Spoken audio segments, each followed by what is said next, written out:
Hey guys, this is Star What If. How are you all? Please support to subscribe this channel for watching new interesting stories. So in this video, we will see second part what if Harry was the target of ancient powers in the Triwizard tournament. Here is short summary. As Harry competes in the Triwizard tournament, unseen forces begin to move. Mystics, secret factions, and a blue-eyed Slytherin all have their eyes on him, but why? With danger lurking in every shadow, Harry must uncover the truth before it's too late. But before we start, if you want more stuff like this, then be sure to subscribe and like this video. And if possible share this video with your friends. Now let's start the story. It had been 6 hours since Frank woke up from his slumber of 15 years. The effects of the potion of dreamless sleep were about due to wear off. From the time that the ritual to wake Alice was complete, they were all gathered in the master bedroom of Longbottom Castle waiting for Frank to wake up. Augusta kept her vigil praying for Frank's recovery while trying to keep her composure. Neville was looking on in anticipation, trying to imagine what he would say to his father when they spoke for the first time. He was deliriously happy and it showed in his behavior. The chief house elf, Marty, was tending to Frank personally while another female elf, Tippy, who was bonded to Alice, was waiting on her. Neville was happy just sitting there, talking to Harry, showing him some photographs from Frank and Alice's Hogwarts days and talking about people he recognized in them. To Harry's interest, he saw a picture with a large number of people standing in it. The picture was so large that there were 3 frames of it. On the first were people that Harry had only heard of, but Neville perhaps knew a little more about them than he did. There were 8 people in that frame, out of which only Frank and Alice were still alive. The rest were the Pruitt twins, Benji Fenwick, Dorcas Meadows, the McKinnons, Lord Sayre, Frank and Alice Longbottom. In the second frame were Albus Dumbledore, a man he recognized as the barman from Hog's Head in Hogsmeade, Hagrid, Alistair Moody, Edgar and Elia Bones, Hestia Jones, Kingsley Shacklebolt, Emmeline Vance and Daedalus Diggle. The third frame had the Marauders with Lily and another woman in the middle of them. Harry was angry seeing Wormtail between them but could not do anything about it. He wondered if this was before Wormtail had taken the dark mark or after that. Everyone looked so happy in this picture, some rather cheerfully waving at the camera while others were outright laughing. Even in the middle of war, they could smile.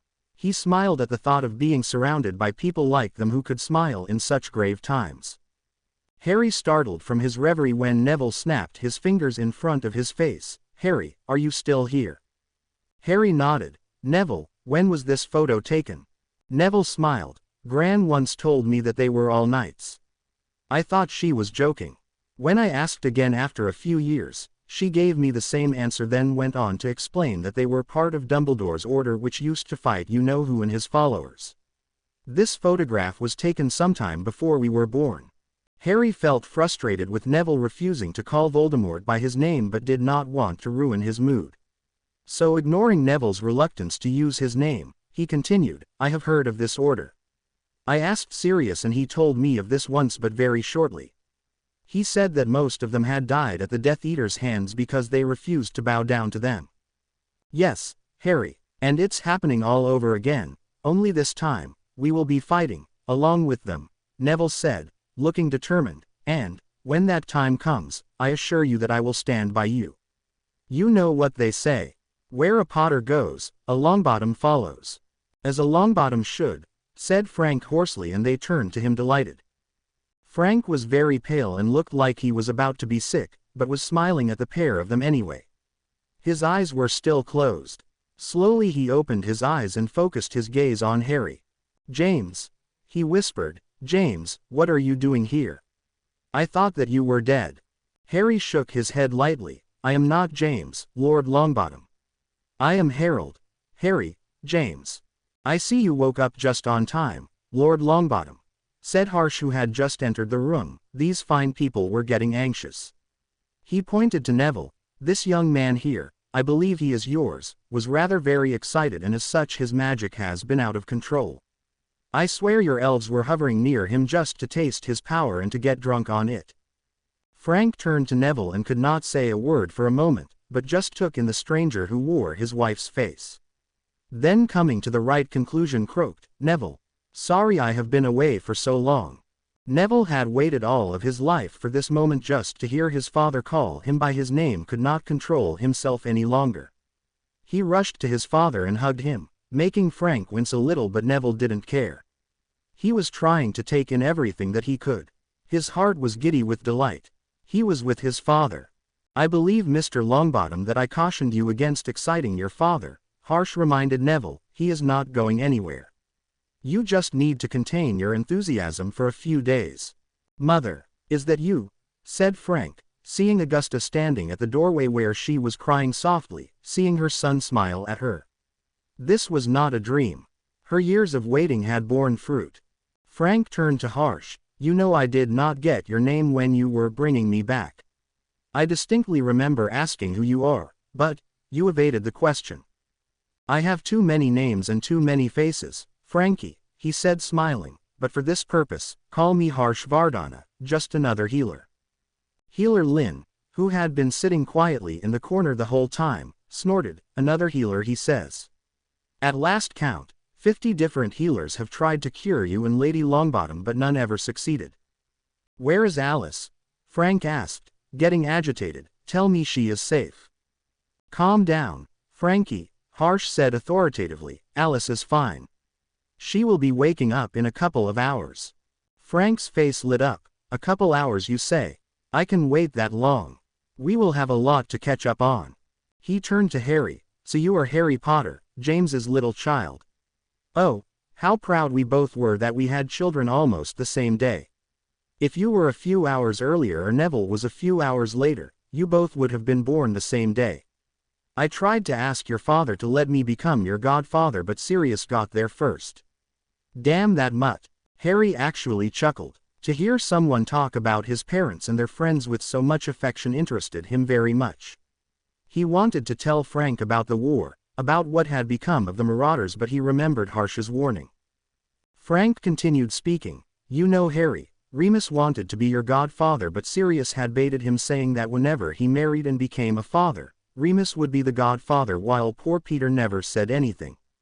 When I heard about Lily giving birth, I ran to the hospital, but by the time I got there, Sirius Black was already dubbed the godfather, and when I entered the ward, he ran up to me and said, 'Hey Frankie, I am a dog father.'" However, Alice had threatened Lily at one point that if she named someone else as your godmother, she would take her down, and let me tell you, no sane man ever crossed wands with those witches. They were very gentle and humble, mind you, but you enraged them and they would make Bellatrix look sane. The next couple of hours passed swiftly as Frank grew steadily stronger and the boys listened to him recount stories of the previous war. There were also tales of the Marauders and their days at Hogwarts. Harry was smiling fondly at Frank. Frank was whispering something to Neville, who was listening intently and smiling. Harry was just thinking about how his circle of friends and some that he could call family had been there for him these last 4 years, but Neville had only his grandmother. Now, seeing Neville happy with his own father and the confidence he was gaining daily, seemed happier than Harry had ever seen him. Then, they all heard a voice which had not spoken for 15 years. "What did you just say, Frank Jeremy Longbottom?" said Alice, who had now opened her eyes and was looking around dazedly. Her eyes fell on Neville. "How did you become 16 years old again?" she said, making Frank laugh. She looked to Augusta. "Mother, you look so old. Is it really been 15 years? I thought I was dreaming." Her eyes then fell upon Harry. "James," but then she realized her mistake. "You are not James. You have her eyes. I can recognize those eyes anywhere. My best friend's eyes. You must be little Harry." She turned to Neville again. "Oh my son, you have grown up. I missed so much of my life." It was a merry gathering in Longbottom Castle after so many years. Harry stayed the night there and stayed up late with Frank and Alice, who refused to go back to sleep just yet. After a few hours of small talk and merry-making, they were tuckered out and fell asleep without need for any more potions. Next day, Harsh woke Harry in the morning and saying his goodbyes to everyone, he was hustled out just beyond the property line and disappeared with Harsh only to appear outside the Order's headquarters. Black Townhouse. Following Harsh, he quickly entered the house to be engulfed into a bone-cracking hug by Mrs. Weasley while Mr. Weasley simply beamed at him. Ronald gave him an awkward one-armed hug and then kept his distance. Sirius literally dragged him to the kitchen and put a plate in front of him heaped with lots of breakfast, and he dove in with gusto. After they were done, Sirius dragged him to his room. "Godson, there are things that we need to do and time is short," Sirius said. "I am told you made quite the spectacle at Gringotts yesterday." "Who told you?" Harry asked curiously. "Bill Weasley, who works as a curse breaker for the goblins, informed us yesterday evening. He said that Rugnut," Harry snorted, "had sent a welcome party. An entire battalion of goblins to face 2 wizards, and all their wards were up. The security trolls were ready to fight as well. The goblins were all shaking in their boots. Then Rugnut came running out, barking something about locking access to the dragon pens. I can't even imagine what that was all about. So, care to fill me in?" Sirius waited with eager anticipation. Before Harry could start, there was a knock on the door and Remus entered, his hair blue and feathers all over his body. Seeing Sirius, he bellowed, "Those menaces got the jump on me, Sirius. They turned my hair blue and made me a canary. Let me guess, did they give you something to eat?" Harry asked, and when Remus nodded, he explained about the canary creams. When Sirius told Remus that Harry was about to start telling about what happened at the bank, Remus sat down to listen too. Harry told them of the story in detail. How harsh Vardana had infuriated the goblins. How he threatened them that Harry would take his accounts and go to the gnomes, and how he taunted Iron Fist about having left him as an egg for a dragon. By the time he was finished telling the story about the bank, Sirius was rolling on the floor laughing, tears rolling down his face. But when Harry told him about Lily not being a Muggle born, he was surprised then intrigued. When he ended narrating, Sirius chortled, "Harry, your life is never boring, is it? You can't even visit the bank without the goblins sending you a welcome party, and then they just change your world in a second. Lord of Rosier indeed. I am amazed." Remus smirked. "Think how it will affect Dumbledore. His political machinations and intrigue just got more exciting. I mean, 2 of the darkest families which have not sat on the Wizengamot for 16 years return and sit on the light side. The Great Alliance is renewed, and presto, Cornelius will not be able to sleep peacefully." "2?" Harry asked, confused. "Yes, godson," Sirius said. "You have taken up Lordship of Black, haven't you?" "Actually no. I plan to do this after I returned from magical India," Harry replied hesitantly. "Harry, if you do not take up the lordship, you cannot charge the ward stones, and they need to be charged to strengthen the defenses," Sirius said, his eyes gleaming with mischief. "It means that we get to sneak out and visit Diagon Alley. It has been a long time since I met Ripthroat, the Black account manager."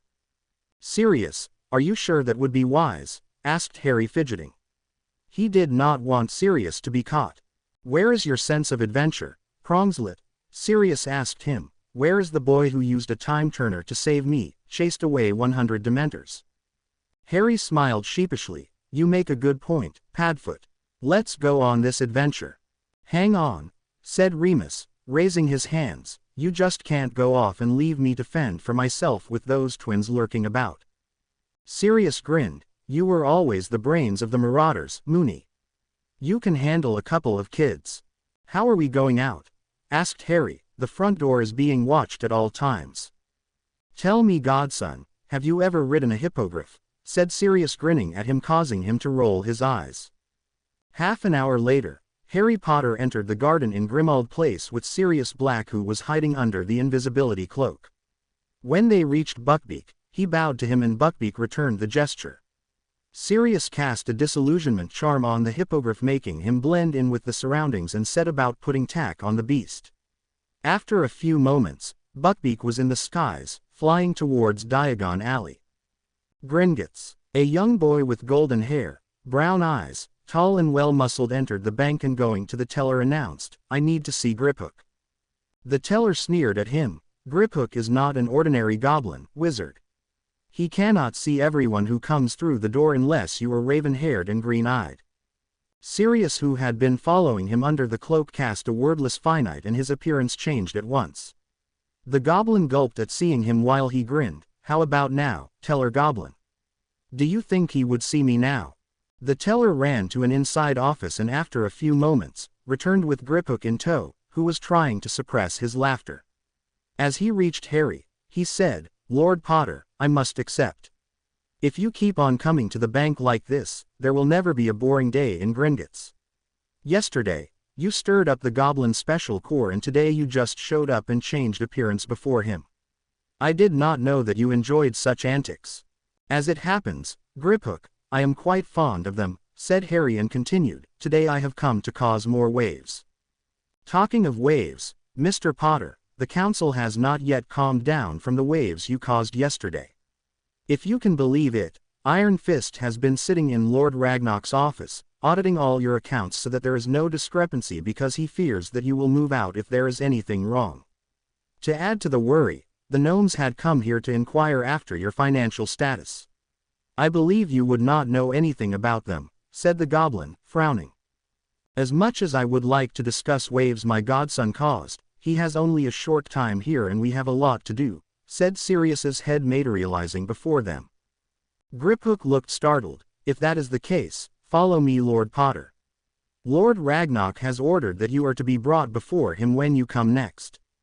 In a few moments, they were before Ragnarok, who smiled at Harry and said to the room in general, "You can take off the cloak now, Mr. Black."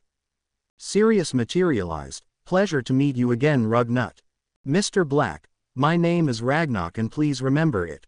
Ragnarok sneered, "That wizard is a menace."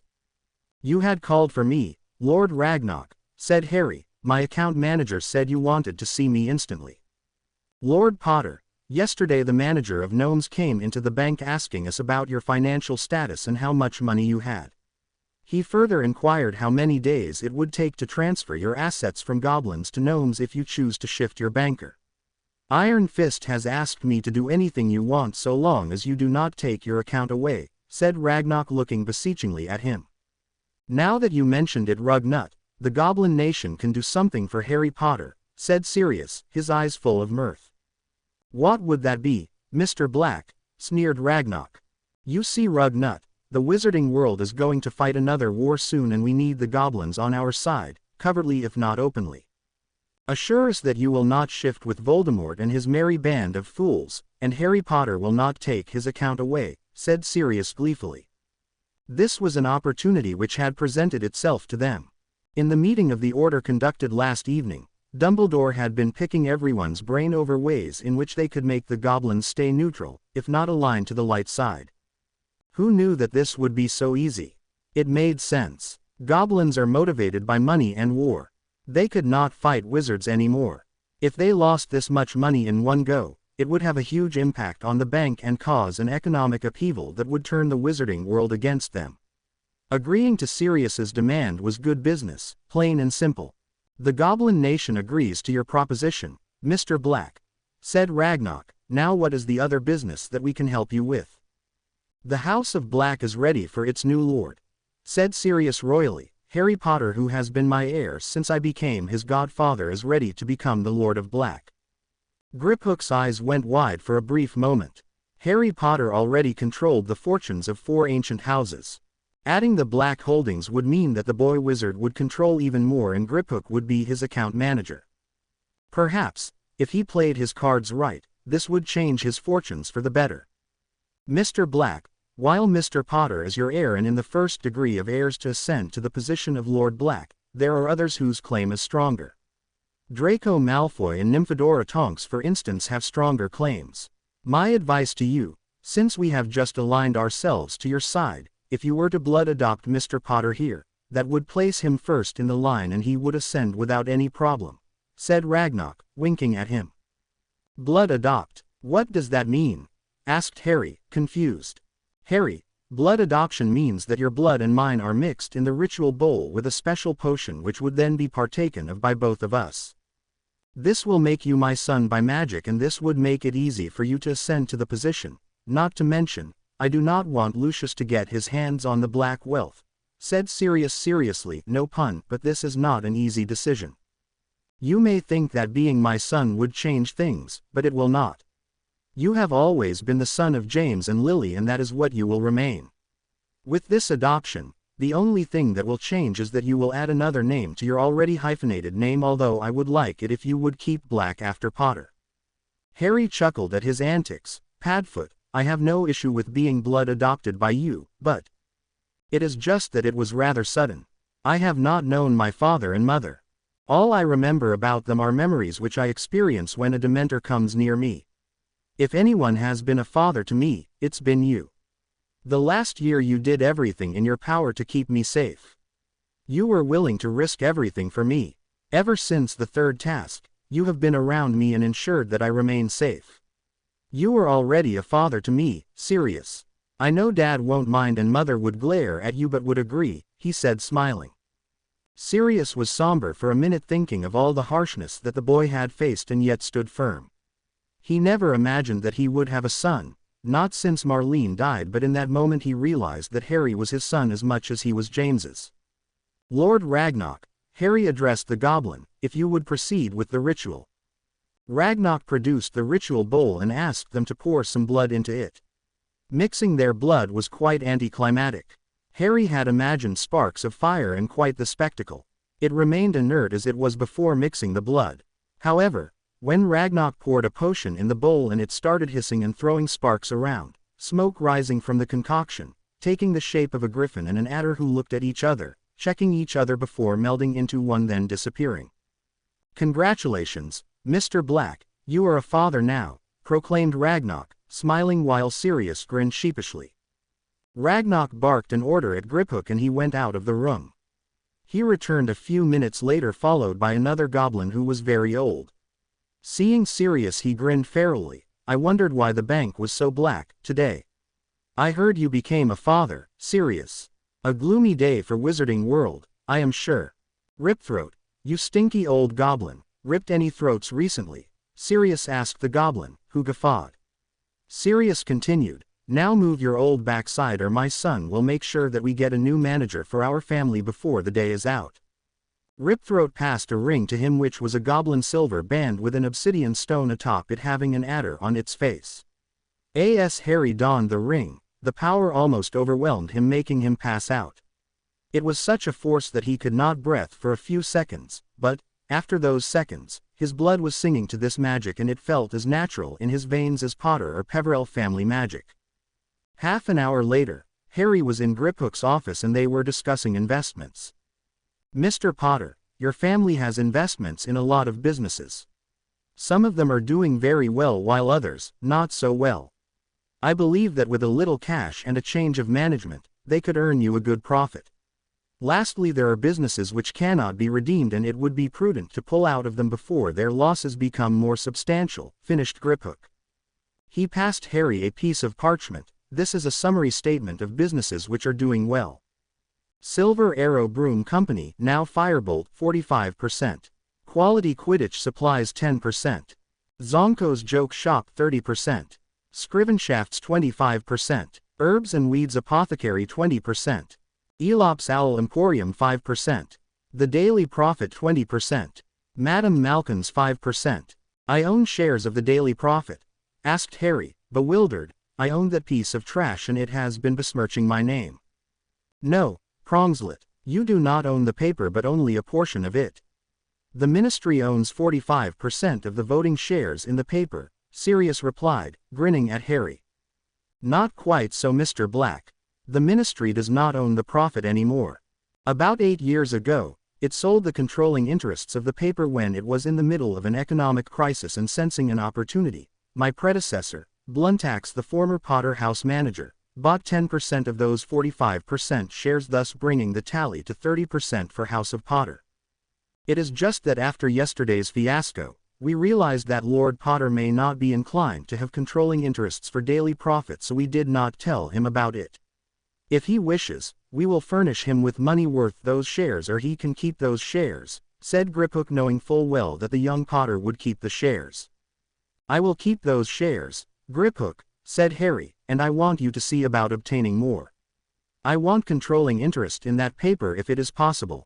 As it stands, the House of Nod owns 7%, the House of Greengrass owns 5%, the House of Rosier owns 6% and the House of Bones owns 3% of those 45% shares. 14% of the shares were bought by Ripthroat, who was advised that way by Lord Black, bringing the interests of House Black equal to House Potter at 30%. Taking together, your house now owns 66% of the total shares of Daily Profit, Lord Potter, said Griphook smiling. Why do you call me Lord? Asked Harry confused. 2 reasons, Lord Potter. First is that the heads of the houses were ennobled as such in the past and thus they keep the title going. However, most of them are not worthy of the title anymore. This title was bestowed on them for their contributions to the wizarding world, for bravery shown in war or other similar achievements. However, there is another reason for which I call you a lord. The same reason that I would call Voldemort is Lord Voldemort or Dumbledore is Lord Dumbledore, and I would also call the wizard who accompanied you yesterday Lord, Griphook finished. Harry tilted his head to one side. And what are those reasons, Griphook? The wizard who came with you yesterday. Ask him this, Mr. Potter, he has all the answers that you are seeking, answered Griphook smirking at Harry. Now, are there any instructions for me, Lord Potter? Asked Griphook. Yes, I need to register a new business which some of my associates will establish in the near future. I will also require a title deed for premises in Diagon Alley where they can set up their shop. While you are at it, please liquidate my shares in Zonkos. They won't be in business much longer, Harry concluded, with a wink and a smirk toward Griphook. As they were leaving the bank, Sirius conjured his Partonus murmuring some instructions to it and sent it away. When Harry asked what he did not reply but smirked. Message to the family, son. Black Townhouse. 2 hours later, Harry Potter and Sirius Black entered the Black Townhouse and found it in complete chaos. The house was filled with smoke. People were running around, trying to put out fires. Some had their hair color changed. Some had their entire skin color changed. There was a metal basilisk which was chasing everyone around. There was Dumbledore who was trying to rein in the basilisk and Snape who was fighting a boggart which was changing its shape every second. Many Order members were trying to douse the fires which were burning but Harry could see that they were unsuccessful. There was an alarm wailing throughout the house which rather sounded like a horse whining. There were Fred and George who were looking as if they had been through the mill, their robes torn, hair disheveled and hanging upside down from the ceiling, changing from human to elf to goblin to merpeople, laughing stupidly. Sirius raised his wand and let out a sound like a cannon blast, which got everyone's attention. Dumbledore approached him looking tired and wary of everyone around him. Sirius, we are in trouble here. The situation is out of control. Nothing we have tried can extinguish the fires. The basilisk is running around terrifying people. That boggart has been tormenting Severus for more than half an hour now. There is a caterwauling charm going on the 3rd floor, which Misters Weasley and Weasley tripped, and they have been changing appearances since then while dangling upside down from the ceiling. I have also noticed that the house elves have made themselves scarce since all this commotion started. Sirius was rolling on the floor laughing at everything that had happened. What Dumbledore did not know was that this was a prank war. There had been small incidents since Sirius had accepted the challenge, but Sirius had not imagined that things would escalate so quickly. They must have harassed Remus beyond all patience to have inspired him to use such elaborate pranks as these, he mused. Raising his wand, Sirius inaudibly shot a spell at the Weasley twins who fell to the ground, and then he cast some more charms upon them, and by the time he was done, their appearance had returned to normal. Then he proceeded to the boggart which had not yet noticed him. It was a James Potter with Sirius taunting Snivellus. It made Sirius flinch to realize that he had such a visible catastrophic effect on his childhood rival. Quickly he banished the boggart. Then he summoned Creature and Winky to help subdue the metal basilisk. When he transmuted the basilisk back to its original form, it turned out to be his motorcycle. He summoned the elves, ordering them to douse the fires, then clean up the mess and repair any damage. With the fires and most of the chaos under control, he went up to the 3rd floor to deal with the caterwauling charm. When he arrived there, the noise was going at full volume. He terminated the noise with a flick of his wand. When Sirius entered his room, he found Moony there, lounging in a squishy recliner, reading a copy of Hexes and Jinxes for fun and profit while munching on a box of chocolate from Honeydukes. No sooner had peace been restored than the door opened to Fred and George entering the room. They immediately bowed to Remus and started offering their apologies and praises in their twin speak. "We are sorry that we angered you," said Gred. You turned the tables on us, added Forge. We accept defeat. Prank Lord Mooney, said Fred, bowing and scraping to Mooney, who was now smirking at them. We are not worthy, Prank Lord, they chanted together, please add us to your minions. Finally Remus nodded his head, signaling that he accepted their surrender. Remember boys, there will be a second round. And this time, I will not be alone. He grinned a very toothy grin at them. After an hour, very happy Fred and George Weasley left Sirius's room with a big bag of galleons and the title deed for their new shop in their hands.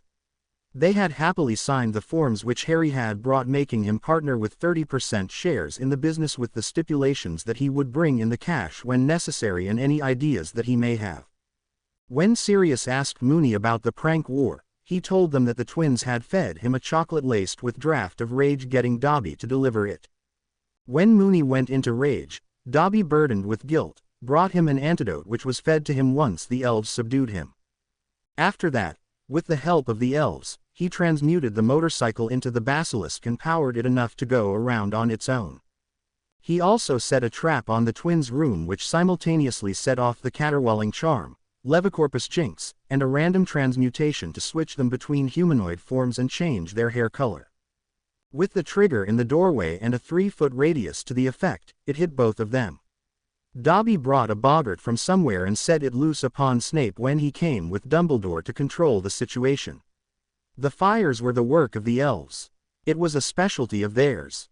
They had done it to add to the chaos when it was getting monotonous. Later in the evening, before dinner, with the adults who were present in the townhouse and Harry, Dumbledore called a meeting of the Order of the Phoenix to order. He started in his professional tone. Yesterday, at Gringotts, Mr. Potter took up his lordship and is now Lord Potter. Many people in the hall clapped at this revelation, while most of them congratulated Harry at his ascension. Mr. Weasley shook his hand and offered House Weasley's support to them. Now, Lord Potter, is there anything else about that meeting which you would like to share with this company? Asked Dumbledore, yielding the floor to Harry. Yes, Professor, there are a few things that you should know. First, the goblins performed an inheritance test. As it turns out, my mother was not Muggle-born, but a pure blood, adopted by Harrison Evans. Harry took a moment to watch the reactions on people's faces as the meaning of this news sank in. Dumbledore's gaze was intense, concentrated on him, and he felt like someone was probing his thoughts. Snape looked ashen. Minerva's eyebrows had disappeared into her hair. Alistair was indifferent. Molly sat there, her hand over her mouth. Remus and Sirius were sitting there looking upon Dumbledore with interest. Arthur was looking intrigued. The moment passed, and Snape was the one to ask the question everyone was already thinking: if Lily was pureblood, then who her parents were. I am glad you asked that question, Professor, said Harry, smirking. Her ancestry is indeed the most curious thing in this whole situation. Her father was Vincent Rosier and her mother was Amelia Weber. What's more is that I am the sole survivor of both houses. The Muggles never were my relatives. But that raises another question for the headmaster. If the Muggles were not my relatives, how did the wards work? Dumbledore, whose mind had been engaged in taking in everything that had just been said, and understanding all which that implied, took some time to understand Harry's question. When he did, he had no answer for the boy. When the answer did come, it was Severus. Harry, the wards are based on blood and magic. The blood which came of you and your mother and the magic in you would have put the wards in place. Any other protections which Headmaster thought were present would not have been there.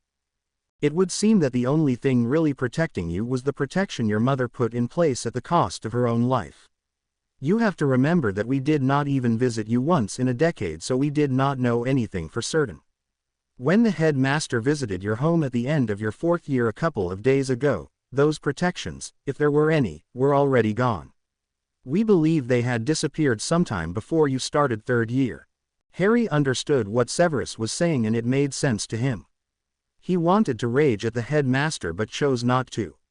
The old man had already accepted so many times that he had made mistakes in his regard.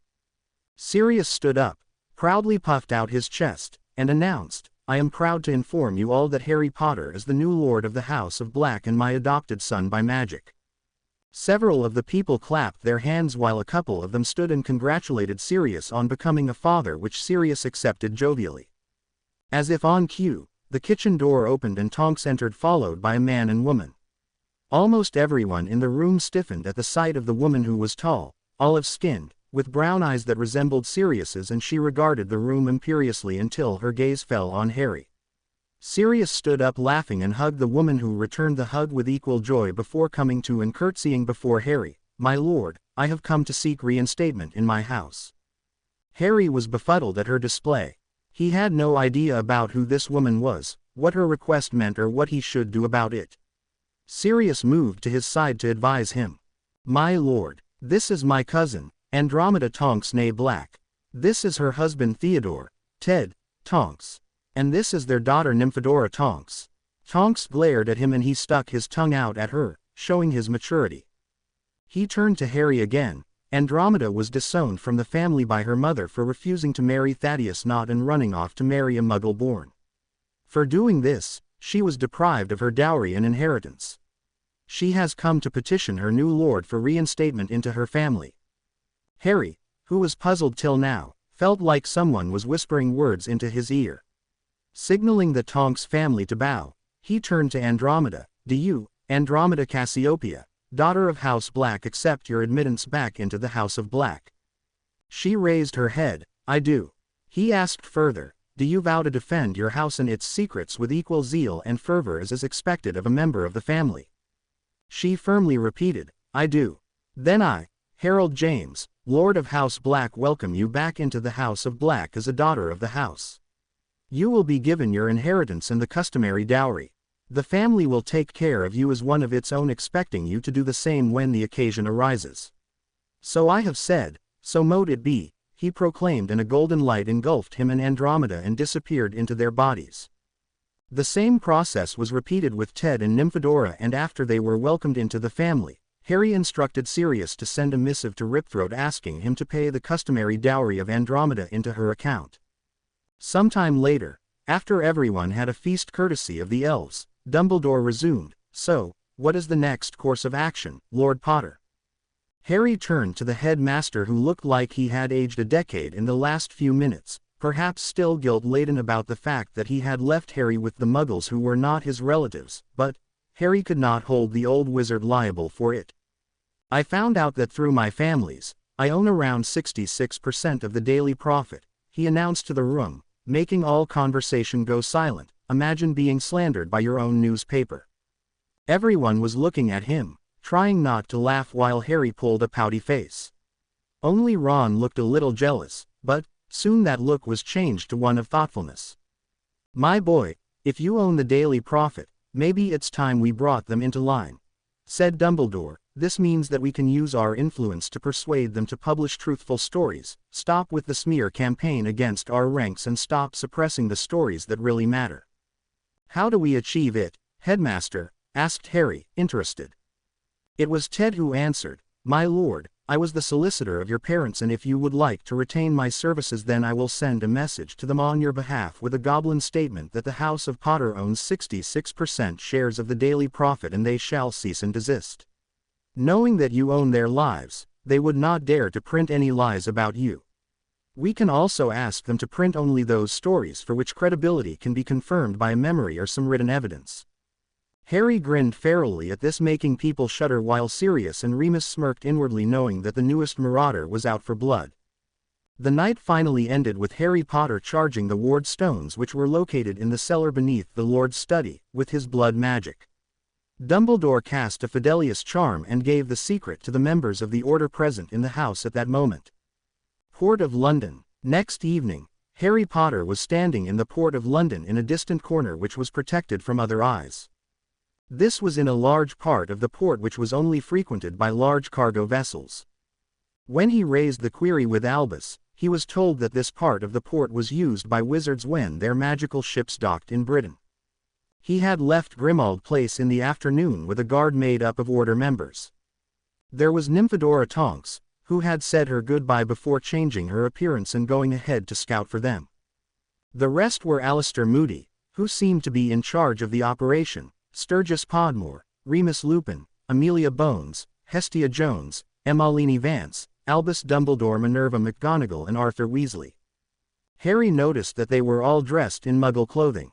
When they reached the port, only Albus Dumbledore, Harsh Vardana, Remus, Mr. Weasley, Amelia Bones, Alistair Moody and Minerva McGonagall followed him into the port, while the others scattered throughout to form a perimeter and to join the other Order guards who were posted around the port and keeping a lookout. Instead of going through with the Muggles, they took another route where there was no one else except them.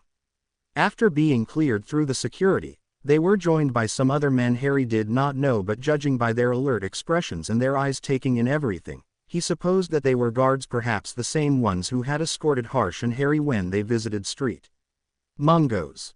Remus embraced Harry tightly and whispered to him, "Harry, you are going to learn some stuff that not even most grown wizards know about. They will train you by treating you any way they like, but remember, Harry, they are the best that we could hope for. They will not go easy on you, and their methods may seem harsh at times, but time is short and I believe that they know what they are doing. Sirius will be here, waiting for you when you return. Hopefully, he will be a free man by then. In the meantime, don't worry about us. Remember that we all love you." Harry never had seen the werewolf so emotional. He knew that Remus loved him as much as Sirius did, but Remus never showed it, preferring to keep it all bottled up. Seeing him opening himself up to the teen was a surreal experience for him. He embraced Remus tightly when he felt something being pushed into his hands. It was a square packet wrapped in paper, and Remus whispered, "These are enchanted mirrors which will let you contact us. When you want to talk to any of us, just speak our Marauder name into it and you will be able to contact us. When we call you, just say the Marauder map activation code into it and it will connect you with us." The next one to say goodbye to him was Mr. Weasley, who clasped his hand formally. "Lord Potter," he began. Harry interrupted him, "To you, Mr. Weasley, and your entire family, I am always Harry. I always have been, and my lordships do not change anything." Mr. Weasley smiled genially at him. "In a private setting, you are Harry Potter to me, but in public you shall always be designated as Lord Potter. I know you don't like the fame, the fortune, or all the formality and trappings that go along with it, but there is a reason for it. I hope that this will be part of your education in the near future. Harry, you can use the fame to do so much good. You should learn to use it." Harry could understand what Mr. Weasley meant and nodded. He himself had seen the fickleness of the wizarding world in the last 4 years. They basked in his glory whenever he did something for them, but scorned him whenever they felt like it. The way they had all sided against him when they called him the heir of Slytherin still hurt, but no one had helped him then. Then in 4th year, the entire school and later the wizarding world teamed up against him, calling him a liar and a cheater for entering the Triwizard tournament, when it had all been part of a plot by Voldemort. Hermione seemed to be the only one who believed him and stayed by his side during that dark time. Later, Rita's articles did not help improve the perception.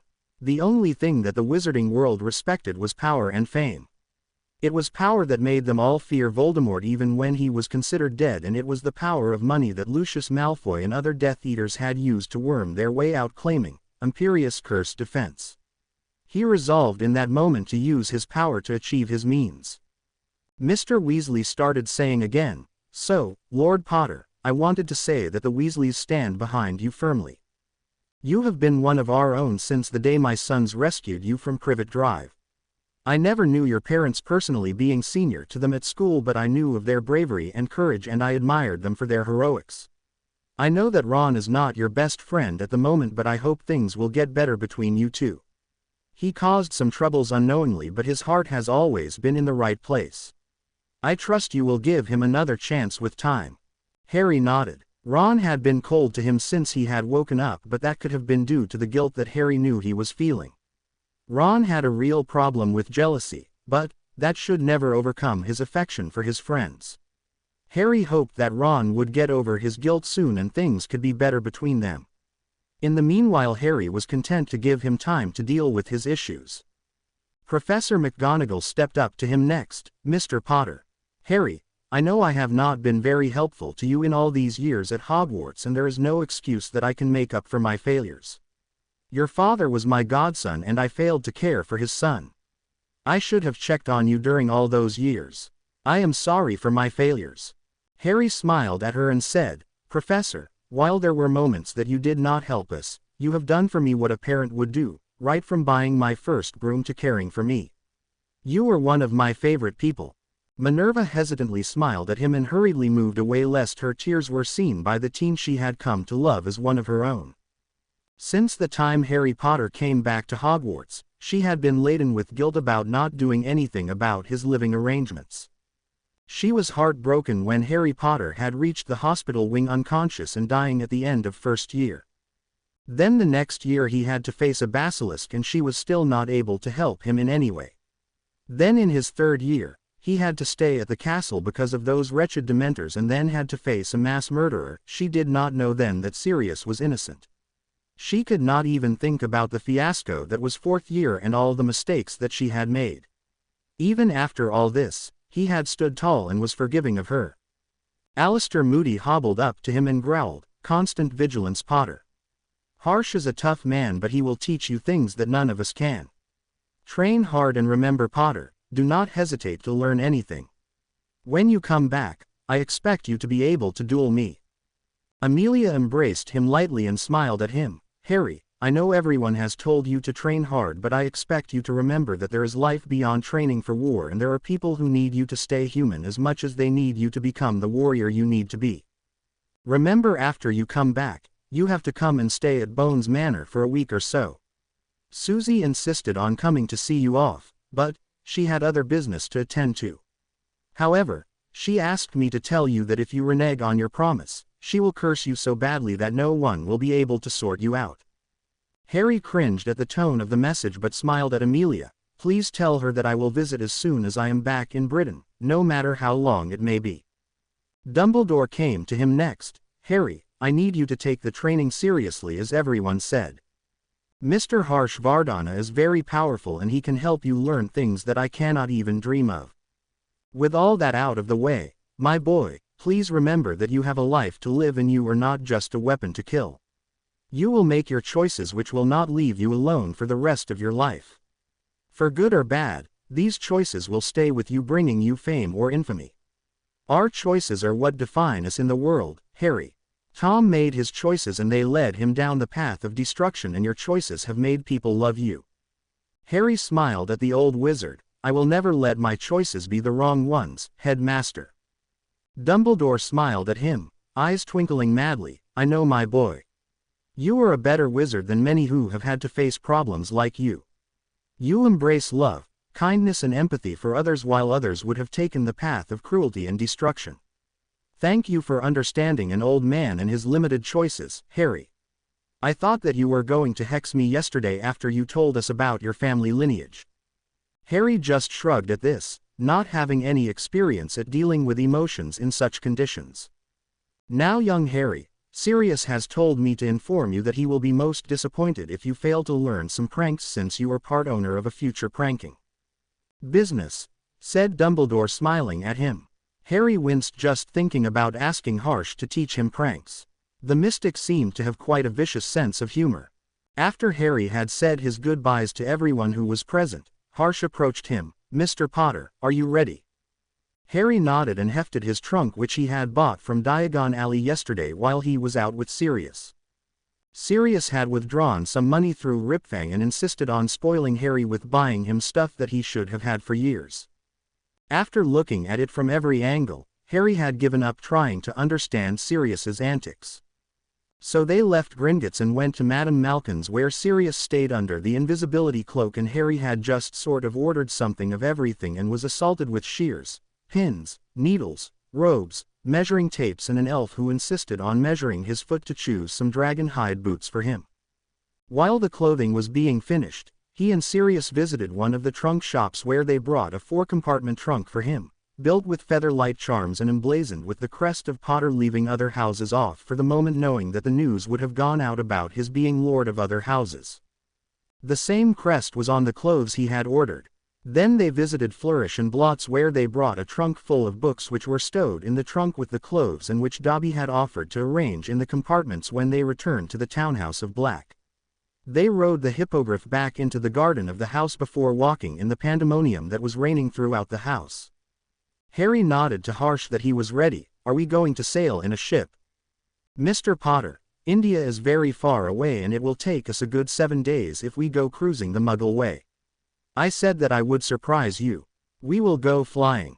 Flying in carriages, like the Bobaden's Academy of Magic? Harry asked eagerly. No, Mr. Potter. Heard of a flying ship? Harsh smirked at everyone's expressions.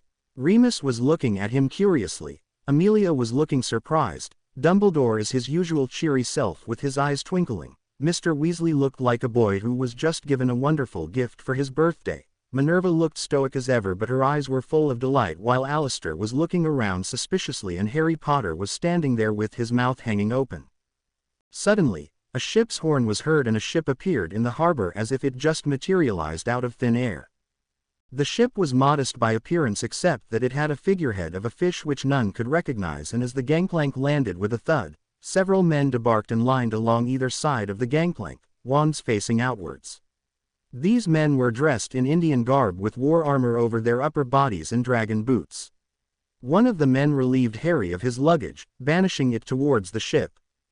Harsh stepped on the gangplank followed by his entourage and reached the deck of the ship where the captain of the ship, a gruff man, stepped forward. The man had a long beard perhaps to rival Dumbledore's, but his was raven black, his eyes were beetle black and he had a strong voice. He bowed to Harsh, sinking low to the deck. Welcome to Marichika, Master.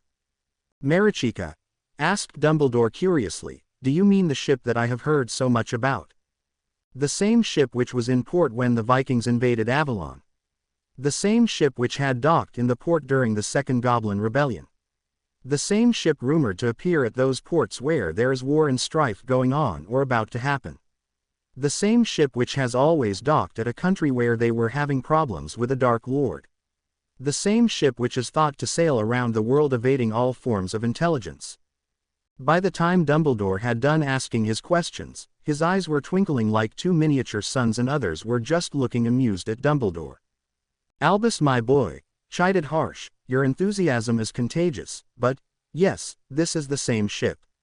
Though we have had changed parts which needs changing. Even magic cannot make things last forever. I just have to see this, pouted Albus. I cannot know all of your secrets, but you can at least show me around the ship. I have been intrigued by this as long as I can remember. I think his request is from all of us, Mr. Harsh, said Amelia, her curiosity barely contained. I wish to see this legendary ship. I found references to this in the old archives of the Ministry but could not fathom that it was real. As you say, Amelia, smiled Harsh. He started showing them around the ship. The topmost level was the deck which was quite vast now that they could see it. They understood that it was a miracle of expansion charms. The level below the deck was a couple of rooms which were the captain's room, the ward room, a large hall where there were several beds installed and a couple of other rooms which were for the men to sleep in when there was a large number of them. The captain's room was regal and yet sparsely decorated, containing a bed, a wardrobe and a rug on the floor. There was a compass on the wall which the captain used to navigate. There was an ornate chandelier hung on the wall and it looked like it was made of crystals fused with bones which lit the room with ever-burning fire. The ward room was extensive. There were stones the size of large boulders in the room. Their surfaces were covered with runes.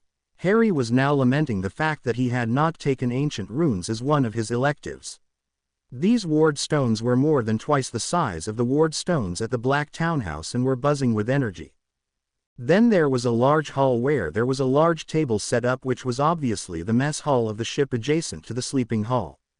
Down the corridor from the hall, there were some cabins which had name plates set on the door. One of them had the name, Harry Potter, and the room was bare without even a bed in it but only a small sofa on one side of the room. Harry was confused. Am I supposed to sleep on the floor? Are you a wizard or not? Chided Professor McGonagall. I believe that I have taught you to transfigure one thing into another. You can transform the sofa into a bed. In fact, set to it right now. Harry was inwardly cringing at her tone. He indeed had made a mistake and now his favorite professor was taking him to task. Repeating his motto, Gryffindors charge forward. He said meekly, but I don't have a wand, Professor." McGonagall turned to Albus with her stern expression. "How can you let him go on a magical voyage without a wand, Albus?" The others laughed at the scared look on Albus's face, who looked helpless before the stern witch, who looked like she was about to give detention to Albus. Albus cringed at her tone and said almost pleadingly, "Minerva, Mr. Harsh has offered to make a wand for him, suited to him with special materials." Before Minerva could turn her fury to Harsh, he deftly took out the wand he had given Harry for helping in the ritual. "Here you go, Mr. Potter. Take this wand and transform this couch into a bed." Harry concentrated hard, and with the precise wand movement, the couch was replaced by a bed. Minerva drew a rune on the bed and turned to Harry. "This rune will make the transfiguration permanent, Mr. Potter, thus you will not need to transform the couch into a bed every time." As Harry turned to give the wand back to Harsh, he told him to keep it, telling him that Harry will need the wand lots of times before their journey was done. The tour progressed further and they reached the lower deck, where there were a number of oars at rest. These oars were used to propel the ship and worked with magic. There was a broom shed wherein there were a lot of brooms. Some were rather old and some were very modern. Harry even spotted a couple of firebolts in the shed, making him think about his own firebolt which was in his room at the Black Townhouse. The brooms in the shed were from all different countries and each one was superb in its own way. All too soon, it was time to depart. The others disembarked from the ship. Harry and Harsh were standing on the deck waving at the others when the ship disappeared from view. Earlier that day, Bones Manor. Susan was not having a good day. Scratch that, she was not having a good summer. She had come home from Hogwarts fearing that she would not hear from Harry Potter for the entire summer. She knew that Dumbledore knew about the contract now and she thought he might allow Harry to stay at the Bones Manor. But no, he took Harry to the Muggles and later to his godfather. Susan thought that she had not done the compulsion charms properly because she did not receive even an owl from Harry, but just the day after she returned from Hogwarts, he had visited Bones Manor with the trainee healer. Susan had to exercise all of her restraint to resist dragging Harry away from the gathering. When Auntie told everyone that she had obtained his guardianship, Susan could not control her enthusiasm and had hugged Auntie so tightly. When Auntie asked them to go out, she wished to have some time alone with Harry and maybe she could gather the courage to kiss him on the cheek. She had no overt intentions, but hearing of other girls kissing, she wanted to experience it once. Damn Neville Longbottom, he could not get the hint that he needed to leave the both of them alone. Perhaps she will have to ask Hannah to see to it that he never interfered again when he was not needed. Thinking of Hannah made her feel sorry for her friend. She had made up with Susan and had promised to apologize to Harry and never badmouth him. Susan wanted to tell her that Harry would forgive her, but Susan herself had not yet forgiven her. Maybe when Hannah gained redemption from Harry, Susan would forgive her entirely. For the time being, she was content being away from everyone. This morning, Auntie had informed her that she was going after the Muggles who had been constantly on the run. A team of her Aurors was investigating in Harry Potter's former home to determine what his life was like before Hogwarts. They found evidence that the closet under the stairs had been his bedroom. They found several neighbors who were able to give reliable and consistent accounts of Harry being neglected and beaten. Mrs. Figg was most helpful in recounting how Harry was underfed and often had bruises and other signs of injury. What Auntie had gathered from the preliminary investigations was enough to send the Muggles away for 7 years minimum. Auntie had hired some teachers who would be training her for combat. She was also being trained to take over as head of house in the near future. Auntie had said, many times, that she would give up the position of regent as soon as Susan came of age as an adult witch. Susan had plans to fetch the family grimoire from the family vault and start learning it. She was not training to become an Auror but a warrior. She wanted to be Harry's shield when he fights in the war. She had an inkling of the fact that the second war will be fought under Harry's banner and not under anyone else. She knew she could not stay weak if she was to fight beside him. If that meant that she would have to be strong, then so be it. Earlier that day, Rock in the Sea. Vernon Dursley was hiding in the shack on the rock in the sea. The same one where he had tried to hide from Hagrid on Harry's 11th birthday. He had been having nightmares. Nightmares of gruesome death, of being killed by a dragon or suffering with some horrible nasty disease that his doctors could not cure. However, what had happened with him and Petunia in the last 4 days was a nightmare from which he could not wake. After the freaks had left, Vernon had been hanging from the ceiling for 6 hours while Petunia was busy in the house doing who knew what. When he finally fell to the floor, he narrowly escaped breaking his neck in the fall. The strain in his neck was severe. His whole body was aching and he just wanted to lie down, but he knew the freaks were going to come for him. The first thing he did was to call his realtor and put up his pristine home for sale. He had not wanted to do this, but there was no other way. Maybe if he ran, the freaks would not be able to catch him. He had once asked Petunia of the freak world and she had told such horror stories about how horrible the freaks were that he had never again asked her. He knew the freaks had some system called families and they were the nastiest of the bunch. Petunia had recalled a story Lily had told her where one family had killed another, and those were gruesome killings. Some had their intestines expelled, some had their flesh pared to their bones, and some had all the flesh burnt off their body. Wanting to avoid any such fate for him and his family, he entered his bedroom with a view to discuss and form a plan with Petunia and found his bedroom trashed.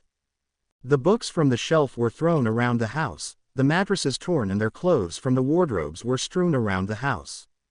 Petunia was filthy, looking like she had crawled out of the chimney. Her clothes were ragged and mismatched, making her look like a street urchin. It was a small mercy that they had not cursed his son. In retrospect, Vernon felt a little ashamed that they showed more sympathy to his child than he had ever shown to Harry. Ever since that freak was found on his doorstep, he had never said a kind word to him or about him. But that was water under the bridge now. The freaks had said that some long-dead freak had come back, but how? Vernon could only wonder. They had also said something about prosecuting him and his family for mistreating the child, and the one who had cursed him had said something about telling a dark family about how his family had treated that freak. Vernon had known that the boy was a celebrity for the freaks, as he remembered how they were celebrating his victory 14 years ago. Vernon knew he had to secure his family. He had sent Dudley to Marge with a letter that he was going out of England with Petunia on an urgent errand, and he could only hope that Dudley did not come to harm. He and Petunia had tried to take a room in a hotel as they left Privet Drive under the cover of night. They had spent the night in a decent hotel, but the next morning, the manager had thrown them out for causing a ruckus in his hotel and for making the customers go away. The customers had complained that Vernon's room was smelling like rotting meat, and when the manager had asked them politely to leave, Petunia had started insulting him, calling him such colorful names that he feared he would have to wash her mouth out with soap. As they were thrown out of the hotel, Vernon had spotted some freaks keeping an eye on him. They were dressed in their unnatural clothes and not even trying to hide. For the last 3 days, Vernon had been running from the freaks. Whenever he thought he had found a place to hide, he would spot one of them spying on him, making him run again. Yesterday, he had gone into his office to apply for leave. That was when he was informed that an audit had discovered his embezzlement of company funds, and that by a unanimous vote at an emergency meeting of the board of directors he was dismissed without pay, notice or references. When security escorted him off the lot, he was informed, in no uncertain terms, that if he ever showed his face around the company or any of their clients again, he would be arrested and prosecuted to the full extent of the law. Vernon had no doubt that all the problems in his life were being caused by the freaks. He thought that he should have shipped the boy off to the orphanage the moment he came into their lives. As he left the office, he saw several of the freaks spying on him. Taking Petunia, he ran to the first place that came to his mind. He remembered how hard it had been for them to go back to Privet Drive 4 years ago after the giant had taken the boat away. When the toothless man had returned to the cottage with the boat, he had taken his family to the mainland, but not until Vernon paid for the door broken down by the giant freak. So, this time, Vernon had gone to the toothless man, and stocking the boat with a week's provisions, he came to the shack on the rock to hide. He had to survive this, and maybe somehow, someone could help him. Someone who could control these freaks and return his life to him. Boom! With a report like a cannon shot, the door was blasted off its hinges. Vernon charged downstairs with a rifle in his hand. Petunia cowered under the bed, shaking with fright. He saw a man dressed in pure black, his face obscured by some sort of net and a wand in his hand. Vernon began to aim his weapon, but before he could, the man waved his stick and Vernon was holding a snake. Yelping loudly, Vernon threw the snake away and the man stepped up to him and said in a high-pitched voice, "Your bill has come due, Vernon Dursley. I have been sent to collect the first installment." The man waved his stick again and Vernon was lifted into the air before falling back to the earth. He did it a few more times before he again pointed his stick at him and said, "Tortius corpus," and pitch-black light left the stick hitting Vernon in the face making him scream. He could feel the skin being peeled off his body, his bones breaking and his blood clotting in his veins. The torture went on for about 20 minutes before Vernon passed out. Amelia Bones had a tiring day. When she left the Port of London, she was called into the Orer office by Gawain Robards, who was quite insistent. If it had been any other Orer, she would have delegated one of her subordinates to look into the matter, but this was the Orer she had assigned to track the Dursleys. Another team was gathering evidence and recording statements from the neighbors near the Muggles' former home. While they were not able to say much, because they had seen very little of Harry over the years, their stories were remarkably consistent. They stated that Harry was mostly kept at home and indoors. What glimpses they did get of him showed that he never had clothes that fit, he was pale and underfed. There were far too many times that they heard him crying or shouting in pain. A few years ago, he had gone off to some boarding school and they did not see or hear much of him after that. Then one of the Orers encountered Mrs. Figg, the cat-obsessed neighbor who looked after Harry whenever the Muggles went off to do something fun. Her investigators Hammer and Daly knocked on the door gently. When Arabella Figg opened the door, Daly flashed his badge to her. "Hello ma'am, we with law enforcement." Arabella smiled at them brightly. "No, you are not. You are Orers from the Ministry of Magic. I can see the wands sheathed in your sleeves and I know that there are at least 2 more Orers at number 4 Privet Drive." Daly's mouth dropped open in surprise. "Are you a witch?" "We don't have any record of a witch or wizard, other than Harry Potter, living in the area." She scowled at them. "I am not a witch but a squib. The ministry and the houses aren't so fussed about keeping track of us, are they?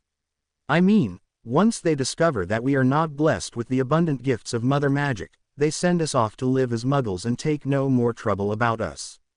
So, it's not too surprising that you have no record of me living here, is it?" Hammer raised her hands in surrender. "I know what you mean, Mrs. Figg. I am a half-blood. My mother, who was a pureblood, was disowned for marrying a Muggle-born. My partner, Daly, here is a Muggle-born. We are not the people who deserve your anger." Arabella shrugged. "I'm not angry anymore. My own family abandoned me 40 years ago and never troubled to find out what became of me. There are almost none of them left anyway." Quote. Daly asked her, "If you would not consider it too much of an intrusion, would you tell me which family you come from?" Before Figg could answer, Hammer interrupted. "You are a daughter of the Montrose family, aren't you? The second-born child and only daughter to be born in the Montrose family in about a century and declared dead around her 12th birthday. I distinctly remember my mother telling how Lady Montrose had wasted away in sorrow for her daughter. Their son had joined you-know-who and was killed by Alistair Moody in the First War. Moody told me that the boy was magically very weak and all he had been able to do was fire a bone breaker, which Moody batted aside and peppered the boy with a chain spell of Reducto Confringo Bombarda. He said that the duel hardly lasted for 5 seconds. Now the Lord Montrose is the only one alive and advancing in age. I would give him only a couple more years." Later Arabella had given them a vast and detailed account of the life of Harry Potter with the Muggles. They recorded the entire interview with steadily increasing distaste and horror at the treatment Harry had endured at the hands of the Muggles. Daly was thankful that the Muggles had left Privet Drive, or she would have cursed them beyond all recognition with all the hexes and jinxes that she knew. Amelia had received their reports and ordered Robards to move in to apprehend the Muggles this morning. While the son was easily found with the sister of Vernon Dursley and was taken into custody, Vernon and Petunia were missing. Robards had failed to track the Muggles. Then she asked Remus for the tracking device. Using the device, they were located on a rock, some distance out to sea. While she was seeing Harry off at the Port of London, Roberts went to the shack on the rock to arrest the Dursleys. He was just reporting in now. Very tired, Amelia entered her office and sent a paper plane to Robards. Within a few minutes, he strode through her office door and stood at ease before her desk. Sitting alertly and looking determined, she asked, "What is the report, Gawain? Did you get the muggles?" Robards hesitated for a second before starting to speak. "Ma'am, we apprehended them all right and brought them in, but someone else got there first."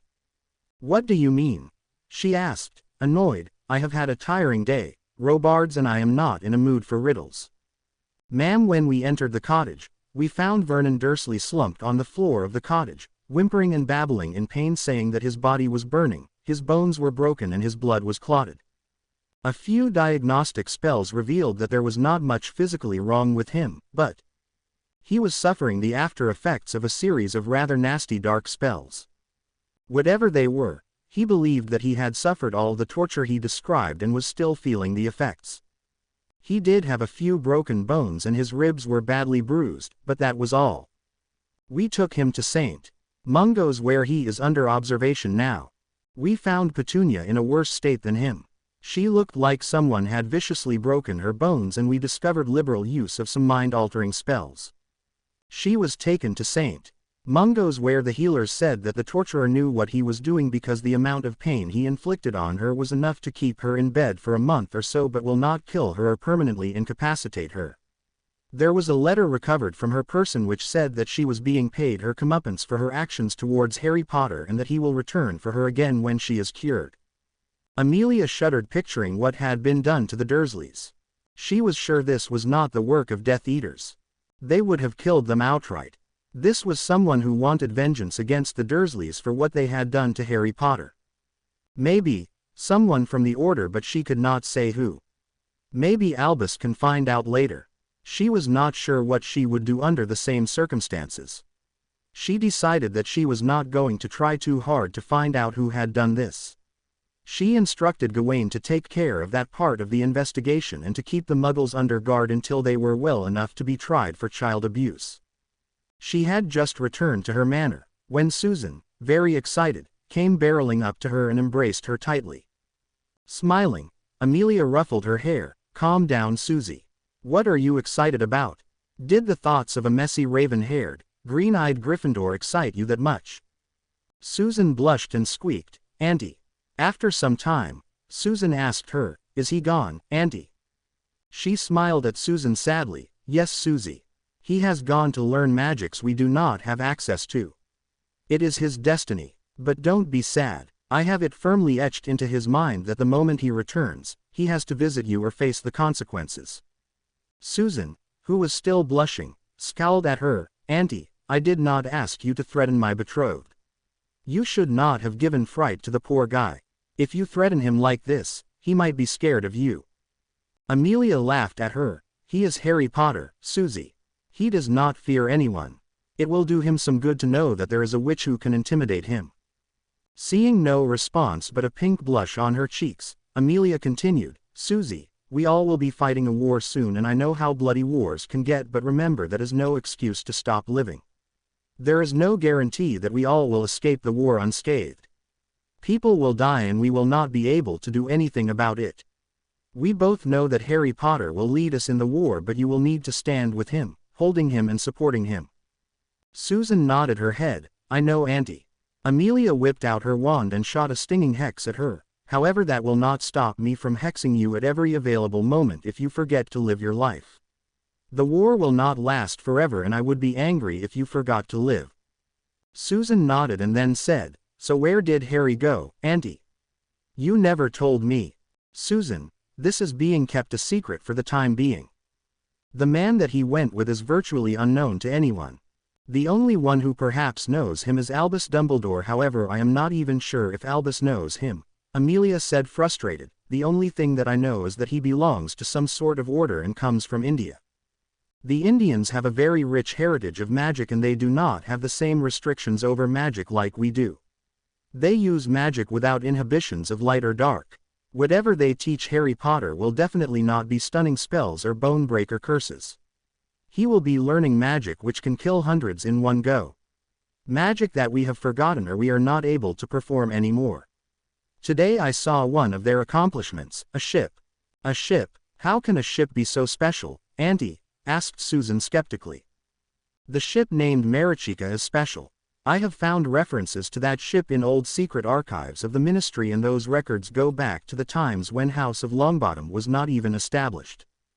They have always appeared throughout the course of our history in Britain and have been instrumental in several of our wars, said Amelia. The ship itself is absolutely amazing. It has wardstones the size of boulders and is propelled magically with no mechanism whatsoever. The most incredible thing is that it can fly. Susan was amazed. I still cannot believe that you refused to take me with you.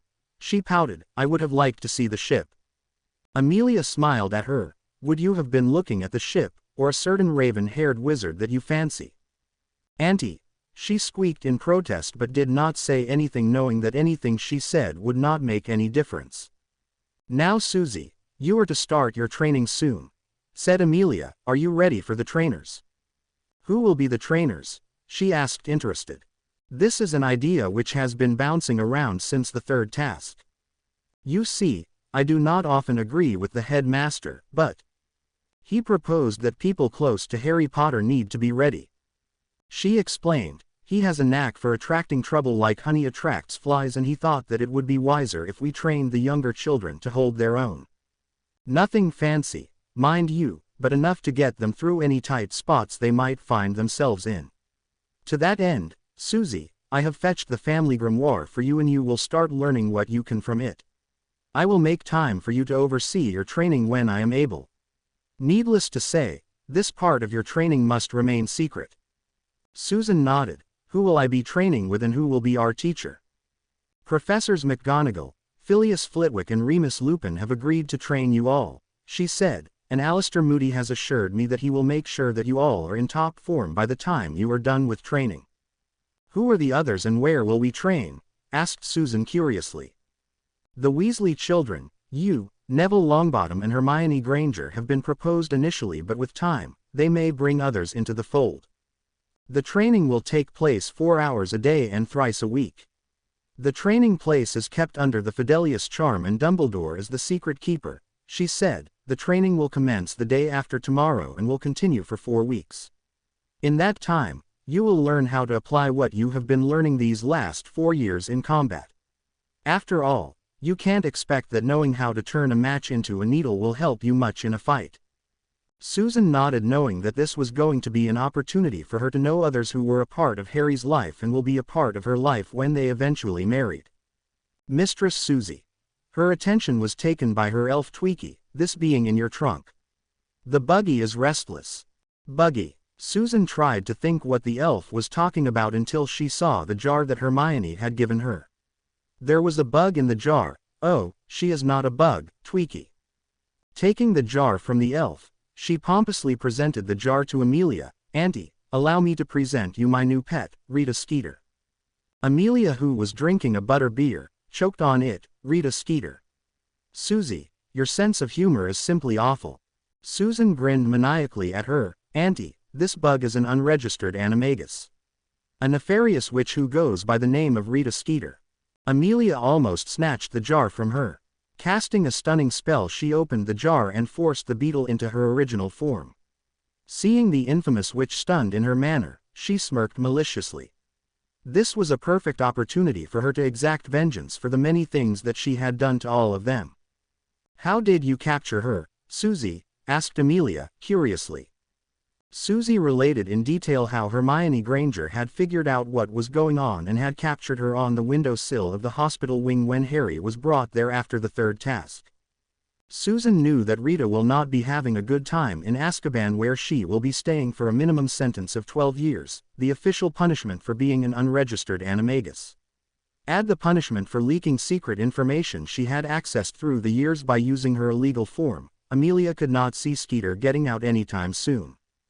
The wretch would get her day in court soon enough, but, for now, Amelia had other uses for her.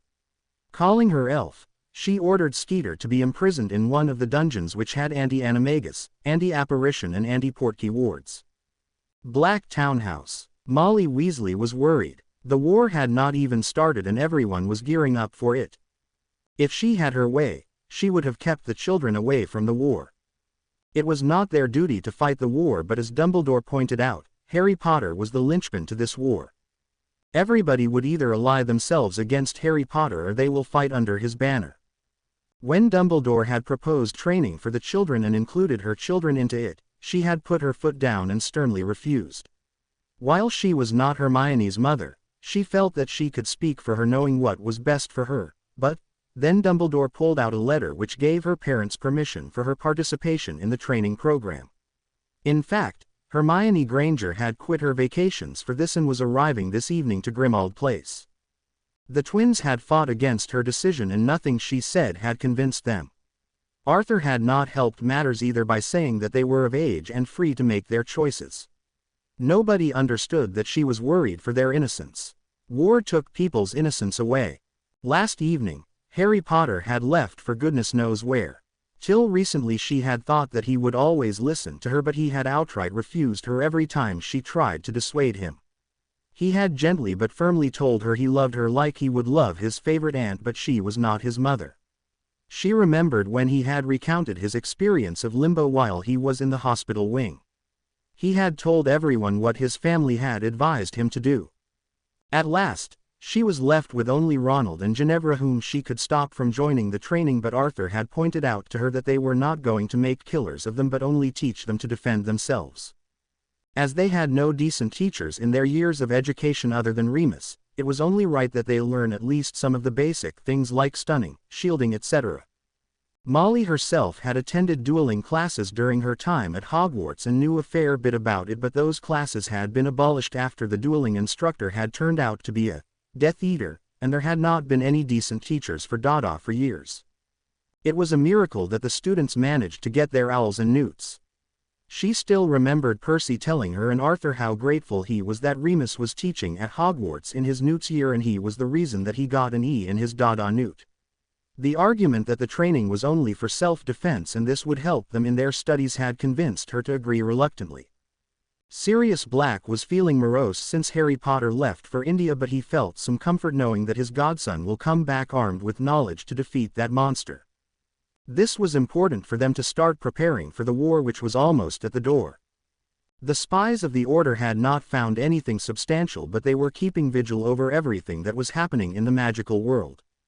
Voldemort and his followers were not yet in the open, but they were approaching people, trying to recruit them, and it was starting to be the same as the last war. If Voldemort did not come out in the open soon, then it would be too late for the magical world to know of the danger it was in.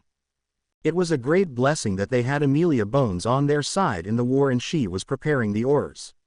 Any problems that she was facing due to Fudge being a fool would vanish by the time Harry Potter returned and took his rightful place on the Wizengamot. Amelia had taken it upon her to revive the Grand Alliance, and together, they would be able to make a difference.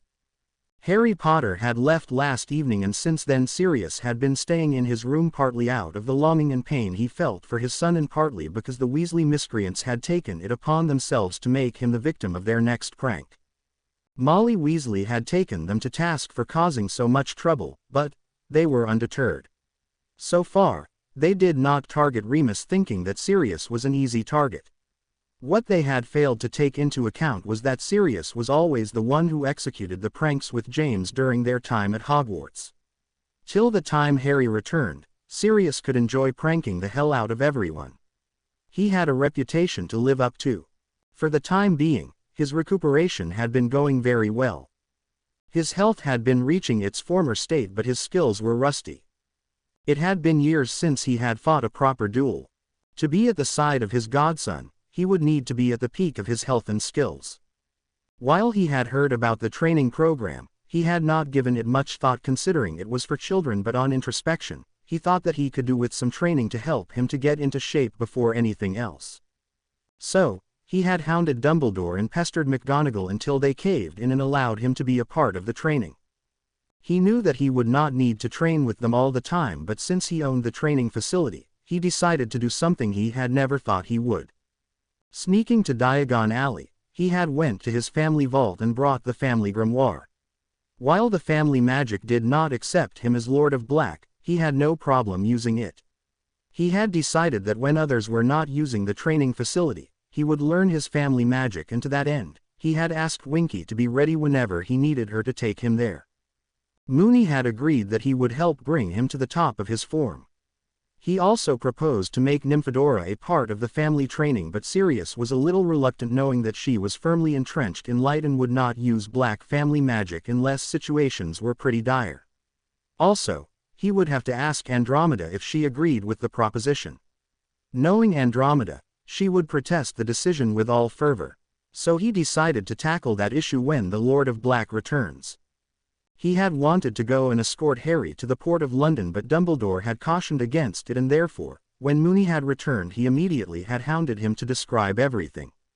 He was fascinated with the description of the ship and everything that Dumbledore had told them while ranting about the ship like a child. Sirius desperately hoped that Amelia would be able to secure him a trial sooner than later, because he wanted to go out and do things for the Order. Moony had been going on scouting missions for the Order and was taking stock of the loyalty of werewolves. They were an important factor in the war, and the larger their number, the more they would augment the monster's forces.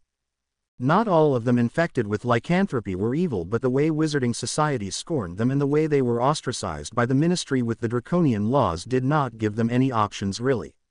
Those laws were written during the First War by an obscure witch who was now Undersecretary to Fudge. If they had to keep the werewolves on their side, or at least neutral, they would need to offer them a better deal than Voldemort would. Amelia had swung by the headquarters a couple of times, and she had told how hard it was to weed the Ministry of Voldemort's loyalists, but she had been achieving some headway in that direction. She had asked for assistance from several department heads she knew would oppose Voldemort if they knew he was back, and told them to just push Voldemort sympathizers to menial positions in their department and keep stern watch over them. She had shared with them that she does not know if Harry Potter and Dumbledore were speaking the truth, but they needed to keep the fanatics in check because some reports she had been receiving pointed towards another rising of a Dark Lord, and the Ministry was ill-equipped to deal with any such conditions. If things turned for the worse, they needed the Ministry to be in a position to have a swift response ready for those conditions. Green hues. Neville Longbottom was simply having the best time of his life. He was happy with knowing his parents and talking to them. Augusta had forbidden them to talk about the wizarding world or things that had happened since they had been admitted to St. Mungo's, and Neville was happy talking to them about their time at Hogwarts. He noticed that his father had too many stories about his time at Hogwarts, and they often featured marauders in them with a lot of people who had died in the First War.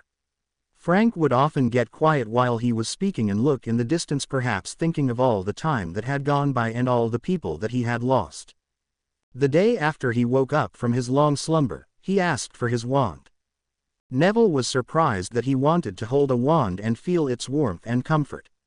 He wanted to feel the exhilaration of his magic coursing through his veins again. He missed using his wand and seeing his magic work wonders. Frank described magic to him so fondly as if it was a sentient being. Flashback starts. As Healer Lynn had come to Longbottom Castle that day, Frank had repeated his demands while Alice merely shrugged. She knew that Frank could be stubborn as a mule, and that was one of his most endearing traits for her. She had once tried to dissuade Frank from asking for a wand the previous evening, but he had been adamant about it. When she asked why he was insistent about it, he told her that he did not want to feel helpless again. He told her that he had a feeling that things were not good in the wizarding world right now, and he wanted to be ready for whatever may come. So when Healer Lynn had tried to dissuade him from using his wand, he had ordered her to leave. She was a healer and she did not like her patients to order her around, and so, she had put her foot down. But when he continued being obstinate, she had no option but to call Augusta to bring Frank and Alice's wand with her.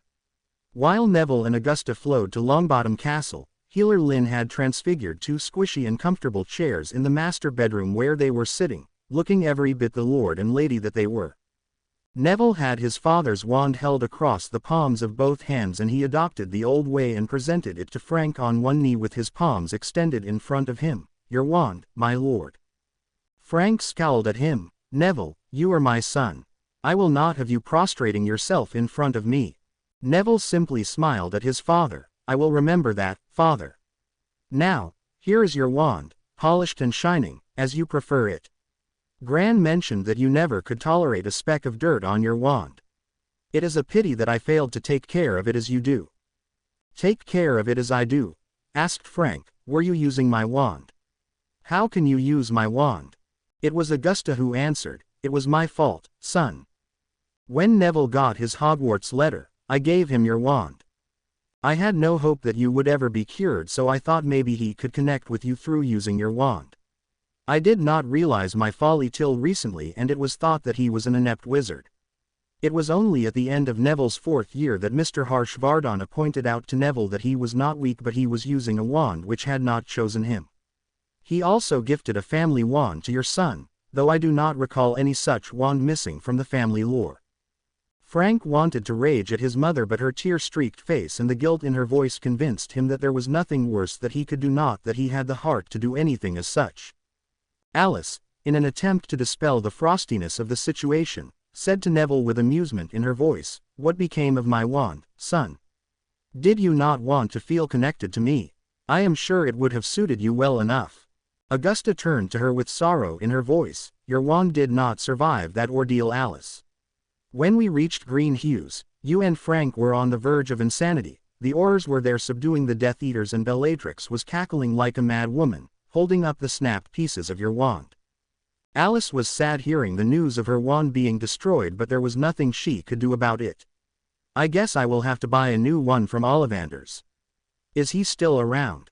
Neville smiled at her. "Yes, he is still in Diagon Alley, Mother. I went to see him recently and he asked me if I needed a wand. I told him that I am using a family wand." Frank was intrigued by the tale of this wand. "What wand is this, Neville? Do you have it on you?" Neville presented his wand to Frank, who handled it carefully, his fingers touching the Longbottom motif and caressing it lovingly. "This is not an ordinary wand.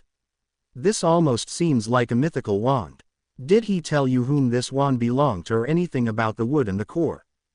Neville, who was watching his father intently, nodded. "It was Harshvardhana who gave me this wand with a strict instruction to not to let many people know that I have it, and especially not to show it to the wand maker. He implied that I may not get it back if I did. Harsh also said that this wand belonged to Lord Harfang Longbottom, who was given this wand as a gift from a wand maker. He said that the wood came from some grove of Dodona, and the core was feather of a magical owl species, Praverkarna." Frank's eyes widened in surprise at Neville's words. "The wand of Harfang Longbottom. This is the wand that won him such renown." Now, Neville was intrigued. "What is his tale, father?" Frank smiled at his son and then for some reason gave a victorious smirk to Alice. "Harfang Longbottom was our ancestor, my great-grandfather, as I remember. After graduating from Hogwarts, he went on a world tour, as was the custom. At that time, there were some dark lords running around in Rome terrorizing that city and the region about it. The resistance that was being offered to them was minimal. One day while Harfang was touring the countryside, he ran into some of them while they were out to kill a wand maker's family. Harfang was well versed in our family magic and he annihilated all of them. In gratitude, the wand maker made this wand for him. This is one of the most powerful wands ever made." Later, Harfang gained his reputation as a warrior. In the later part of his life, he was engaged in another war with a Dark Lord, aiding several allies when he was killed in war. His body was sent back, but this wand went missing. I wonder how Harshvardhana got this. If this suits you, my son, bear it with pride. Flashback end. Today, Neville was supposed to go on training with the Weasleys and Granger. His grandmother had agreed to it when Dumbledore had paid a visit to them 2 nights ago. He was supposed to wait for an elf who would come and take him to the training site. He wondered what he would be learning and who he will meet. His gran had strictly warned him not to say anything about his parents. She said that she wanted to shock the wizarding world, and he found that he liked her sense of humor. He was brought out of his reverie with a crack, as the house elf Dobby appeared before him. Dobby be taking news to Master's dogfather. Neville knew the elf, of course. At the start of 4th year, Susan had approached him after the infernal goblet had spewed Harry's name. He waited for Harry to return to the dorms so that he could tell him that he believed him. But damn that icon of jealousy, Ron Weasley, who had caused such a ruckus in the dorms that night that Harry could not talk to him. The next day, Susan had cornered him after herbology and asked for some of his time. In an unused classroom, after raising some privacy wards, she had told him that Harry was her betrothed and she needed his help. When Neville asked her why she did not tell Harry, she merely shrugged and said that she approached him a lot of times but Ronald Weasley had stopped her every time. Since that day, Neville met Susan in secret and they did everything they could to help Harry Potter. They had heard about the house elf Dobby and with the help of Tweaky, they found him and used him to help Harry Potter. As Harry was looking for a date before the Yule Ball, Susan had wanted to approach him but every time she tried to do so, Harry was never alone and her opportunity was missed. When Neville told her that Harry had asked Parvati Patil, Susan had felt her heart break and she did not go to the Yule Ball with anyone. Before the second task, Neville heard the trio in the library going over the clue of the egg and knew that they were looking for a way to stay underwater. Neville knew the answer was gillyweed and he waited for Harry to ask him but when he didn't they sought Dobby before the second task and told him to borrow some gillyweed from Snape's personal stores. Since then Dobby held him in high regard. Master Neville, the elf's voice brought him out of his musings, "Yous be ready to go." Neville nodded and the elf passed him a piece of parchment, "Yous be reading this." Neville read the parchment. The training facility for the members of Harry's circle can be found at the cottage on the hill, Hogsmeade. Neville understood that he was just told a Fidelius secret. The elf grabbed his hand and disappeared. Cottage on the hill, Hogsmeade. Neville appeared at the foot of a low hill which he knew was in Hogsmeade. What was missing was a cottage which was present on it. Thinking of the Fidelius secret, the cottage appeared. Then Remus Lupin appeared beside him out of thin air. "Mr. Longbottom, this is your first test, sort of an initiation ceremony. You have 10 minutes to reach the cottage. You may use any spells you have learned in school in the last 4 years." With that the werewolf disappeared and Neville took out his wand clasping it firmly and trekked up towards the hill. As soon as he set his first foot forward, he felt like something had grabbed his leg. Looking down, he saw a coil of rope was wrapped around his legs and was proceeding towards his torso. He cast a finite at the ropes and they fell to the ground inert. He resumed his trek and immediately noticed that it was getting cold fast. Checking around for dementors, he found none. He realized the ground around him was freezing, perhaps the result of a glacius charm. Putting his wand arm out, he chanted, "Incendio," and the snow around him started melting away.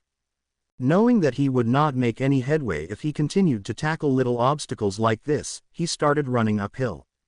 Suddenly a big boulder fell in his way and while running he transfigured it into a wooden branch which he knocked aside with his shoulders. As he was nearing midway, the ground beneath his feet opened up and he fell in, locked in a closet. He tried to yank the doors open but they did not budge. Taking a deep breath, he used an Alohomora on the door but it did not open. He racked his brains and remembered one of the advanced unlocking charms he had learnt from a charms book in the library. Waving his wand in the required motion he cast the charm and the door opened outwards. Climbing outwards, he resumed his trek to the cottage when a dog came running towards him, fangs bared. Neville recognized the dog. Hell, he had even played with it only to be told that the dog was famous mass murderer Sirius Black. Grinning he stooped to pet the dog, only for it to growl at him ferociously. Scrambling to his feet, he pointed his wand at the dog and stunned it without another thought and continued. Lastly, he found a boggart standing in his way which morphed into Snape a second later. Sneering, the boggart strode towards Neville with a menacing expression when Neville pointed his wand towards it calmly, ridiculous, and Snape was replaced by a Snape in his grandmother's clothes complete with the vulture stuffed hat. As he moved past the boggart, there stood Remus Lupin, his wand pointed at him. Before Neville could do anything, Remus had shot a spell at him and instinctively Neville whipped his wand and formed a shield before the spell hit him. In the matter of a few seconds, he was inside the cottage where Susan was beaming at him and Professors McGonagall and Flitwick looked at him proudly. "Hi Neville," Susan greeted him jovially. "You cleared the gauntlet in half the time that I took." She pouted. "I thought the ropes were devil's snare and tried to use sunlight on them and it cost me some time before I realized someone had conjured those ropes.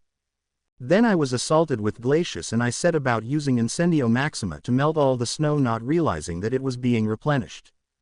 I really freaked out when the boulder fell, and it took me minutes to realize that I had to transfigure it after I tried to sidestep it and it kept moving to block my way. When I fell in the closet, I could not open the door and I was so panicked that I forgot all unlocking charms. Since I could not recall the unlocking charms, I used a reducto and blasted the doors open. When the dog attacked me, I used Incarcerus on it and then the boggart became the dark mark. I was so scared, but then I remembered what Professor Lupin had taught us and banished the boggart when Professor Lupin used a disarming jinx on me. I lost my wand, but before he could use another hex I was inside the cottage. By the time Susan finished her account, Neville was laughing so hard that he had tears in his eyes. A few moments later Remus joined them. He did not say anything, but he had mirth in his eyes. "Ms. Bones, your performance was subpar, but you did what we intended you to do. You entered the cottage as we had set the task to be. If any of you fails to enter, however, we will not hold it against you. It will only mean that we are going to make you work harder. Now let us see how the others do." After 15 minutes, a haggard-looking Hermione entered, her eyes puffy, her hair even more tangled than usual. Seeing both, she gave a small half-smile. "How did you both do?" "I bet I failed at some of the tasks. As soon as I started, there were ropes which were grabbing my feet and I untied the knots with my hands. Then in the snow, I used a warming charm on me, but I did not walk fast enough and about froze. My warming charms were not good enough. When I saw the boulder I tried to go around it, but it kept moving in my way, so I used a reductor on it and that barely scratched it. Finally I tried transfiguring it and changed it into a small pebble. When I fell into the closet I used the unlocking charm twice before realizing that I needed to use a different charm. With that, I was able to leave. The boggart faced me and I lost it there. The boggart took Professor McGonagall's shape and started telling me that I had failed everything, and I freaked out there before realizing that we had our exams and results were out already, and then I realized it was a boggart I was facing. So passing the boggart, I faced the dog and I was sure I can pet the dog and move ahead, but I had to reluctantly stun him and then Remus disarmed me before I could do anything. Then I had to wrestle him to get my wand back before I moved inside. She huffed in annoyance, crossing her arms across her chest, making Neville and Susan laugh, and when she scowled at them, they started laughing uproariously. Raising his hands, Neville pacified her. "Don't get angry, Hermione, we are not laughing at you. We had to reach the inside of the cottage too. Only we did not have to do as much as you. Now let's wait for others." Ronald Weasley came after 30 minutes. He looked like he had been through the mill quite viciously. When Hermione asked what he did, he grumbled, "I had to hop some way in the ropes before I remembered to cast a finite, and then there was snow. I ran all the way until I ran into the boulder and managed to save my face. When I found that I could not climb over the boulder, I reduced it to dust with an overpowered hex, and before it could grow again, I ran away. I fell into the closet. I stopped it from closing by putting a foot into the door, and then as I stepped out from it, I was hit with debris. Then the boggart turned into an acromantula, but I had practice with that one. Then I saw Sirius, who was going to attack me, and I ran from him and ran into Remus's wand, who banished me towards the door, and I got up and ran inside. As he finished, everyone was howling with laughter and Ron's face was flushed red with embarrassment, but now that he thought about it, he too started laughing. About 20 minutes later, the twins entered into the room laughing. One of them was sporting an antler on his head, the other had hair all over his body, and they were dressed like clowns. Neville hesitantly asked, Mate, how did it go with you both?" "Neville, mate, how are you?" said Gred, "or was it Forge?" "We had our fun on the trek," added the other. Hermione put her hands on her hip and huffed, "Exactly how did you do?" "One of us used finite on the ropes," said Gred. "Then we stunned hiding Professor Flitwick, who was using the glacius," added Forge, "but not before he gave us antlers. They started taking turns to narrate. Then we met the boulder and Professor McGonagall, who transfigured Gred into a weasel before I diverted her attention, and taking the weasel I ran, and when we were out of her range, I dispelled the transfiguration, returning him to his form. Then one of us fell into the closet and the other had to face the debris that came our way. After it had stopped raining debris, The one outside rescued the one inside, and then we had to face the boggart who changed into us, but before it could do anything we banished it with ridiculous. Then the marauders banded together against us, and after a brief prank war during which they changed our hair, altered our appearances, gave us hoofs, we finally got some sense knocked into our heads and we ran inside. The others were amused by the twins' experiences, and the twins had been better than most of them, if not the best. Ron asked finally, "Where are the teachers?" Hermione pointed at the door and replied, "Ron, Ginny is still to come through that door."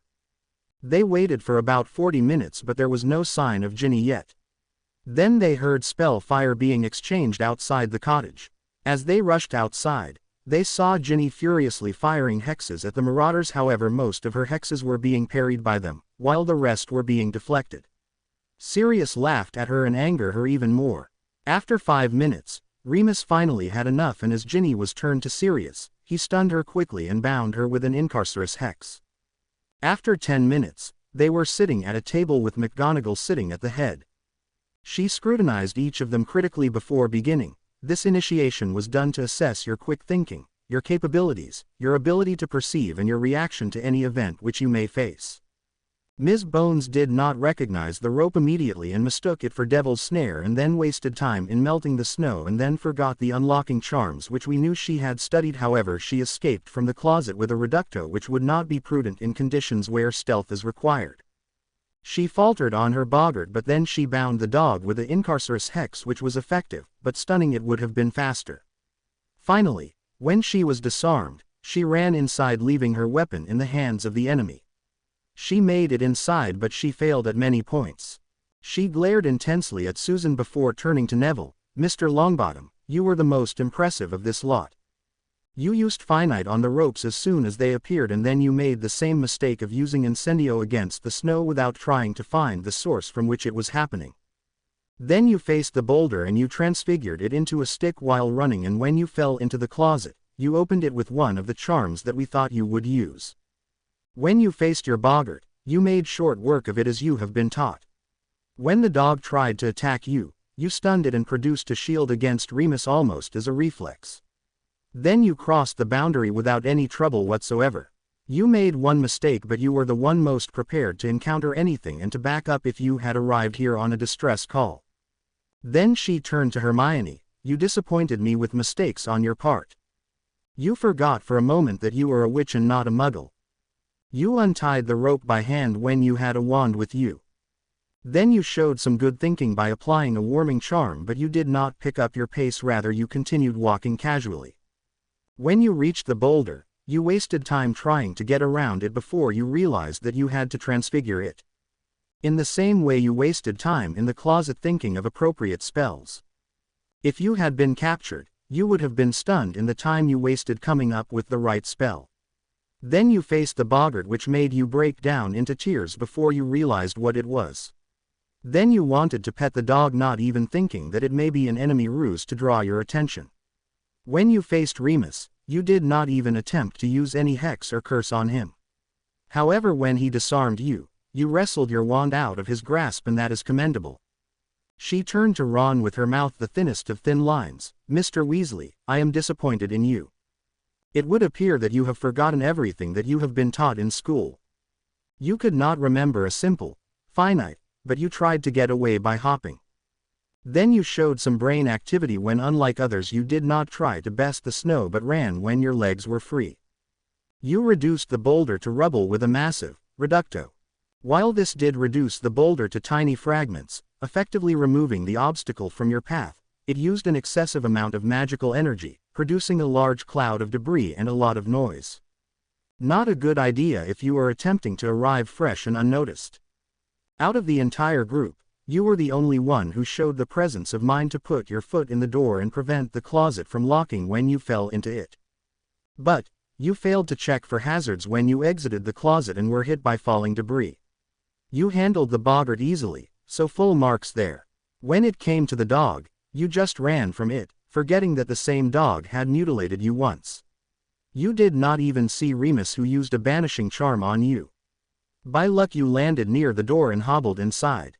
Then she turned to the twins. "You both disappointed me and made me feel elated at the same time.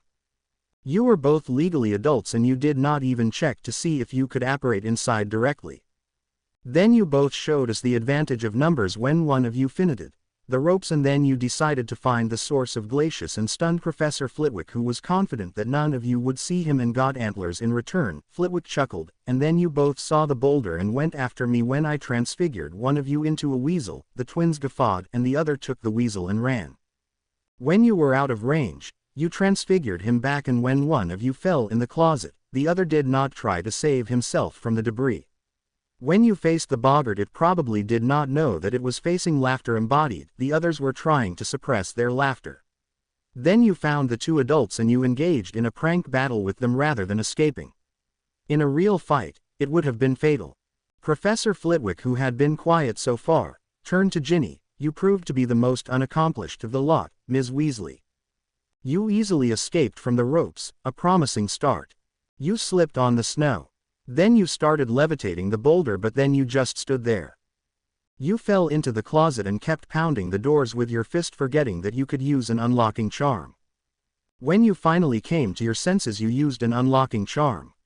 Then you did not try to fight your boggart but were rather run down by it. When Remus dispelled the boggart and you faced Sirius, you did not stun him or bind him but used stinging hexes on him, which just enraged him. When Remus met you finally, instead of trying to make your way in, you engaged in a fight with him. You will need to work really hard. Remus spoke then. Now the first thing I want you all to do today is to follow me to the training room. In the room, there were a number of dummies and they were asked to use color spells, selecting one color each for themselves, and hit the dummies in the midsection. After 2 hours, the Weasley twins were the winners. Then Minerva took them to task and made them revise everything that they had learnt in the last few years. Lastly, Flitwick had them on the ropes, and by the evening when they were done with everything, they were bone tired. Remus instructed them to brush up on their reading and to report 2 days later at 9 a.m. since the training was on alternate days, and dismissed them. Neville took the flow to Green Hues and from there he went to Longbottom Castle. It was the longest time he had stayed away from his parents since they came out of their comas, and he wanted to get back to them soon. The others returned to the headquarters of the Order. Harry Potter was excited. They had started sailing from London the previous evening. 2 hours after the ship left the port, they ran into the first obstacle. A ship that appeared to be a Muggle cruise liner approached their ship. At the sight of it, all the men aboard went to their battle stations. The captain rushed into the ward chamber to get the ship airborne. The men took positions all over the ship, wands out and alert. A group of them had climbed atop the mast and placed themselves in the crow's nest, in battle positions ready to fight. Harsh was barking orders to his men, telling them to take positions before he himself touched a rune on one of the stones. Immediately the ship started making whirring and scraping sounds. In a few moments, there were cannons raised on the starboard side of the ship.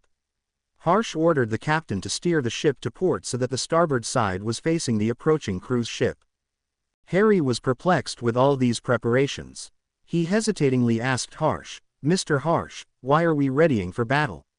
Isn't that an ordinary Muggle cruise liner which is passing through this area?" Harsh merely grunted, "That is not Muggle ship, Mr. Potter.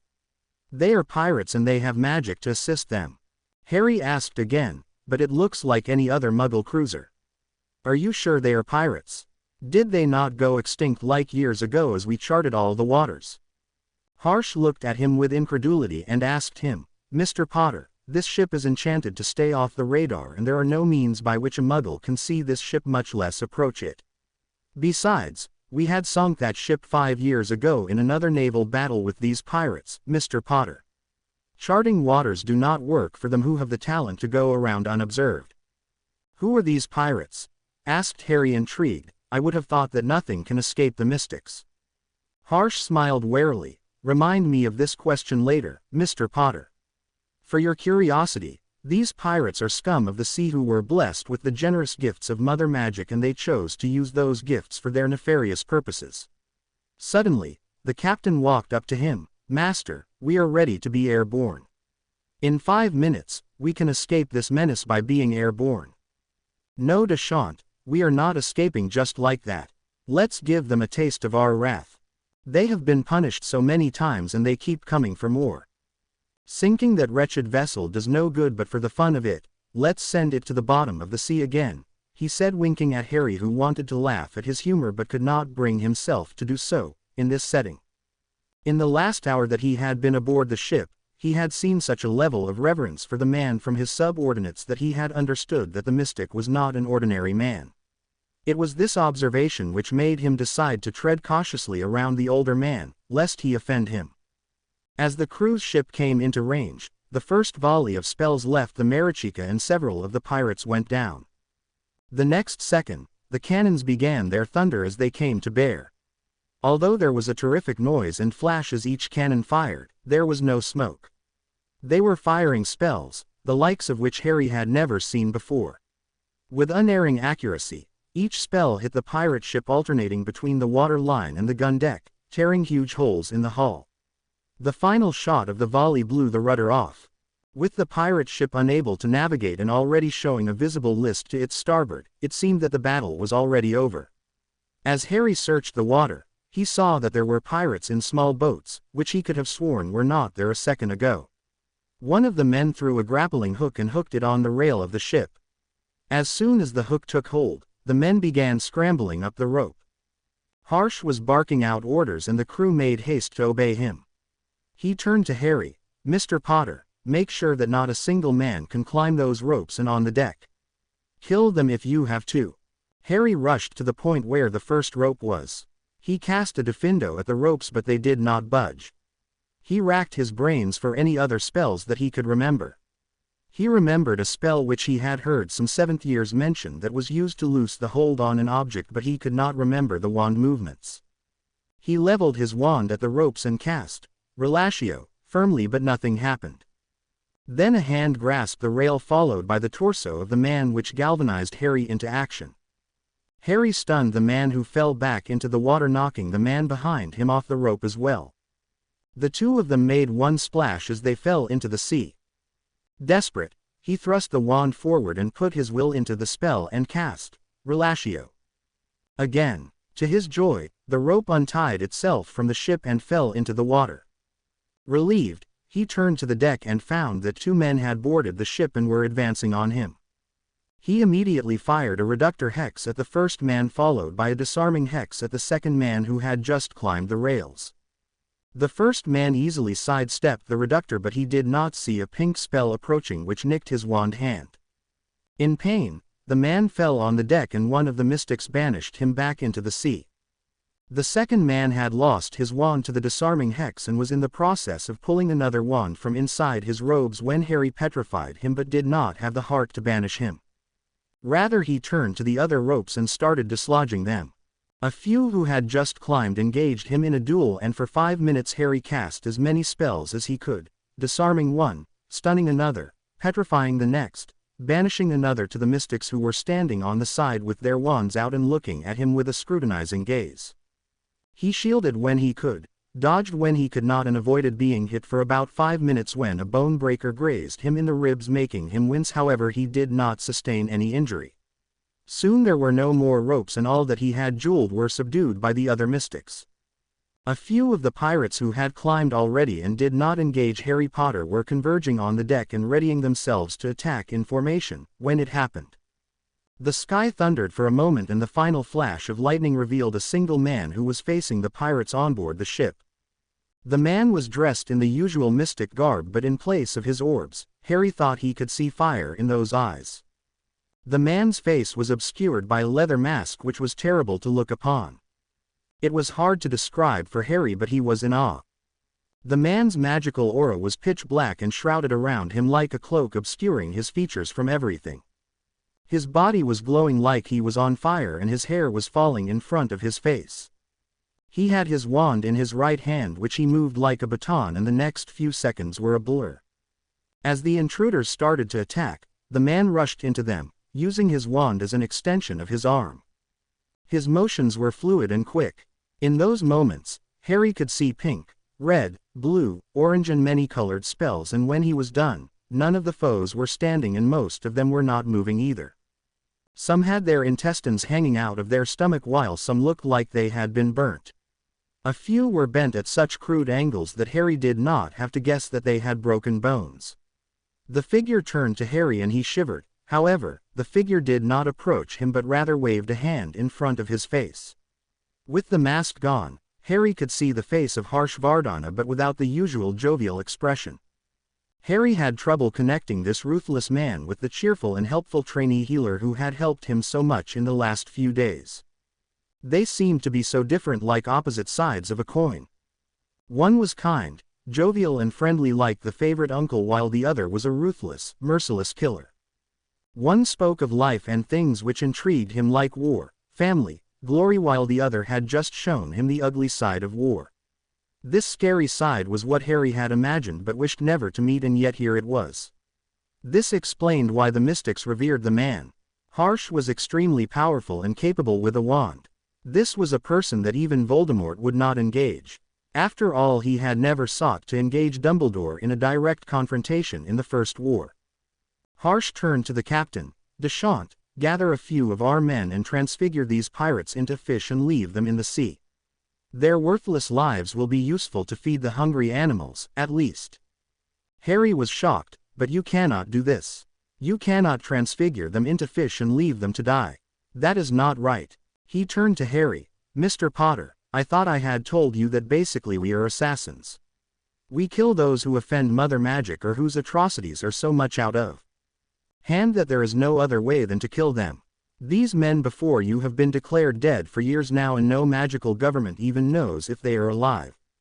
We cannot take them to any country and hand over to magical law enforcement there, because the mystics always work from the shadows. Ordinary wizards do not know us, and those who have heard of us do not believe about our existence. There is nothing that we can do. Besides, how will we explain this heavily armed ship, not to mention the people on board who have not been heard of for years now? Harry could understand what Harsh was telling him. The first time he had met the mystic, he was told that they were basically assassins, and even Moody had told him that the mystic had no hesitation about killing anyone, but Harry could not simply kill anyone. He had not even had the heart to banish a petrified pirate into the sea when he knew that the pirate would be rescued by others. Coming up with no reply to the mystic's questions, he only nodded. Within 10 minutes, the pirates were fish in the sea and the Marichica was in the air, coursing through the sky at incredible speed. Harry Potter was standing on the bow, enjoying the cool air on his face and yearning to be on a broom again. Flying on the ship was an incredible experience, but nothing could beat flying on a broom until he learned to fly. He was determined to pester the mystics to teach him to fly. Mr. Potter. Someone called him and he turned to see one of the mystics. Master has asked us to take you to the broom shed. He has instructed us that you are free to take up any broom from the shed if you wish to fly. This was strange, Harry thought. It was like the mystic could always tell what Harry was thinking. There had been instances when the mystic had done things he wanted but could not ask. Shelving that thought for later, he accompanied the mystic, who was of average height for a wizard, stocky build, brown eyes and black hair. All the mystics that he had met, so far, seemed like ordinary wizards and had nothing obvious to set them apart. He started taking brooms out of the shed and inspecting them, admiring their craftsmanship. He observed that each broom was different from the others. His first instinct had been to go for the firebolt, but he already owned a firebolt and knew what it was like. This opportunity may be a once-in-a-lifetime for him. He decided to test the other brooms. He found one which was rather large and a bit heavy. It had an oak handle which was much thicker. The twigs in the tail were far more than in any other broom, and it bore the name, Wind Lord. Interesting name for a broom, he mused. When he asked the mystic about this broom, the mystic told him a very interesting tale. This broom was a prototype version and was developed in the USA by a wizard who had no interest in selling it. This broom had more features on it than other brooms. The wizard was a contract killer who had killed a number of wizards when he ran afoul of the mystics. The mystics were in the USA dealing with a dark wizard who had escaped from Europe and was in hiding. The dark wizard had hired the contract killer as his security detail. The mystics had taken it upon themselves to kill the dark wizard who had killed numerous muggles with the darker spells. While the mystics had no problem with the spells, they could not stand by and do nothing when someone used them to kill. So, while they were hunting, they ran into the contract killer who was riding that broom at the time and engaged them in combat. After a long battle of 30 minutes, the contract killer was downed when the mystics used a flock of hawks to distract him, then hit him in the skull with a bone breaker. The broom was retrieved and studied at length. It had a built-in disillusionment spell activated by tapping a rune. A rune was etched into the handle to control the twigs and consequently control the movement of the broom. A wand holder and the tip of the broom sharpened to act as a javelin, though Harry could not understand why anyone would use a broom to pierce someone.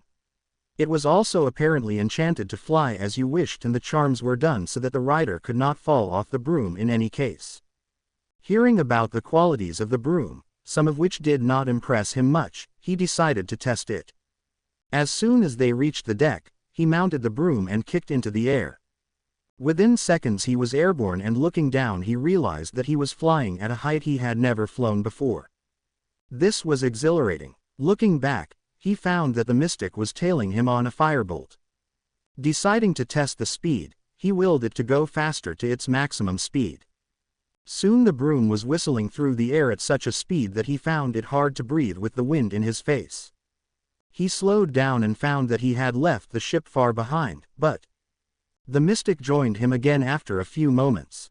While flying he somersaulted in the air, did the famous barrel roll, sloth grip roll, and just for fun, he did the Ronsky feint while the mystic just kept flying beside him, smiling but saying nothing. When the time came to return to the ship, the mystic shot his broom up and within moments, he was invisible to the eye. A few seconds later, Harry saw him rushing to the deck at such a speed that Harry was sure he was going to plow himself. Suddenly the mystic jumped from the broom while grabbing the handle in his hand and disapparated. With a pop, he appeared on his broom, flying beside Harry. Harry's heart leapt to his throat at the sight of the dive. The mystic was shouting in joy at the top of his lungs, and as they were about 200 meters above the deck, he disappeared again. Harry was surprised to see him disappear like that, but in a moment he realized that the mystic had appeared on the deck, grinning like a lunatic and beckoning Harry to come down. Harry was impressed with the mystic's flying. He had not done any of the moves like Harry had been showing off with, but he did something which Harry had not thought possible. Harry had seen professional Quidditch players in action and none of them could do what the mystic had done. But then Harry remembered that Quidditch stadiums had anti-apparition wards around them, so to jump from a broom like that would be suicide. As he landed, he was accompanied to the dinner hall where food was served. While it was no Hogwarts feast, the food was delicious. What he did notice was that many of the men did not even touch any of the meat but other things on the table. And there was no juice or any drink other than water. After he had his fill, he picked up the glass of water which seemed to vibrate in his hand. Blaming the sensation on his tiredness and thinking that he was imagining it, he took a large sip and felt like someone had just fed him an elixir. With each gulp of water, he could feel his magic singing and he was relaxed within minutes, all his tiredness gone. But the effect of the wonderful water did not last long. After dinner, he was about to drop from exhaustion. The mystic who had accompanied him on his flight earlier carried him to his cabin where he crashed on the bed and immediately went to sleep. Blacktown House, London.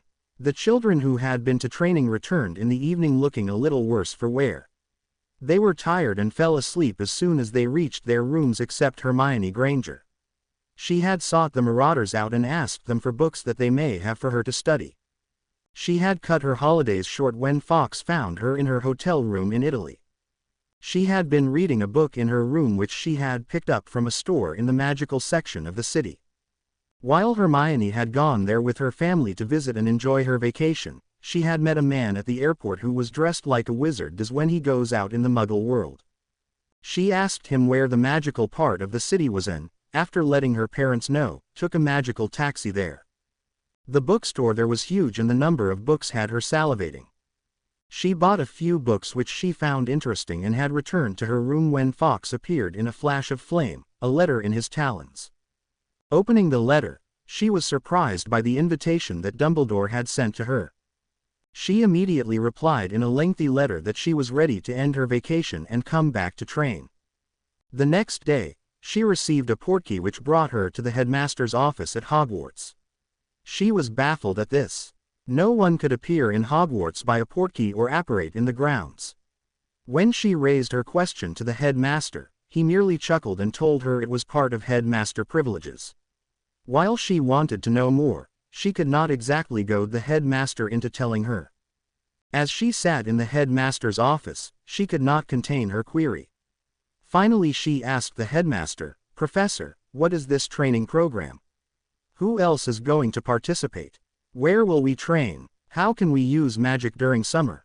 Dumbledore smiled at her inquisitiveness. "Miss Granger, this training program is for Harry's friends who are always around him. Mr. Potter has a knack for attracting trouble, a fact which you can attest to. So, a few of us in the order decided that you all need to be trained sufficiently so that you are able to hold your own in a duel. While you have a commendable repertoire of spells, merely knowledge of spells cannot win you a fight. In this training you will be trained to use those spells among other things.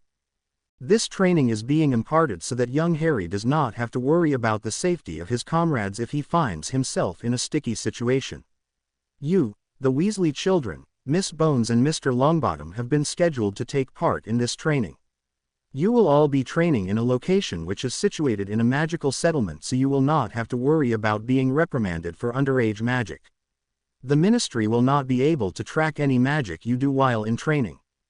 While she pondered over what she had been told with her brow furrowed, she noticed something Dumbledore did not mention. "Professor, you did not say if Harry was going to train with us."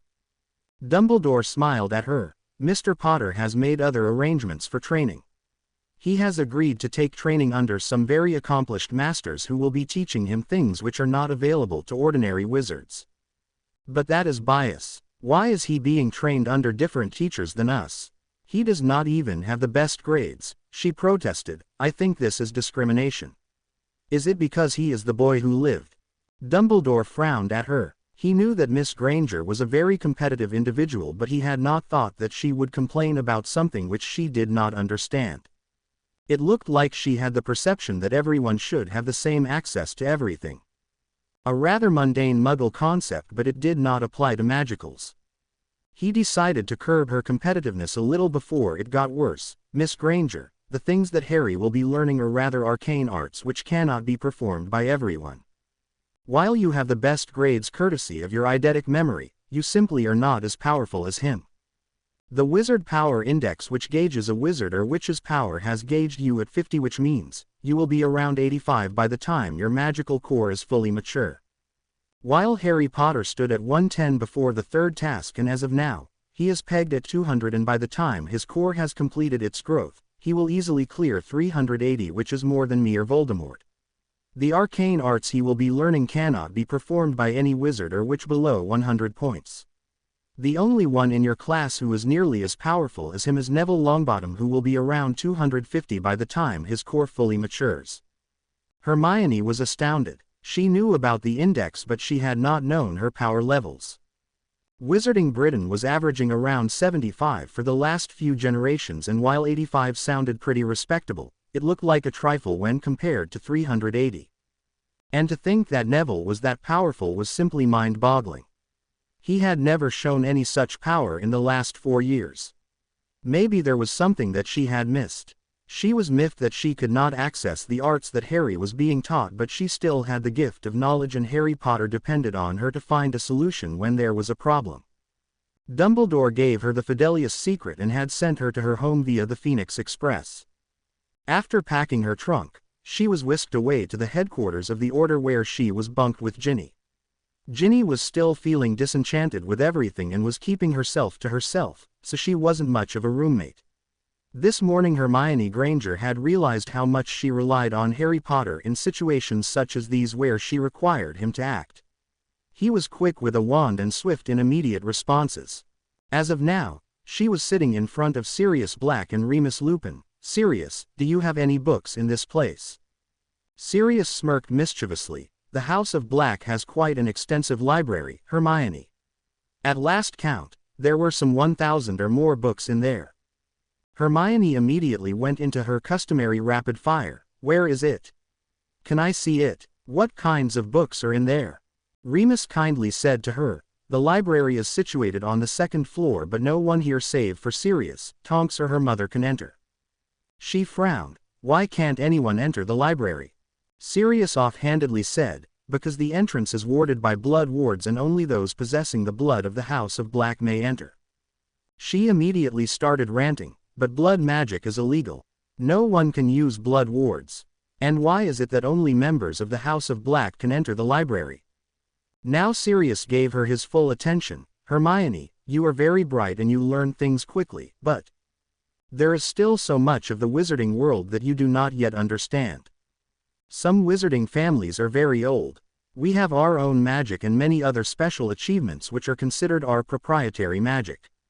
These things are considered our private property and are not shared. The wards which protect them are older than the ministry, its laws, and even Great Britain as a nation. Besides, there is a lot of stuff in there that is downright dangerous. I don't want anyone getting hurt or worse. But what about the Muggle-born and half-bloods? I think it is barbaric and archaic to keep magic contained in families. It should be made illegal. It is all part of the pureblood tripe that you know who and his followers spew. She continued her rant. Sirius just shook his head. You know, when Moony told me that you are smart like Lily, I had thought you would think like her. While she always thought she was Muggle-born and was pretty vocal about their rights and better treatment, she understood the family magic and proprietary magic. She did not just slap a label on everything she didn't agree with as archaic or barbaric, but she studied things before forming her opinion. While I do not take offense at your words, some well-meaning pure-bloods who do not support the pureblood ideology of Voldemort, she shuddered, like the Weasleys, would be offended by your words. Hermione had never been chastised by Sirius of all people, but she could see his point.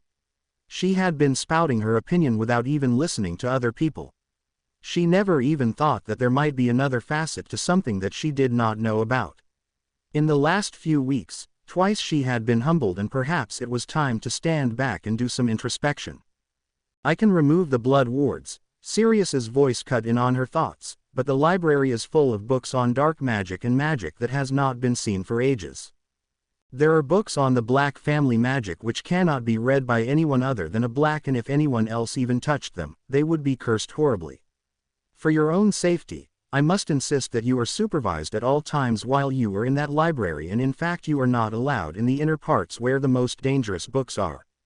However, there are several books which were recently bought by your former professor which would be useful to all of you. She instantly perked up knowing that Remus would not select books for them which were dark or dangerous. Sirius called Winky, who appeared with a loud crack. Sirius told her that the students were to be permitted to use the library under the 3 conditions: that they were not to touch any of the dangerous books, no book was to be taken from the library, and that they were limited to no more than 5 hours per day. All 3 conditions were to be strictly enforced. He waved his wand and muttered something under his breath. Then, his instructions delivered, he asked Winky to take Hermione to the library. She immediately followed Winky into the room, occupied a table, and started working on her summer homework. The Marichica. Harry Potter woke up early in the morning to a loud noise, and for a few moments he could not get his bearings, and it took a minute before he realized that he was on the flying ship. Wiping sleep away from his eyes, he emerged on the deck, where he found the mystics engaged in exercise. What astonished him was that they all were engaged in Muggle exercises. Some of them were running laps of the deck, a few were doing push-ups, and some were lifting heavy weights which they evidently had conjured. A couple of them were flying on brooms, and some of them were sitting in meditation as Harry had seen them do. What was different was that they were no longer flying. The ship was rising and falling with the gentle, slow rhythm of the ocean swells. Sometime during the night, they had landed the ship. Harsh was in the crow's nest. When he saw Harry, he climbed down with a speed and grace almost supernatural and leapt the last 20 feet and landed softly on his feet. Grinning at Harry, he said, "Good morning, Mr. Potter. I hope you had a restful night." "I had a restful night, thank you," he replied, "but I have a lot of questions." Harsh laughed. "I know. I have been procrastinating answers from you like your headmaster, however it was not my intent. We were in haste these last few days. Now I can start answering these questions, but I beg you to be discreet and do not ask questions which are rather personal." After a hearty breakfast, They were sitting in Harsh's suite. Harry began, "Who are the mystics? I have heard hints and whispers of you and things you have done. Other people seem to hold you in awe. But, who are you really? My curiosity is piqued." Harsh pondered the answer for a moment before he began. When Great Britain was still Avalon and the world knew of magic, there was a time when some wizards started using magic for nefarious purposes. These wizards were very powerful and adept in ways of magic. They by their deeds dishonored Mother Magic and kept doing so. Anyone who wanted to stand up to them was killed. In those times, the ancient lands of magic India, Greece and Egypt were prominent, and to deal with this menace, some Indian warlords who were very powerful due to being descended from very ancient families formed an order which had access to all ancient magics. The chief work of this order was to eliminate those who defile magic. They also worked in keeping a balance in the society. Evil has always been in the society, sometime at the fringes, sometimes in its full glory. Therefore, to combat evil and to serve Mother Magic, a group of wizards of Aryavarta formed an order. Since then we have been fighting evil. Sometimes we are able to nip it in the bud, sometimes we fight full-fledged wars. Harry nodded thoughtfully. He could understand how old the order was and the noble purpose for which it was formed. "My second question is, how old are you?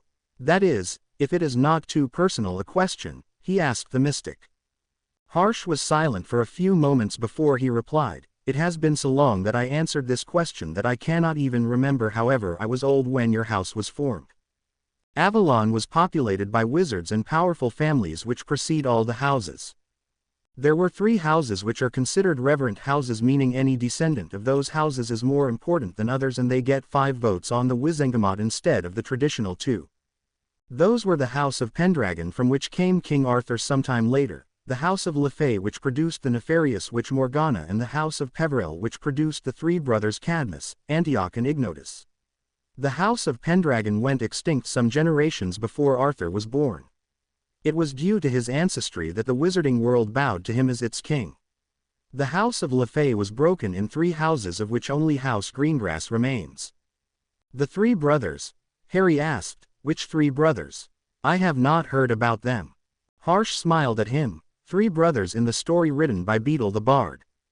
The 3 brothers named Antioch, Cadmus and Ignotus, who became the last lords of the House of Peverell before it was merged with Potter's. Antioch was lord of the House of Peverells before he was killed by an enemy of his, and he was succeeded by his brother Cadmus, who killed himself in grief over his lost love, and lastly there was Ignotus, who coincidentally happens to be the last war mage of Avalon. Their glorious tale has been reduced to a children's story. We, the mystics, have been visiting Avalon since the time that the Council of Lords, which was founded by Merlin, ruled upon magical Britain as representative of the crown. I personally met Myardin when he was assisting Arthur in reclaiming his throne." Harry was shocked. The mystic did not look like he was older than Sirius, and to hear him tell of Merlin as if he knew him personally was astounding. He could not close his mouth before words tumbled out. "But you do not look like you could be more than 40. Harsh did not say anything but shot a stinging hex at him, and Harry yelped in surprise. What Harry didn't notice right away was that the mystic had not used a wand to cast the spell. While Harry was gathering his wits about him, the mystic shot a barrage of stinging hexes at him, making him whip out his wand and hastily produce a shield. Harry was always proud of his power, and the shield he had produced could take a good pounding before it gave way. He had practiced his shield with Hermione and Ronald, where they had shot everything that they knew at him, and his shield had always lasted at least 15 minutes. He was confident that his shield would hold up longer against the lone efforts of Harsh's attack. He quickly realized he was in for a surprise when, after about a dozen stinging hexes, his shield shattered. He erected another and it gave away after another few shots.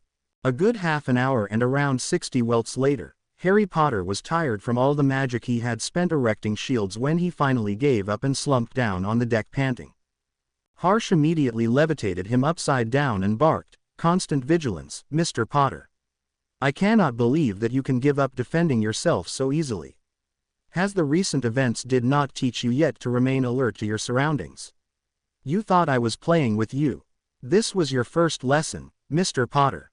Never ever turn your back on an enemy who is still standing, or he will hex you in the back." Harry was sufficiently chastised. He had started to enjoy the trip and was thinking that he would be able to relax and enjoy his time aboard the ship. He had relaxed his vigilance and now he was paying the price.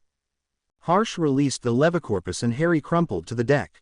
Before he could collect his wits, Harsh zapped him with another stinging hex and, sufficiently motivated, he quickly conjured a new shield and climbed back to his feet.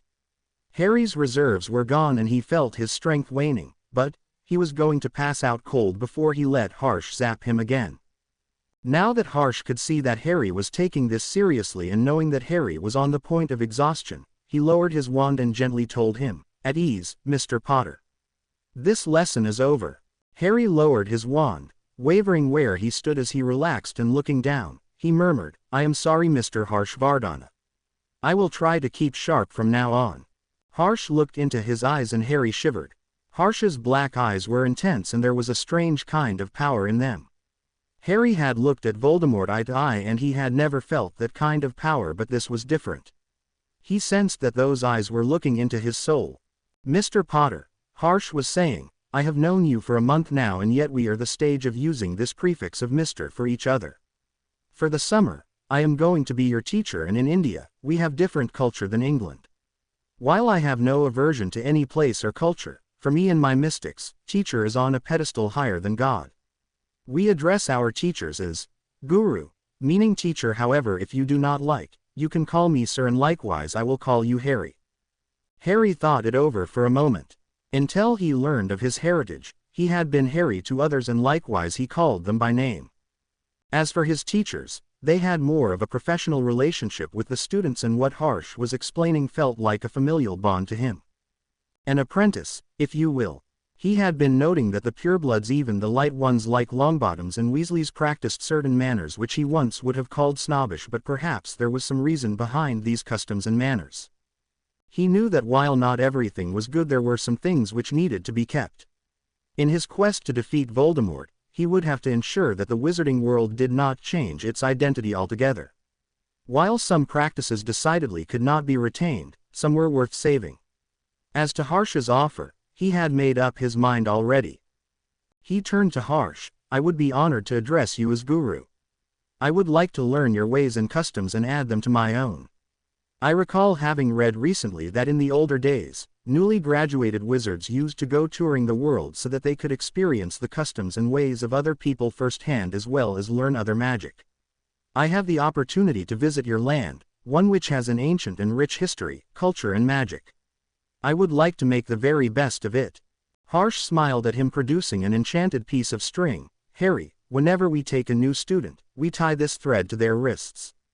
This is enchanted to inform me if you are in trouble ever, and this is a sign of a bond between a teacher and his student. Another hidden purpose of it is to remind you that you have been taught by a teacher and that if the time ever came, that teacher can call upon you to serve him. If he ever has to call on you, then the teacher unties the thread, meaning you are free of the debt. Maybe I will never have to call a favor on you and I will untie it the day you will come back. So, do you accept?"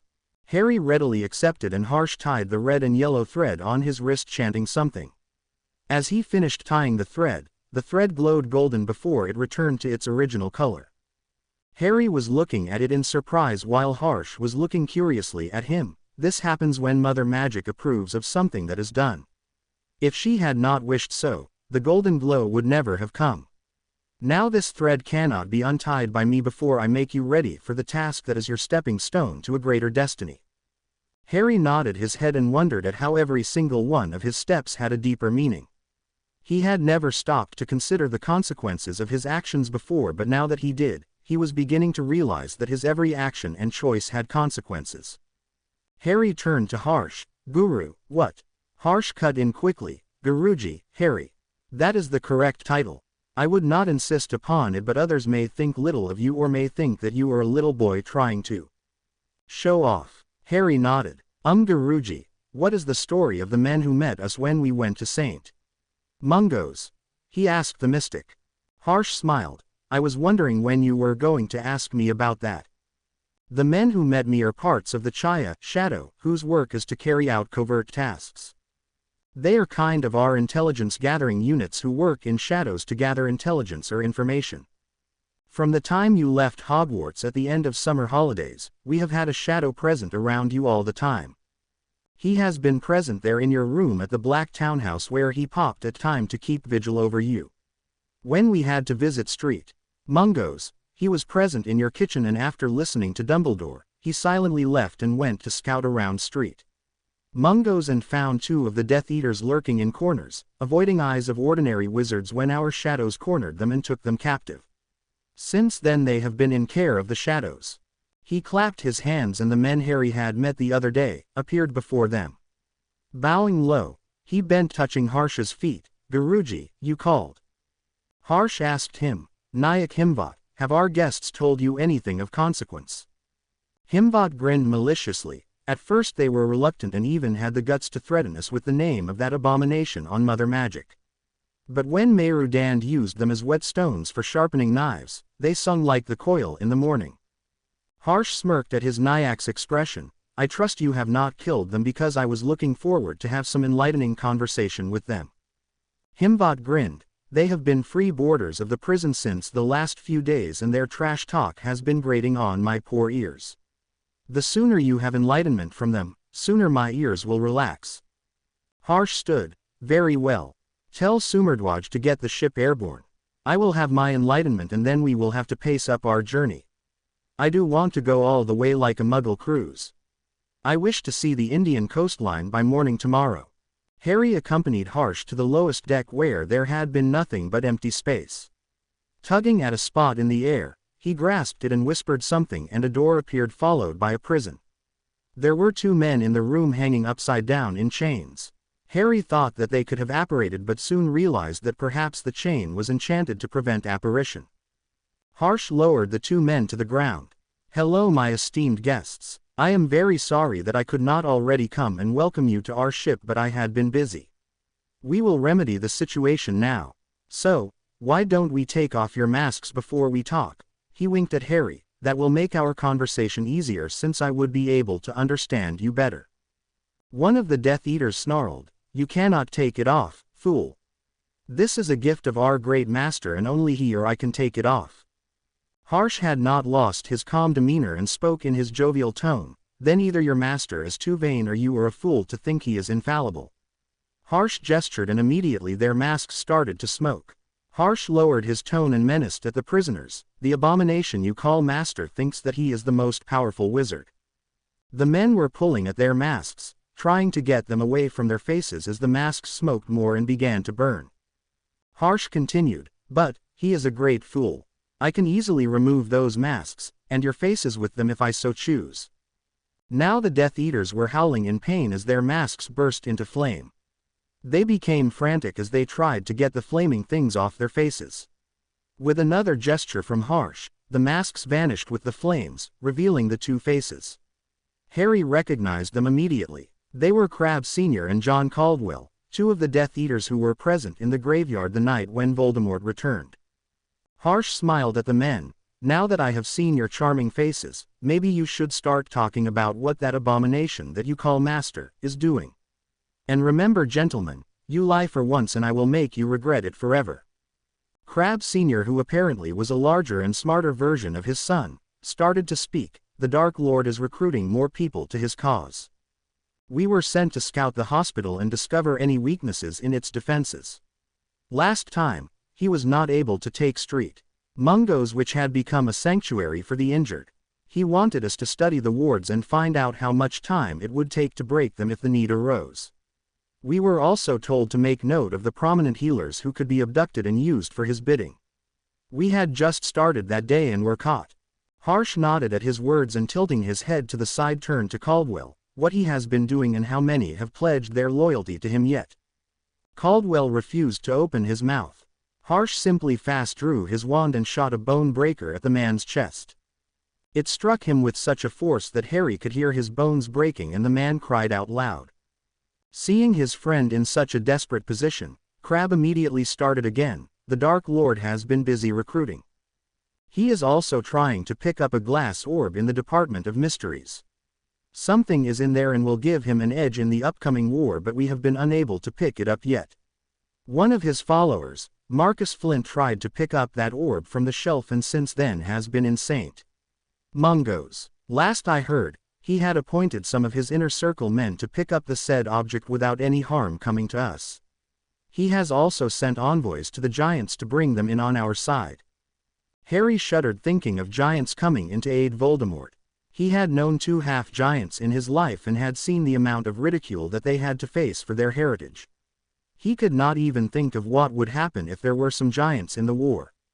He remembered Dumbledore had sent Hagrid on some mission during the summer vacation and guessed that perhaps Hagrid was going to the giants with Madame Maxime, headmistress of Beauxbatons.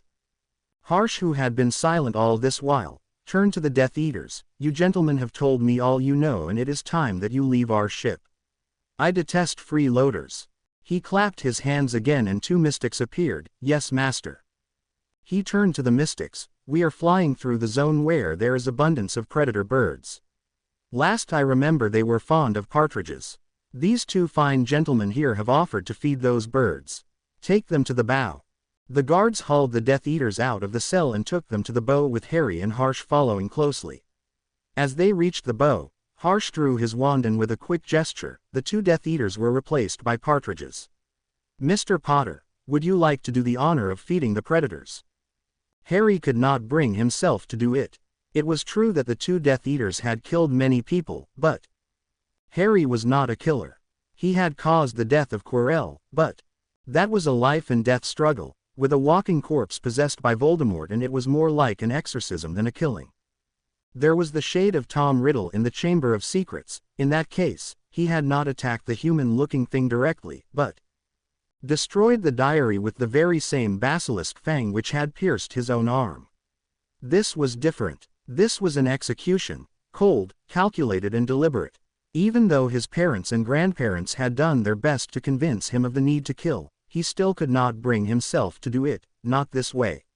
He shook his head to the mystic, telling him that he was not ready to take a life. Harsh merely shrugged and tossed the partridges into the air. Harry watched in horrified fascination as the 2 of them dived desperately toward the ground, hopeful of finding some cover there. But, to no avail. A griffin swooped down out of the sun with blinding speed, then all that remained of the partridges was a few drifting feathers. Harry felt like throwing up, but Harsh shot a spell at him and his queasiness was gone in the next moment. Feeling the need to get his thoughts in order, he retired to his room where he remained until he was summoned by Harsh. Longbottom Castle. Neville arrived at the castle early in the morning and was surprised to see his parents sitting at the window of their room in the chairs that had been conjured by the healer. These chairs had been prescribed by the healer for them till they were in the prime of their health again. Augusta was happy to buy 2 of them. These chairs served the same function as Muggle wheelchairs, with the difference being that they could be moved with intent. The user only needed to think of a specific function and the chair would do it. Frank and Alice were looking out at the ring of trees in the distance and talking in low voices. Neville did not want to listen to their private conversation, but mention of Harry Potter made him falter. Frank, Alice was saying, I want to bring Harry to live with us as soon as we are fit enough to care for him. He looked so lonely and small. I remember James at his age was well built and quite the charming young man. Either Sirius Black has failed in his duties or he is not around, or he would not have let any harm come to Harry.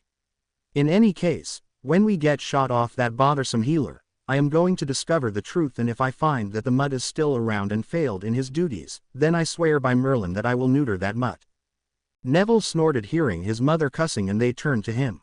Frank was smirking at him while he mock-frowned at him. How long exactly have you been eavesdropping on our private conversation, young man? Has no one ever taught you that is not proper? Neville put on an air of offended innocence. I am sorry, father. I could see that the 2 of you were talking and I was about to leave when I heard Mother mention Harry Potter. I just could not resist staying to hear what she would say about him. Imagine how my innocent, young ears burned to hear her cuss so. Alice, joining in with the spirit of the thing, adopted an air of utmost contrition. My dear boy, I shall have to wash my mouth out with soap. Then, more seriously, young man, if I ever catch you listening in on our private conversation again, I shall have words with you when I get out of this infernal chair. Neville did his best to feign mortification and abject horror at being thus threatened. Frank, no longer able to contain himself, burst out laughing. Alice and Neville tried to maintain their charade, but one looked directly at Frank and they were undone. They laughed until they were clutching their stomachs and tears flowed from their eyes. Frank sobered up after a while. Now Neville, these past few days that we have been back in the world of the living, you have only asked of our past and told nothing of the present or how things are going in the world yonder. We are strapped here in these infernal chairs away from the world. It makes me wonder if we are any better off now than we were when we were trapped in our own mindscapes. Alice glared at Frank. Speak for yourself, Frank. I for one am very happy to be here joking with the two of you and being able to embrace my son and my husband once more. We are on the mend and will be strong again soon enough. My mindscape, without the two of you, was a very lonely place indeed. Mindscapes. You have both mentioned mindscapes. What are they? Neville asked curiously. Alice's face fell, then she started out. Do you mean to say that you haven't started? That your grandmother didn't teach. Oh, Neville, I am so sorry. Then she collected herself and started to explain. A mindscape is a construct of magic in your mind. It serves some vital functions. First and foremost, it is a defense against legilimency, preventing unwanted intrusions into your thoughts, feelings and memories. As such, it is part of the art of occlumency. Second, it is a valuable tool to help you to organize and retrieve important information, things like core memories, facts and your spells. Third, and this is what saved your father's life and mine, it can also be used as a place of retreat to protect your mind and soul when you are subjected to torture or unbearable pain from injury. There was one thought there which Neville latched onto with enthusiasm. Do you mean that if I had a proper mindscape, that I would be able to store and retrieve important information with ease? Mom, I have struggled with a terrible memory and this would be a huge help. Why do they not teach this at Hogwarts? Frank, who had been content to listen to his wife teach, took the lead now. My son, there are some things of which we never speak outside of pure blood families. This is one of them. Had I not been in a coma, I would have begun your training around the age of 8. As it was, this would have fallen upon your grandmother. I am so sorry that you have struggled. I will begin your training as soon as I am strong enough. Neville had a lot to think about, but before one more moment passed, he needed to let his parents know that Gran had done her best. Mother, Father, Gran did try to teach me. I had no idea of what it was or how it would help me and, well, I didn't try very hard. Frank softened a bit. This is his son and he fully accepted responsibility for his failure. Then he remembered that it was his father who had instructed him. Perhaps his mother was not much of a teacher. He began, It's all right, Neville. I will teach you as my father taught me. I hope that now that you understand how important this art is, that I will find nothing lacking in your efforts to learn it. In the meantime, please ask Healer Lynn to instruct you in meditation. You will need to know how before we can begin. Neville brightened at this. Yes, sir. I will be ready when you are. Just one more thing, Neville. Please don't choose a forest mindscape. You'll have a devil of a time finding anything in one of those. Neville instantly perked up. Forest mindscape. That would be amazing. Frank turned to Alice to see a broad smile across her face. He is my son, Frank, she said with visible pride. Frank sighed. Yes, Neville. This charming lady here, who I have the honor to call my wife, has a forest mindscape and she had a lot of animals in the forest. I once tried to enter and was baffled at the first step when I ran into an acromantula. As I ran away from the beast, I was goaded by a unicorn. Running from them, I fell into a river and then I decided to make my exit before any harm came to me. Neville turned to his mother who was looking a little sad. The last 14 years have not been kind to my beloved Mindscape. By the time Harsh found me, the trees were all uprooted and burned and all the creatures were dead with the exception of one Romanian longhorn who was my protector. It is the only defense I have right now. Frank shuddered to hear what had happened to her mindscape and seeing the effect it had on Neville. He spoke to distract him. Neville, I know that you are under orders from the healer not to say anything, but answer a few of my questions anyway. Neville knew he should not tell him anything, but he could not refuse a direct request from his father. He merely nodded. I will answer those questions which will not open a whole can of flobberworms. Frank grinned. Excellent. Now tell us if Dumbledore is still around. Are Sirius, Remus and Peter alive? What happened to Voldemort? What happened to the war? Neville could not answer those questions without other questions being asked. Father, it pains me to refuse you, but the questions you have asked would lead to more questions which I am not at liberty to discuss with you at this time. Frank did not chastise Neville but grumbled about telling off the healer. So it was that Healer Lynn found them in the chairs, and when she tried to use a diagnostic spell, Frank stopped her, saying that he would not allow her to cast any spell unless she permitted Neville to answer his questions. Consequently, half an hour later, Augusta Longbottom arrived at the castle. After a quick diagnostic, Augusta agreed to allow some questions to be answered while Healer Lynn monitored their condition. If they became overexcited or showed signs of stress, she would call a halt to it and no more questions would be answered for another week. Although Frank wasn't too happy about it, he agreed to his mother's terms. As Neville was asked the questions, it fell upon him to answer them. Albus Dumbledore is still alive and in good health in the position of headmaster at Hogwarts. Sirius Black and Professor Lupin are also alive. Peter Pettigrew is in the custody of the DMLE head, Madame Bones, who is going to try him for betraying the Potters. You know who was vanquished at Godric's Hollow the night of October 31, 1981, after killing Lily and James Potter but failing to kill Harry. If anyone knows how that happened, they have not told me. In my first year at Hogwarts, he turned up again, possessing Professor Quirrell, the Dada teacher that year, and Harry defeated him again. And again, if anyone knows how, they are not talking to me about it. Finally, I'm not clear on the details, but Albus Dumbledore announced that he got his body back last June and he is active again. All the Death Eaters who claimed to be under the Imperious Curse and bribed their way out of sentences in Azkaban when he fell, are working for him again. They are doing so quietly for now. Cornelius Fudge, the Minister for Magic, is being difficult. He is trying to silence or discredit everyone who believes that you know who is back, and some are saying that he is being bribed. Fudge! Frank exclaimed. They gave the position to Fudge. Did the wizarding world lose its mind? Fudge was a pacifist, absolutely the wrong man for the job with a war brewing. He barely managed his department as it was. What happened to old cousin Barty? He was tough as nails and it was assumed that he was a shoo-in as the next minister. Neville looked to his grandmother before answering this time. He already felt that he may have said too much. Augusta cast a meaningful glance at the healer, who shook her head in response. She sternly glared at her son. That will be quite enough for now, Frankie. We have agreed that you will have to wait for the rest of the answers. I promise next week, when you are stronger, you will be given more answers. Frank did not say anything but pouted, making everyone laugh. Black Town House. Sirius was tired from the exertions of the day. Today there had been no training for the members of Harry's circle, so he had taken Moony with him to the cottage on the hill where Moony had put him through his paces. First the werewolf had made him run laps around the property for an hour.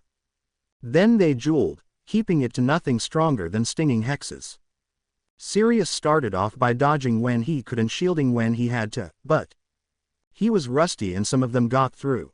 He managed to get a few stingers off himself, but that wasn't the point of the exercise. Now he was weary and sore from the run as well as smarting from the hexes that got through. But there was also the feeling of euphoria from a really good workout after far too long a time. In spite of his aches and pains, he felt better than he had for a long time. He thought that even though he wasn't a teenager anymore, a couple of days rest and he would be back at it, stronger than before. After Moony finished using him for a training dummy, the werewolf had him practice disarming while he kept disapparating all over the property, sometimes appearing behind Sirius and stunning him before disappearing again. Sirius had to work harder and concentrate harder because he wasn't using his old wand. Amelia had told him that his wand was placed in ministry storage after he was arrested, and last time she checked, the wand was under the best protection that the ministry could offer. The wand he was using belonged to the last Lord Black, Arcturus Orion Black. A lesser-known secret about Arcturus Orion Black was that he was a master wand maker, but he only ever crafted 5 wands in his entire life, and he sold all of them to a wand maker who was on the payroll of the family of Black. Perhaps he could convince Dumbledore to let him visit Mazarin. As he stepped into the kitchen, he found himself being hoisted to the ceiling by one ankle by means of a muggle snare. A few moments later, the twins entered the kitchen, saw him, howled with laughter and then disillusioned him and left. Sirius smirked. He could rely on the twins to make things fun when it got monotonous. He quickly called Creature and the elf freed him in a matter of seconds. Then he gave some instructions to the elf and went to find Moony. He did not want to be in the house when his pranks became apparent and everyone started looking for the culprit behind the mayhem. He silently prayed that the witches in the house would never figure out that it was him. He found Moony in the library and quickly explained why it would be a good time to make themselves scarce right now. Moony did not have to be told twice. The two of them left on the motorcycle the same minute. It was for just such occasions that the cottage on the hill was well stocked with provisions.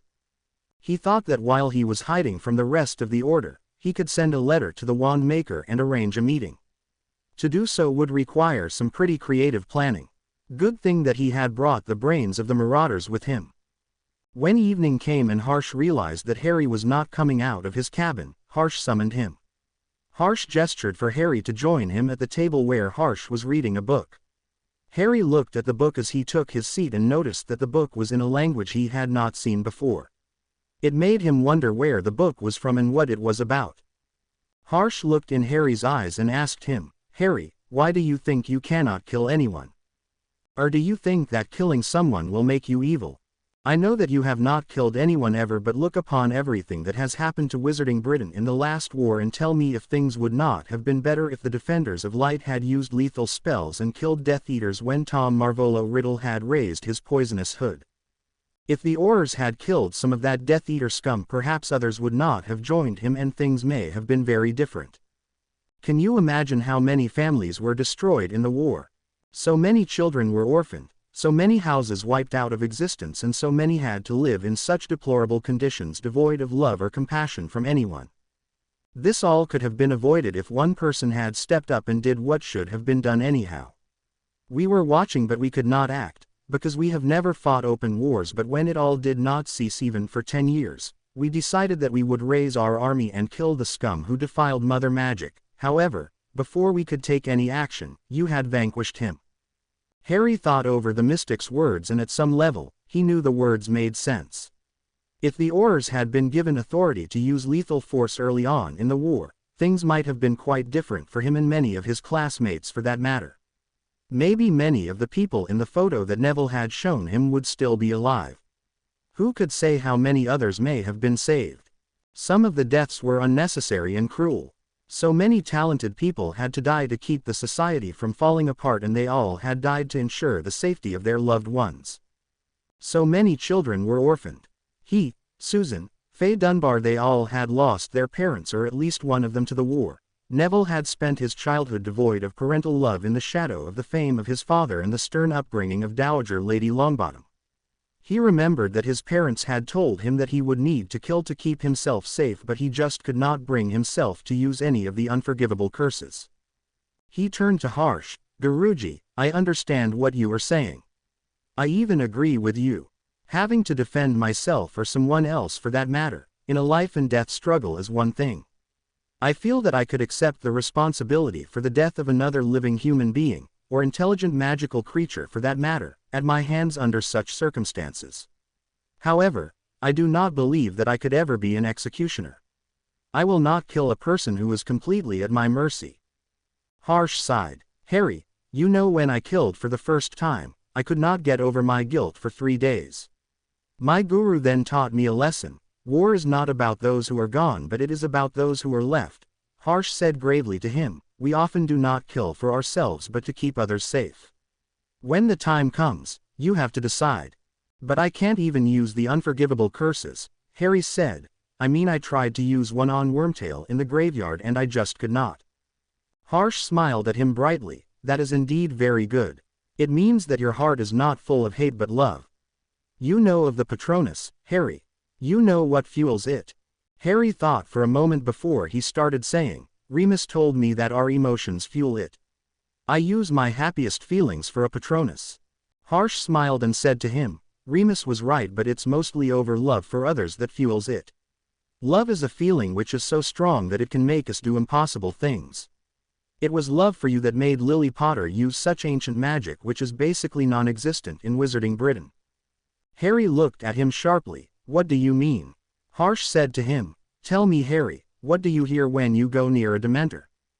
Harry balked at telling him. It was not like he was ashamed of it, but it was deeply personal. Sharing that experience with Harsh felt like a terrible breach of intimacy. Then he thought that perhaps the mystic could tell him something that would help him understand what had happened on that Halloween night over 14 years ago. When a Dementor comes near me, I can hear my mother begging Voldemort to spare me but to kill her in my place.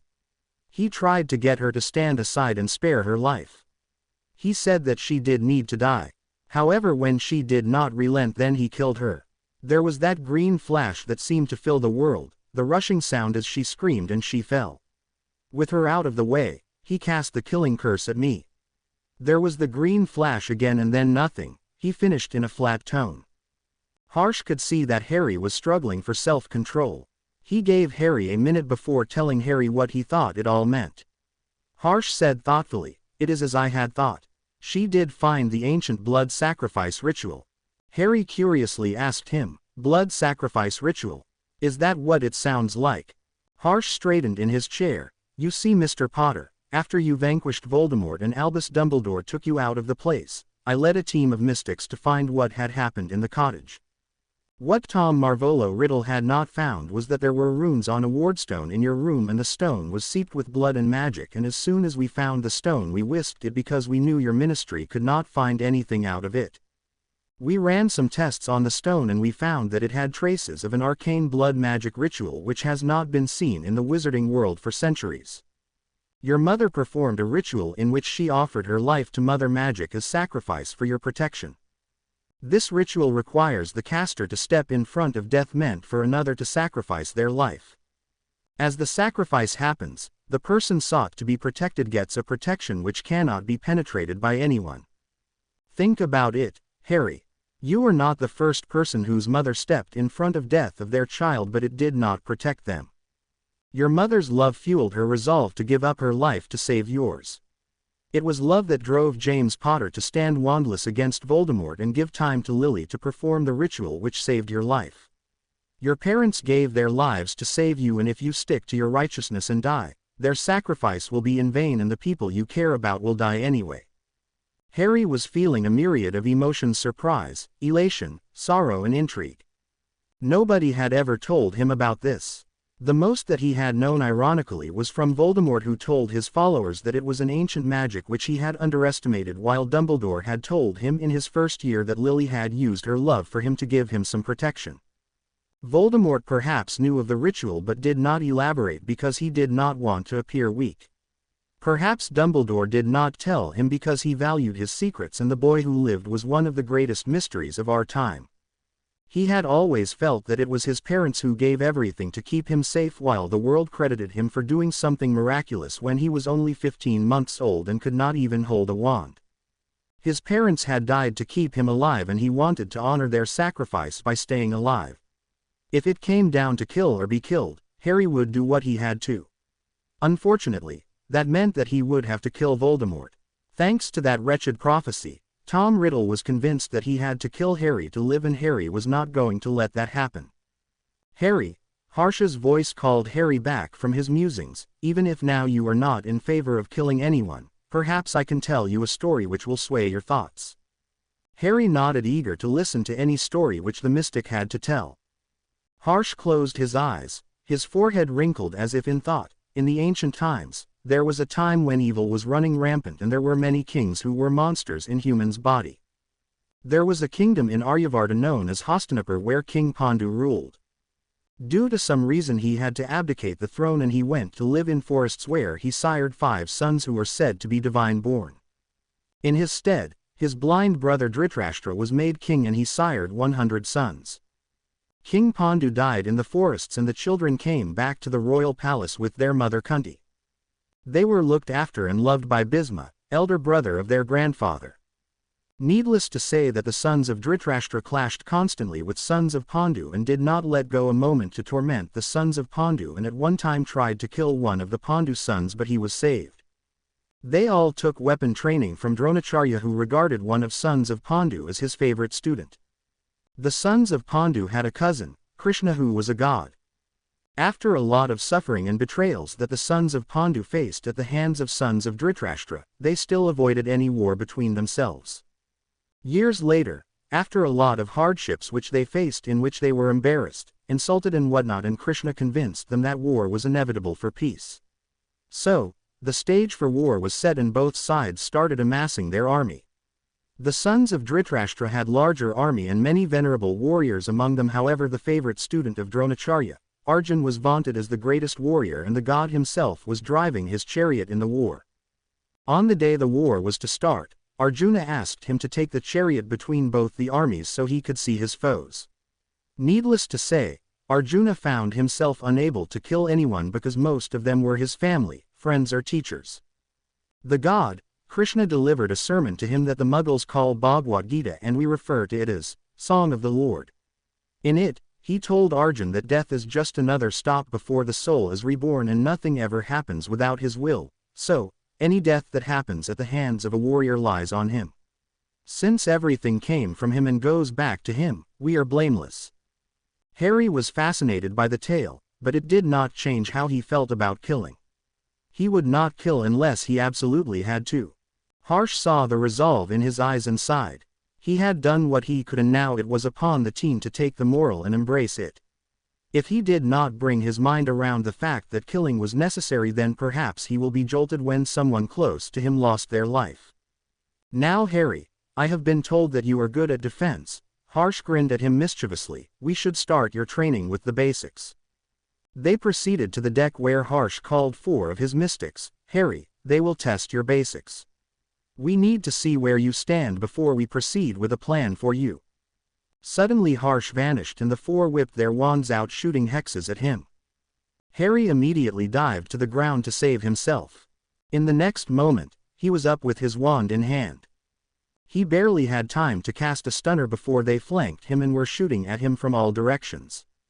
Unable to dodge spells coming from all directions at once, he cast a shield to deflect the onslaught of spells, but it didn't last long. He cast another shield and it lasted long enough for him to notice that they were all firing at once, giving him a few seconds respite between volleys. That was all the advantage he needed. At the end of the next volley, he dispelled his shield and fired a disarming hex at one of the mystics, who swatted it away with a flick of his wand. He sent a stunning spell at another who merely sidestepped. A blasting hex was sent at the third, who lazily produced a shield, and he sent a reducto at the fourth, who simply disappeared and reappeared a second later, grinning at Hari. Hari was flabbergasted. He was easily one of the best in Hogwarts when it came to defense, and his prowess with a wand was already a subject of talks between the students, but here he was a child. He had cast with the best of his ability and none of his spells had found its mark. They were toying with him. He fired a stunner at the third mystic, who produced a shield. The stunner reflected straight back at Hari, who was so surprised that he neither shielded nor dodged. Struck by his own stunner, Hari fell to the deck unconscious. One of the mystics enervated him, signaling him to get ready again. They started raining down spells on him, and this time, he noticed a different pattern. They were each taking their turn casting a spell at him, then apparating a way to reappear at a different spot and do it again. Hari found this pattern of attack confusing and impossible to dodge. He had to keep a shield up. He could not reply to the attacks as the mystics apparated away before he could take aim, cast and wait for the spell to connect, and he had no way to anticipate where they would appear again. Although, after a time, the pattern appeared to be that they liked reappearing at his back. Casting a few stunners behind him broke up that action quickly. After about 20 minutes, casting a new shield every few seconds was getting to be exhausting. Hari was ready to call it quits, but he remembered his lesson from Harsh and did not let his guard down. When Hari was wavering on his feet and it seemed that casting one more shield would cause him to pass out cold, Harsh called out, "Stand down." The mystics went still. He turned to Hari. "Lower your wand, Hari." Hari lowered his wand and sat down on the deck, panting.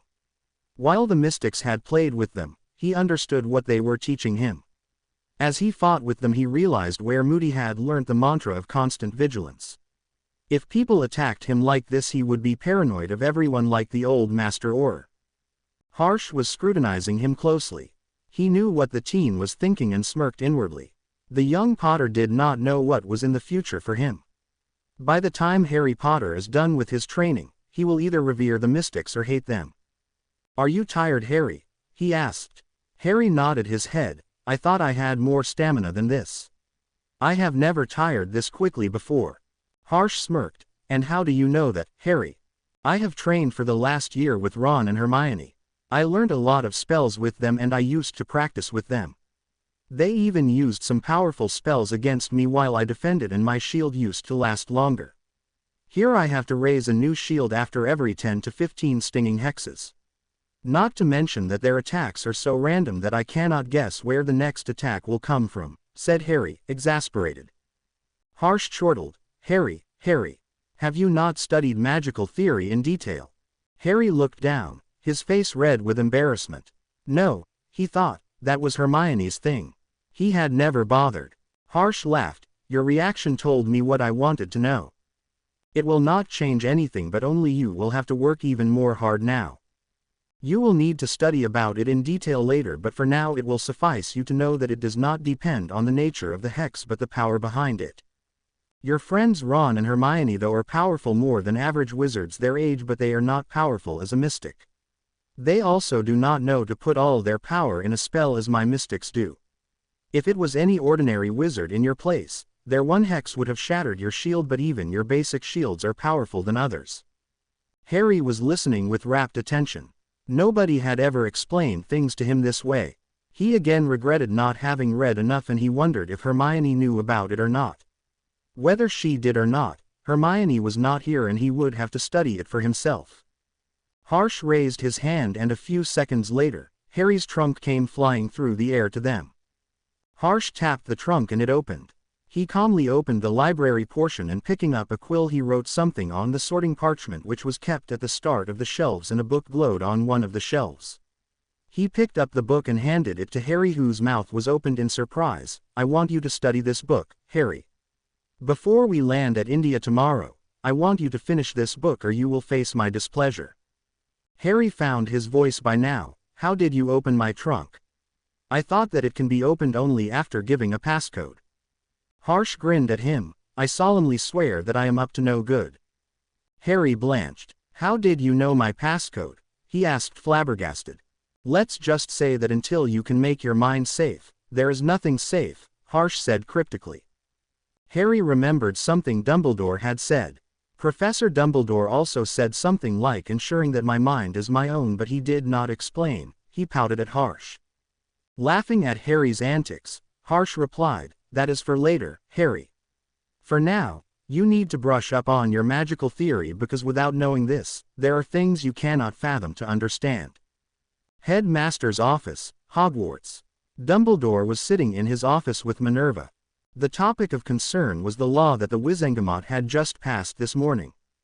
Cornelius, who had been getting more and more paranoid day by day and apprehensive about Dumbledore, had pushed a law through the Wizengamot which gave power to the ministry to appoint a professor in the school in case the headmaster failed to find one before the term began. On the surface, this might appear to be a measure, on the part of the ministry, to ensure the quality of education at Hogwarts. But Albus was no fool. He understood this to be the thin edge of the wedge for Fudge to take control of the entire school. With the track record of the defense against the dark arts professor not lasting for more than a year since Tom Riddle's visit all those years ago, Fudge would use this law to place his agent in the school and begin undermining the authority of the school board and the headmaster. "Albus, you could have stopped the passage of the bill," Minerva was saying. "Cornelius does not have the same power as you do. You could have stopped the bill." "Minerva, the times are perilous ahead." Albus shook his head. "I could have blocked Cornelius and tried to stop the bill from passing. This is not about power. This is about influence. Influence is a resource which must be carefully nourished, grown if you will. To overuse it is to kill it.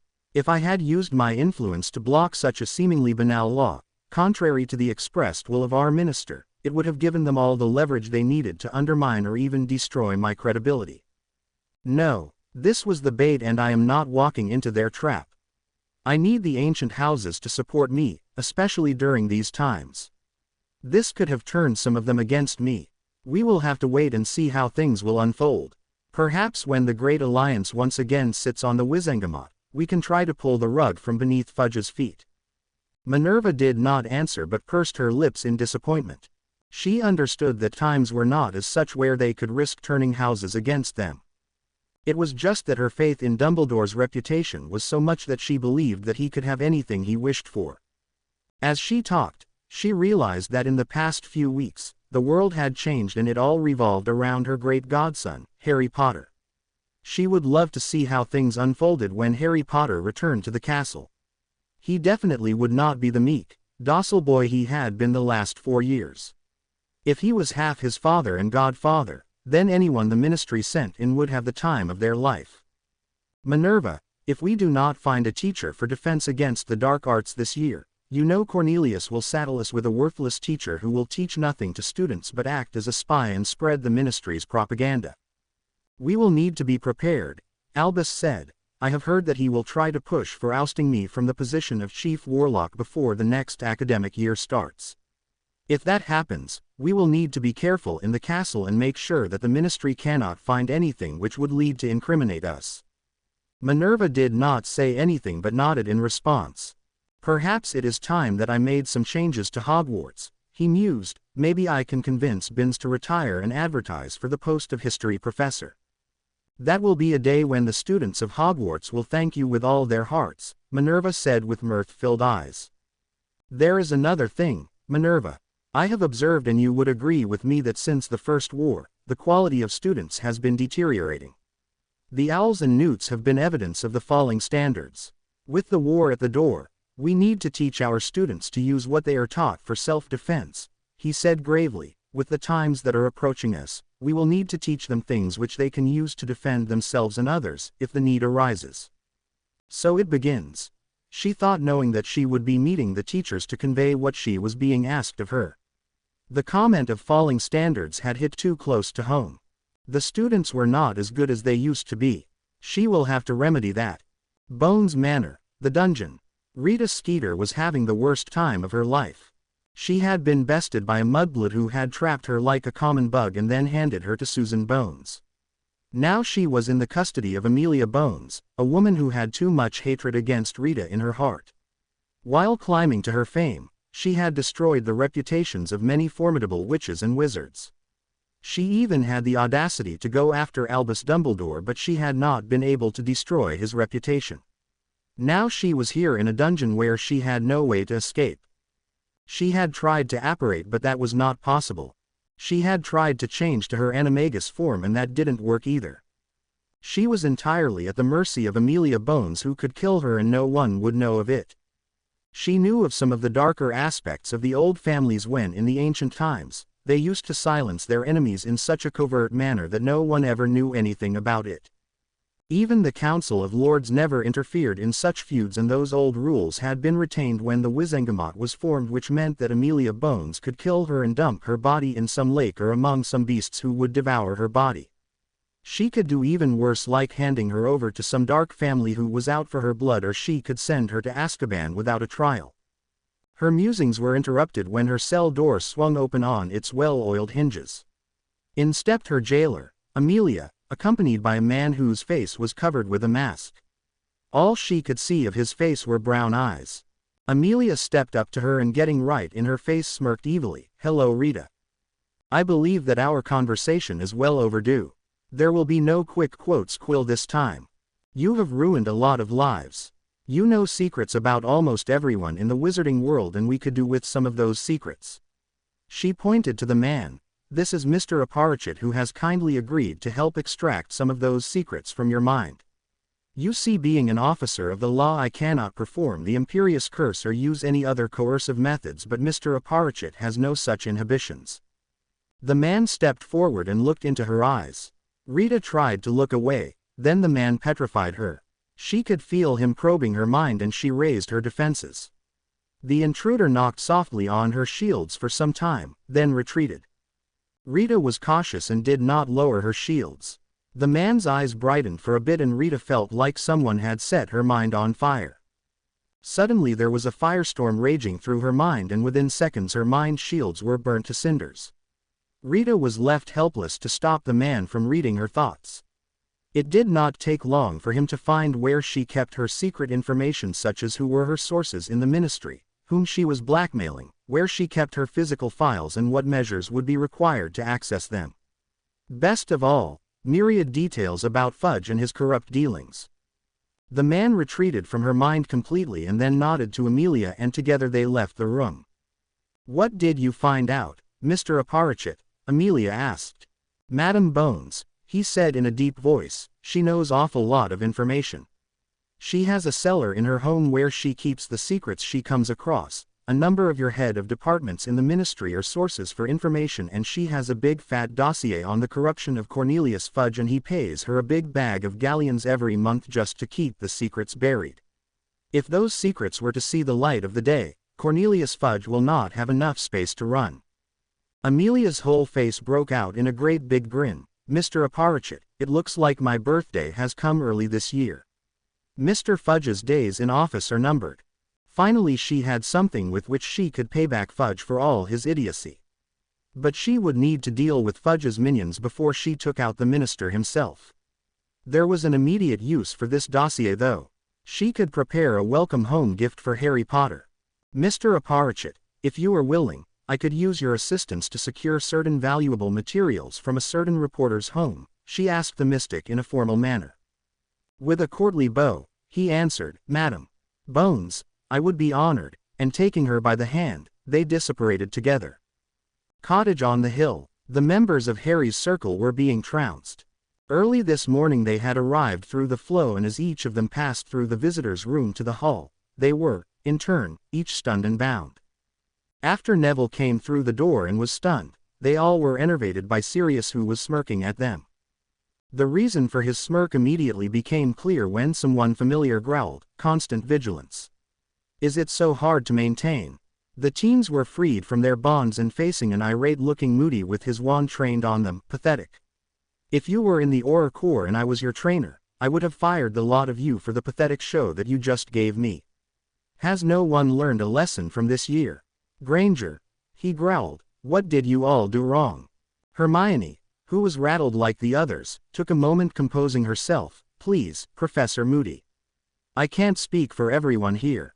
As for myself, I exited the flow and walked right on through the door without even looking around."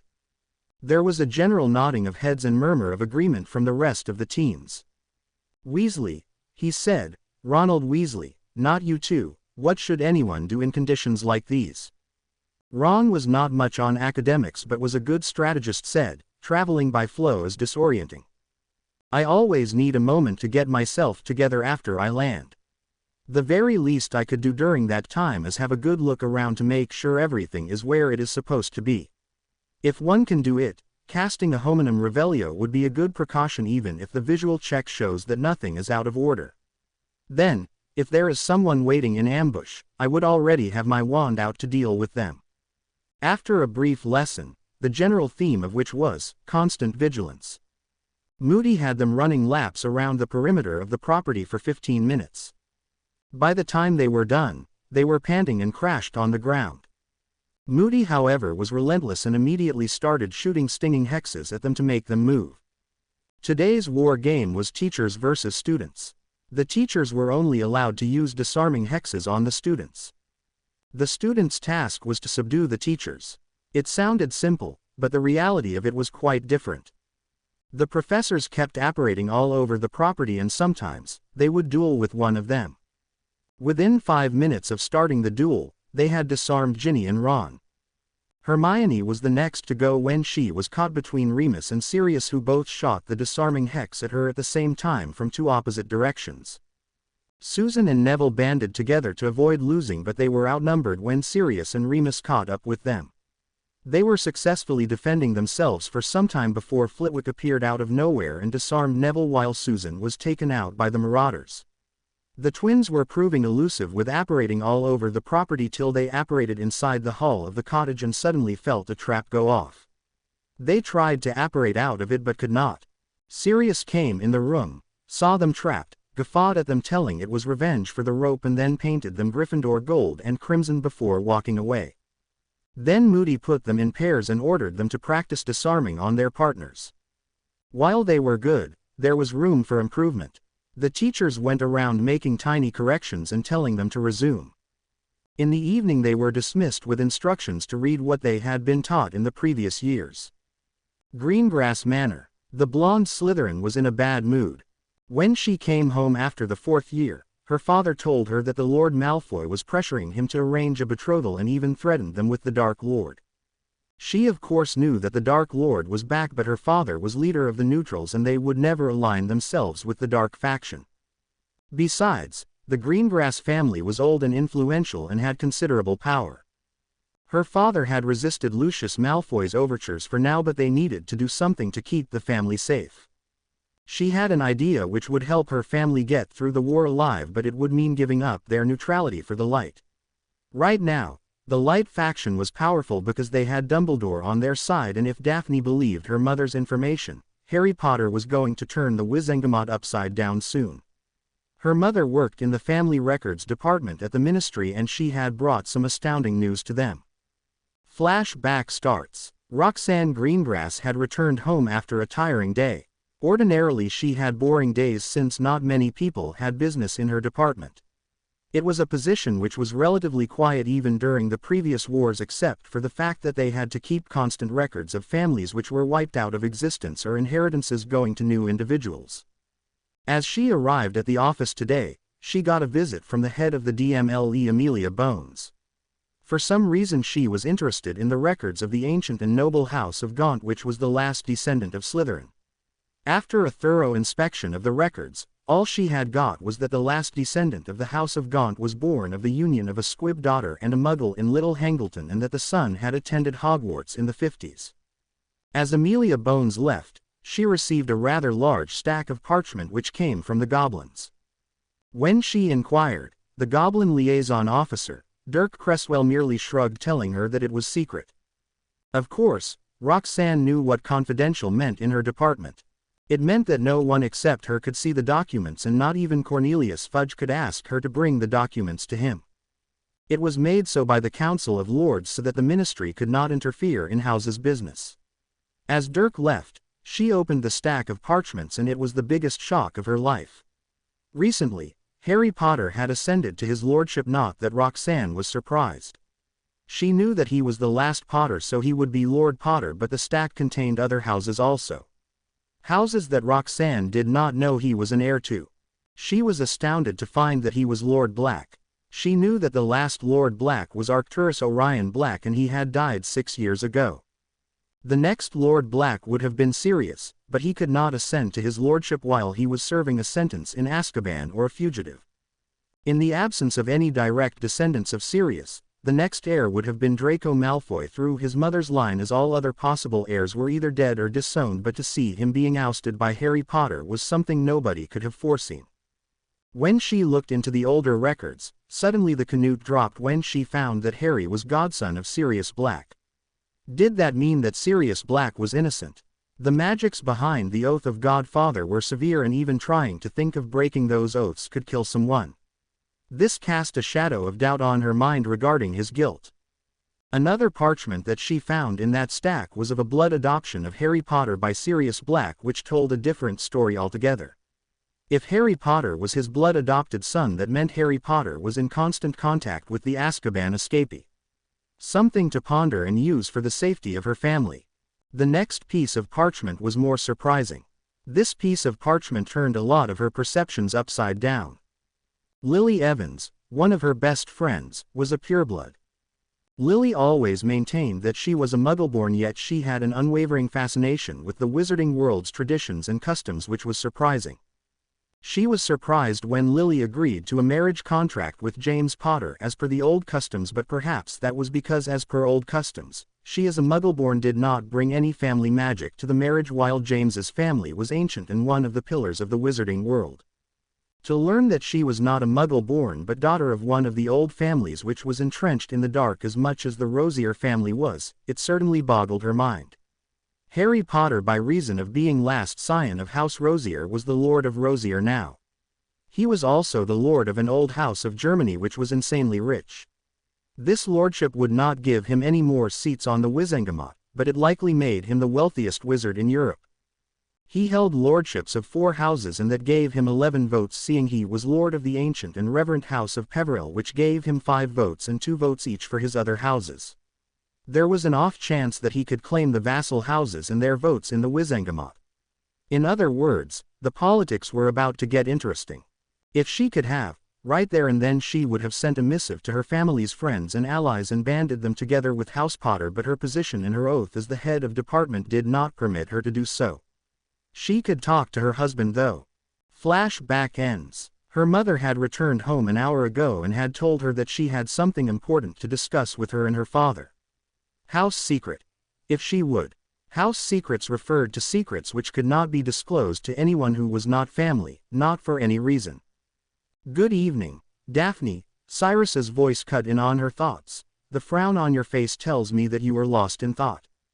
Daphne actually frowned. Cyrus Greengrass had blonde hair, brown eyes, a long face, aristocratic features, was about 6 feet tall, well built, and had a jovial sense of humor. He could always sense the moods, whether it was Roxanne or any of his daughters, and he always seemed to know the exact thing to say to brighten their day.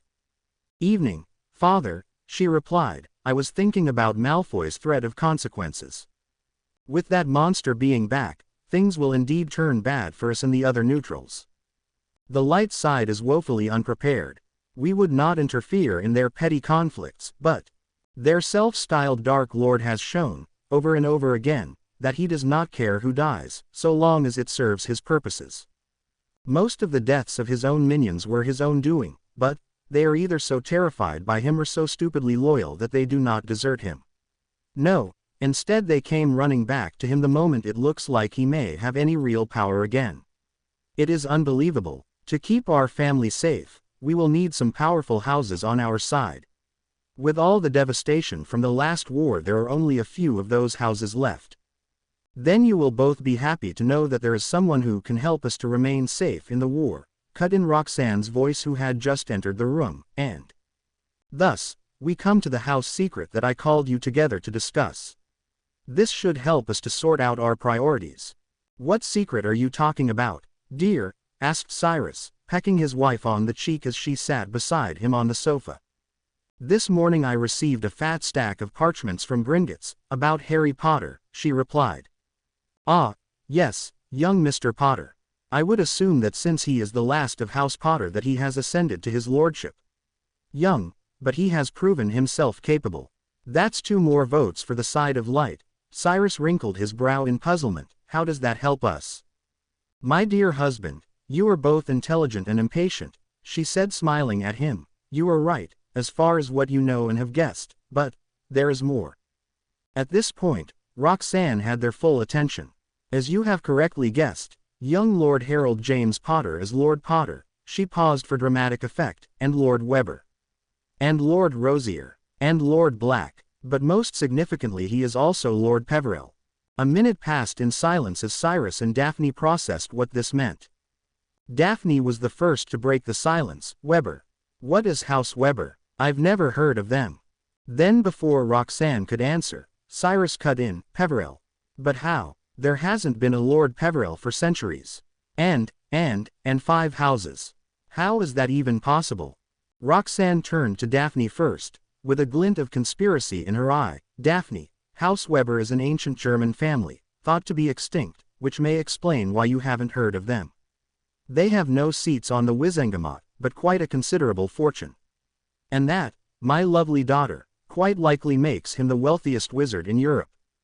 The next half hour passed with Roxanne explaining in detail how the goblin tests worked, how Sirius had blood adopted Harry, and how the Peveril family magic had accepted a lord after having laid dormant for centuries, not only the magic, but also their grimoire and vaults. So you see, Roxanne wound down to her conclusion, Sirius must be innocent. Lord Potter now has 11 votes on the Wizengamot all by himself. And, this time, you know who will be up against magic which has not been seen in Avalon since the last war mage over 1,000 years ago. Merlin's beard, exclaimed Cyrus, this will take the Wizengamot by storm. The dark side won't know what hit them. Then he grinned, that mealy-mouthed idiot Fudge will never have another peaceful night's sleep again. And that regency of House Black that Malfoy usurped when the previous Lord Black passed on while Sirius was rotting in Azkaban, those votes will go to their rightful heir. Daphne, who was taking this all in, while at the same time, drawing her own conclusions, spoke, Mother, do you suppose, that all of that gold which Malfoy and his father have been flashing around, do you suppose that it came from the Black family fortune? Does this mean that the impudent little toe-rag Draco is shortly going to find that his entire family is flat broke and his slimy git of a father is Azkaban bound? Roxanne regarded her daughter with wide-eyed fascination. You are entirely too good with this stuff for your own good, Daphne. Remind me never to get on your bad side. Although everything you say may very well be true, however as it happens, a regent cannot touch a family fortune and it is available only to the supposed heir when he comes of age. The Malfoys may be fugitives from France but they brought their wealth with them which while is not significant compared to Black fortune but is sufficient for them for posturing around. Also I believe that Narcissa was given hefty dowry when she was married to Malfoy. If there has been any misuse of funds or not, it will concern Lord Black and it is upon him to do something about it. We must behave as it were all a big surprise when it all comes down. Daphne rolled her eyes, really Mother? Isn't that what family secret means? Don't worry, I know how to keep private things private. But, this will change the balance of power in Slytherin House at school and I must be ready to act. Daphne was already making plans. She had a lot of influence in the House of Serpents already. With that impudent git Malfoy broken, she could easily leverage herself to lead the whole bunch of them. And that would deny any new recruits to he who shall not be named. If that was all she could do for the war, she would be satisfied, but, was there anything else? Her father broke in on her thoughts. Daphne, I want you to become Harry Potter's friend. It is time that we step to the light. After the war, we can go back to being allied with the neutrals.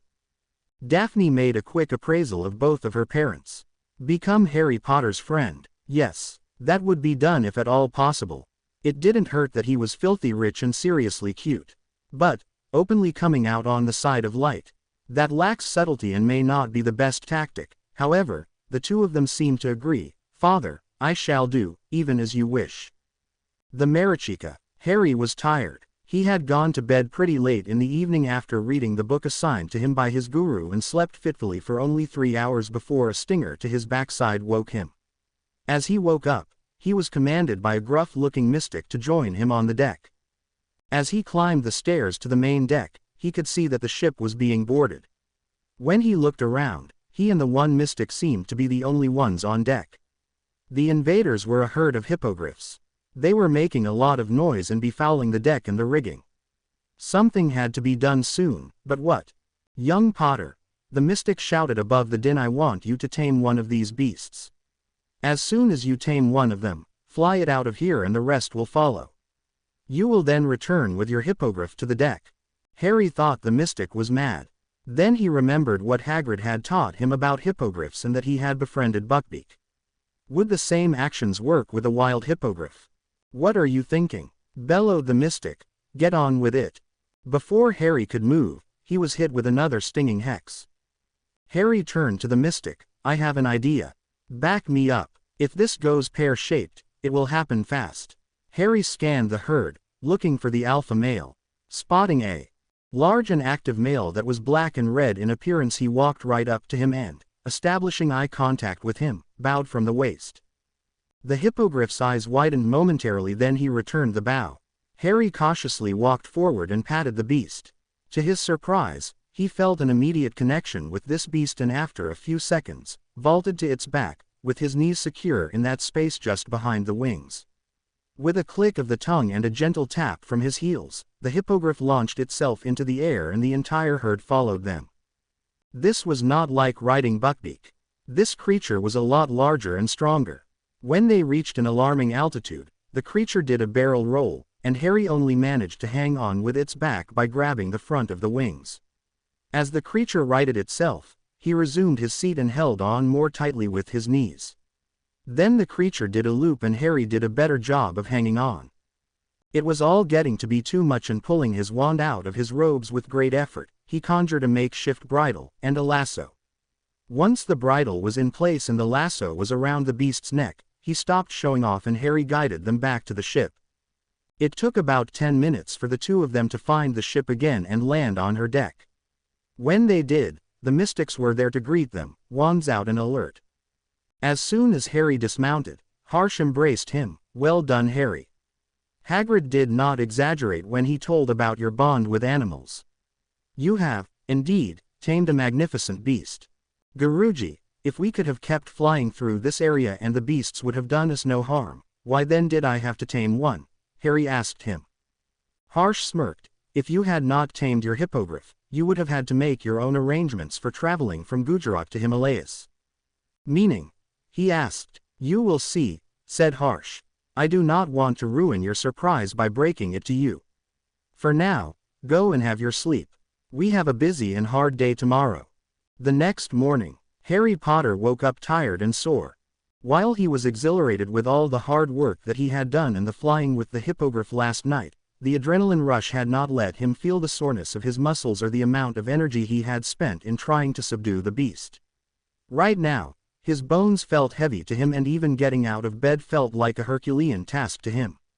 Muttering, "Gryffindors charge forward," he stepped out of his room and found one of the mystics grooming the hippogriff he had tamed last evening. "Harry," the mystic said, "what did you name this one?" "Name?" Harry asked confused. "Why do I have to name him?" "Because Harry, you have tamed him and I can see a bond exists between you both. Without a name, how would you address him to do your bidding?" Harry thought back for a moment, then he remembered feeling something when he first touched the hippogriff's neck. Bond. "Yes, I did feel something." He looked into the hippogriff's eyes for a moment, while asking as if the creature could answer him, "How would you like to be addressed?" "Skylord seems appropriate, but no, that is your title, not your name." Then he turned to the mystic. "I thought it was people like Hagrid who like to name beasts. Hagrid would know what to name him." "Harry, Rubeus Hagrid is very beloved of beasts and blessed by Mother Magic when it comes to them. All the beasts in the Forbidden Forests love him. If anything were to happen to him, there is nobody who can control the creatures in the forest," the mystic replied. "He is very talented with them. I do not imagine there would be many beasts which can scare him." "You are too right about that, sir. So what should I name him?" Harry asked the mystic. "It is not like I have many names with me that I can choose from." "You can choose any name that you think would describe him," the mystic replied. "He is certainly fast and wild like a wind storm," Harry mused, "and the black color on his coat is more prominent than any other color." He looked into the hippogriff's eyes again and a feeling of certainty struck him. "Black Storm. Your name, in my language, would be Black Storm. May I call you by that name?" The hippogriff nodded his approval with a neigh while pawing the deck. With a broad grin, Harry affirmed, "Then Black Storm you shall be named," and he gave the hippogriff a hug around its neck. "He agrees with you, Harry," the mystic laughed. "Now off with you. We are going to reach India in few hours and I want you to break into him before we land." He handed Tack to Harry. "He is yours to saddle and bridle. Make sure you do it right or you will hurt him." Harry looked at the saddle and all the bits of metal and leather straps in confusion. The first 2 times he had ridden on Buckbeak, he did it bareback. When he rode Black Storm this morning, it was also bareback. He had never saddled and bridled a creature of any sort before, nor had he even watched while someone else had done it. A series of stingers peppering his body brought him out of his reverie. "Get on with it, Harry. Time will not wait for you." Harry turned to the mystic. "Do we really need a saddle? I mean, won't that hurt him?" The mystic was only now beginning to understand that Harry had almost no experience with care of riding creatures. "No, Mr. Potter. A properly adjusted saddle would distribute the load, making carrying you much easier on his spine. Over a long journey, riding bareback, he would get sore there. What's more, it will be easier on you." Harry finally did what he had very reluctantly done in the last 4 years. His time with Dursleys had shaped him into an individual who never sought others' help, and his experience of last 4 years was not helping either. Whenever he tried to get an adult to help him, they did not help him but coddled him like a child.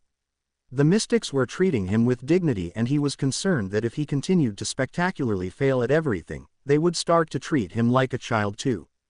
He turned to the mystic and confessed, "I have never learned how to put the tack on a horse, much less a hippogriff."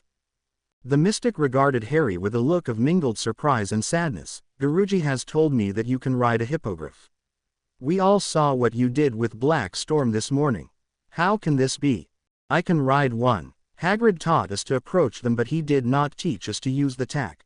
Harry replied, aware of the mystic's gaze on him. "We had one lesson with the hippogriff, and I was the only one who had approached it before Malfoy decided to be a git and got hurt after insulting the hippogriff." "Insult a hippogriff? What kind of fool does that?" the mystic asked incredulously.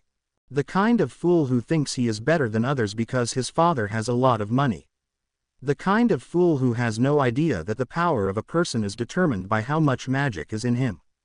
A fool who thinks his family is greatest of all regardless of the fact that his family fled like fugitives from France, and anyone bearing that name is still not allowed within its borders," said Harsh, who had approached the pair just then.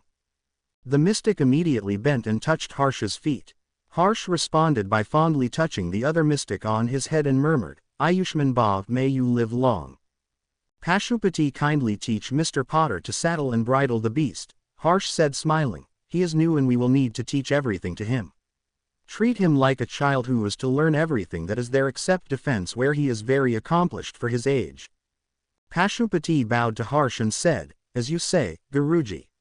Then turning to Harry, seemed to produce a second set of tack from thin air. He laid his set of tack out on the deck, motioning to Harry to do the same. Once Harry had his tack laid out to the mystic's satisfaction, he began to explain, "Harry, it is understandable that for one like Hagrid, use of tack is not the first thing he would teach. Now, it is time to amend your education. I will spend the next few minutes going over the tack. I will explain the name, the purpose, the materials and the method of making each piece. When I am done, you will be able to do the same. If any question should present itself to you, you will please stop me and ask." Harry understood this to mean that there would be a test and paid close attention. After only 15 minutes, Harry had sufficient understanding of the tack to satisfy the mystic. Pashupati then turned to the bow of the ship and gave a shrill whistle. A moment later, a hippogriff landed. The mare had bay fur and iridescent feathers. He bowed to her, and when she returned the bow, he gave her an affectionate hug around her neck. "Welcome, Gracewind. Will you help us with our lesson today?" She pawed the deck and nodded her assent. "Harry, I will place the tack on Gracewind here. As I do so, I will give you verbal instruction on each step and warn you what to look out for. Gracewind is gentle and highly intelligent. She will remind if I should forget anything. You will attend." It was obvious to Harry that Pashupati was going through the process at a speed which was painfully slow for him. With all the explanation, it took another 15 minutes. And yes, there was one point when he neglected to tell Harry how to deal with bloating while tightening the girth strap that Gracewind reminded him by demonstrating bloating resulting in the strap being dangerously loose. By the end of the demonstration, Gracewind had Harry wondering how intelligent these creatures really are. Harry bowed to Gracewind and thanked her for her help. When she bowed back, he gave her a pat on the side of her neck. "Now, Mr. Potter," the mystic directed him to Black Storm, "let us see what you have learned. You will now place the tack on Black Storm and you will tell me what you are doing at every step." Harry started with the bridle and worked his way through the entire process. To Pashupati's delight, he got everything right the first time, right down to giving Black Storm a firm thump in the side when he tried to bloat and keep him from tightening the girth strap. The mystic went over the tack and found everything in order. The mystic nodded his approval, then turned back to Harry. "Now, Mr. Potter, you will remove the tack, lay it out as I have shown you and put it on again. I will be timing you. Go." Harry went through the steps as quickly as he dared. When the tack was back on Stormwind, he said, "Time." Pashupati said, 5 minutes, 33 seconds. Not a world record by any standard, but it will do for a rank beginner. Let's see how you did. And he set to work, inspecting the tack. As he finished his inspection, he pointed to the stirrups and said, "You will need to adjust those for your comfort. Other than that, I see no problem with your work. It will do." Harry made his best guess at what would be a comfortable height for his feet and adjusted the stirrups accordingly. Wearing his dragon hide boots and a riding cloak, he approached Black Storm from his left side and vaulted to its back. Part of the saddle was a set of leg restraints. They were there to prevent the rider from falling out of the saddle during extreme maneuvers. Harry made sure that they were secure before he gave a click of the tongue with a gentle kick to the sides and Black Storm rocketed into the air. Now that Harry felt secure in the saddle, he whooped with glee and really enjoyed putting his new friend through his paces. Pashupati flew right beside him on Gracewind. She was not quite so large or powerful as Black Storm, but she was considerably more graceful, and the mystic's riding expertise put him in an entirely different class. As they were flying, Pashupati drew out his wand and started firing color spells at Harry. Harry, seizing upon the challenge, started working with his mount to dodge the spells and answered with a few color spells of his own. This was when the superior grace and flying skill of his opponents really shone through. While Harry and Black Storm jigged and dodged as well as they could, they sustained a great many hits while their opponents never quite managed to be there when Harry's spells went shooting by. After about 2 hours of sustained dog fighting, Black Storm, as large and mighty as he may be, was not used to carrying a rider or having to sustain aerial combat maneuvers, and he was beginning to tire. Harry called out, "Mr. Pashupati, I am concerned for Black Storm. I believe that he has had enough for now." The mystic signaled down with his wand arm and Harry followed him back to the ship at a very leisurely pace. As soon as they landed, Harry released his legs from the restraints and leapt to the deck. The deck felt very strange to him after the unceasing motion of his mount, but he set straight to work on removing the saddle. Beside him, Pashupati had already removed and stowed his tack. After he bowed to Gracewind and said something Harry did not understand, she took to the sky and was gone. He came over to see how Harry was doing. Harry had managed to remove the saddle and the mystic was assessing Blackwind's condition. He turned to Harry, "Leave the bridle on." Harry looked a question at him. He continued, "Hippogriffs are not horses, but they do have some things in common. One of those is that you cannot stable them while they are all hot and sweaty like this. Spread out his blanket over his body and walk him around the deck until he dries. When you have done, I shall teach you about grooming and feeding." It was another hour before Harry had cooled down Black Storm, cleaned up the residue from the color battle, stowed his tack, groomed the hippogriff and finally showered and dried himself. When he was done, Pashupati said, "I believe that Guruji is expecting you. Please offer my apology for keeping you so long." Harry entered Harsh's cabin to find him in a state of meditation. In that moment, Harsh was looking at peace with himself, his forehead without any wrinkles, his face calm and his magical aura pure white. He opened his eyes after 10 minutes and seeing Harry there, he smiled, "Harry, how your flight was? I hope you enjoyed it." Harry returned the smile, "Yes Guruji. I love flying." "Harry, did you finish the book?" he asked. "If you have not, then I will be angry with you." Harry nodded in response, "Guruji, I should hope that I shall never experience your displeasure. I could not put the book down until I finished it." He had finished the book after he found that he liked it. It answered so many of his questions which he always had but had never got any answers to them. It had explained why he was different from other students even though they were the same age. It told why some people had more power in their spells while others did not. Why some could cast spells which could penetrate a brick wall while others could damage a large area of the brick wall with the same spell. "Harry, can you tell me what is the difference between Remus Lupin and Neville Longbottom's casting?" Harsh asked him. Harry took the time to recall images of the two of them casting and evaluate those images in the light of his newly acquired knowledge before he answered. Remus Lupin is a powerful wizard whose spells can create a wide area impact and consequently do more damage. By contrast, Neville Longbottom's spells have more power in them and are more focused. While Remus's spells would not destroy the target, Neville's would destroy it utterly, possibly even causing objects to explode and cause secondary damage.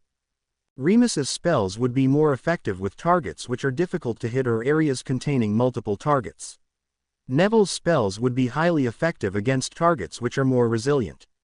These are natural phenomenon and differ from wizard to wizard. It cannot be controlled or perfected by someone by their intention. This is like an inherent part of their magic which cannot be changed. Harsh nodded. Good Harry. Now tell me, why does your shield falter in front of my mystics but it used to hold against your friends? Ron and Hermione are not as powerful as mystics. They only cast with about half of their strength. Much of their potential remains unused.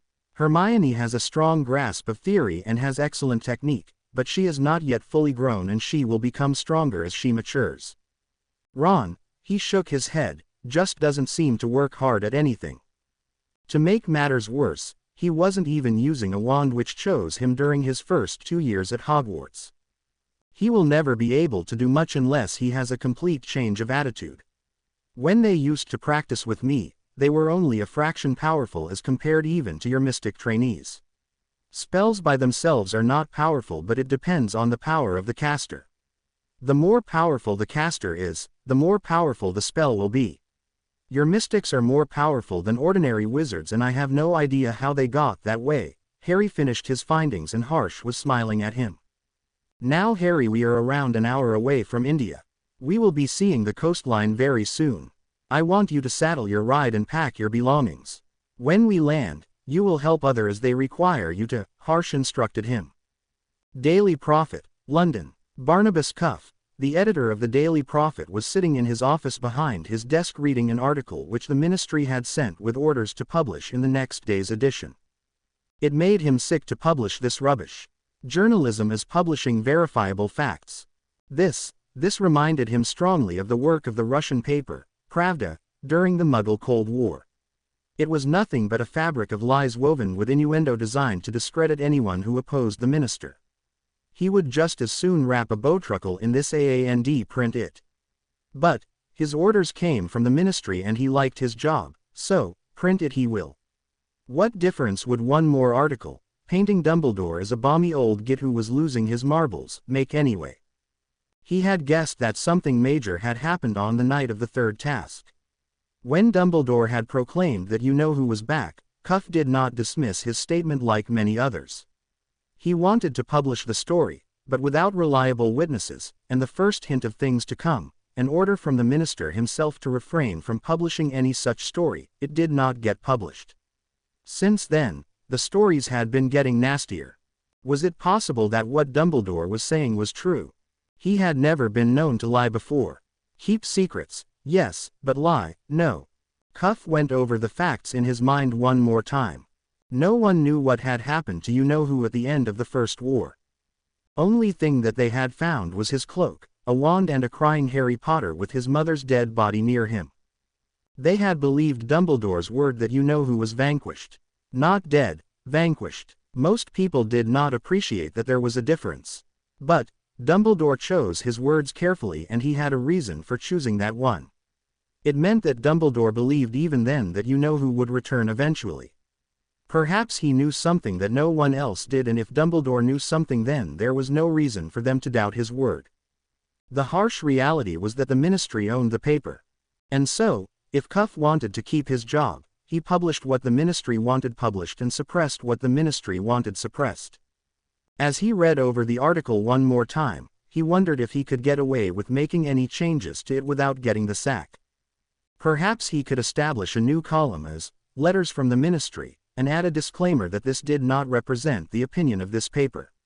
Such a daring move would discredit the minister and maybe even restore the faith of the readers of the Daily Prophet, but the paper was meant to be sold and make galleons.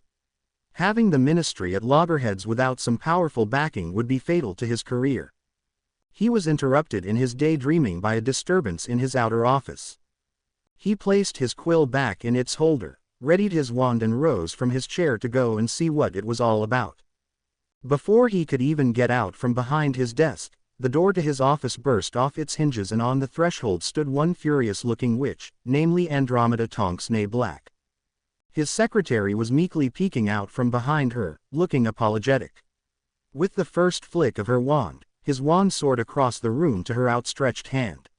The second flick of her wand sent a bombarda through the space which Barnabas had just vacated in favor of the underside of his desk. There was a crazy witch in his office. She meant business. Security would be on the way. But, how would he stay alive long enough for help to arrive and him with no backup wand? Maybe he could stall her. "What do you want?" he called out from under his desk. She growled, "I want you to grovel like the spineless worm you are," and shot away part of his desk. He could hear her coming around the desk, crunching through the debris, trying to get an angle for a clean shot at him. Anything you want.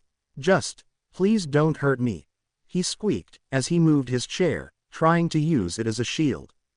The desk levitated away and landed on the other side of the room. "There you are," she said with a grin of satisfaction and reduced the chair to rubble with a reducto. Cuff just swallowed hard and looked down the wand that was now pointed between his eyes. "Kill me if you want. It's not like my life is worth much anymore." And he broke down and wept. "Fortunately for you, Mr. Cuff, those are not my orders. Would you be so kind as to inform your executive assistant that you will take my meeting now?" she said without moving the wand so much as an inch. Still looking at the wand, he said, "Yes, of course." Then raising his voice so that his assistant could hear, "I will be meeting with Madame Tonks. Cancel all other appointments and do not allow anyone else to enter." From the outer office, she responded, "Yes, Mr. Cuff. Shall I send in some tea?" The assistant knew that her boss did not drink tea. This was code to ask if she should summon security to eject an unwelcome guest. Cuff responded, "No, not today. I don't believe that Madame Tonks will take any tea."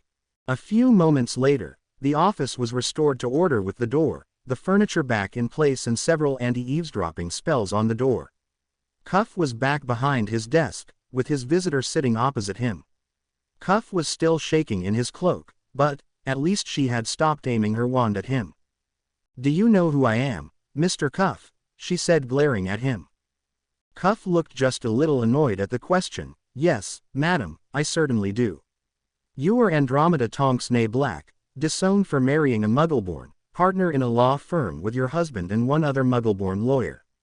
If I did not know that, you would already be on your way to Azkaban for trespass, destruction of private property, assault with a deadly weapon and making death threats against a public figure. Does that about cover it? Here is a news update for you, Mr. Cuff.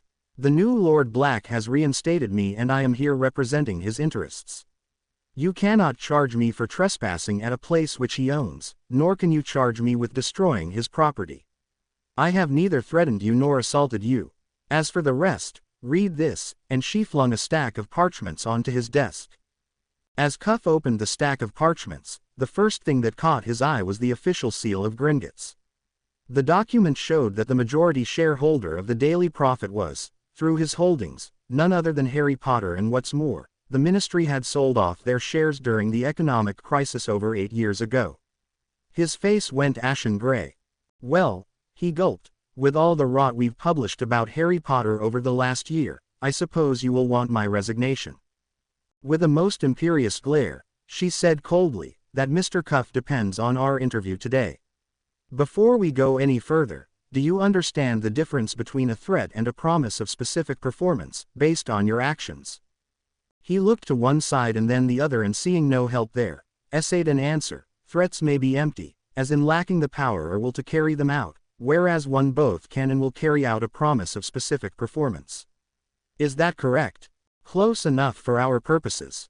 Let me assure you, Mr. Cuff, that nothing I will say to you today is a threat," she said with finality as if the topic was closed for further discussions. "It is the express wish of the owner of this paper that it becomes a credible source of news and information. To that end, no article shall be published without direct evidence, such as memory records, photographs, written documents, direct eyewitness accounts. Second, no story shall be quashed which is both factual and in the public interest. Third, you will print 2 retractions per week until further notice regarding these articles." She slapped a thick folder full of clippings from the past year's issues on his desk. "Will there be anything else, Madame Tonks?" he asked to make sure that was it. "Yes," she said, producing another document and passing it to him. You will cease and desist from printing any articles, ads or letters from readers which defame or depict Lord Potter in a negative way. Professor Albus Dumbledore has said, and you may quote him on this, that he does not care if you call him a balmy old geezer as long as you don't take him off the chocolate frog cards. However, I advise you that the entire staff of this paper is on probation. Any person or persons publishing a story without proper proof will be dismissed with cause, without references and without severance. Please issue copies of this notice to every one of your employees. Very well, he said, I will do as you ask. There are certain individuals who are currently on the payroll who may not be on board with this new vision for our paper. Am I free to restructure as needed? He said with a grin, savoring the thought of giving every ministry spy the boot. Andromeda looked thoughtful for one moment then said, copy me on your restructuring. We won't be interfering with your day-to-day operations, but I do want to know who you identify. It will be helpful in other areas. Cuff looked heavenward for strength before asking his next question. When Fudge sees tomorrow's edition of this paper, he is going to have my head on a platter and it won't matter to me who owns the Daily Prophet then. What should I do? Andromeda gave a feral grin which really showed her teeth. Mr. Cuff, so long as you act to serve the interests of Lord Potter, the services of our firm are part of your package. Such action would result in a really bad day for the minister. Even though the grin was not meant for him, it sent shivers down Cuff's spine. In that case, Madame Tonks, rest assured that I will be serving my employer's best interests at all times. Andromeda looked straight into his eyes for a moment, then nodded. Very well then, we have an agreement.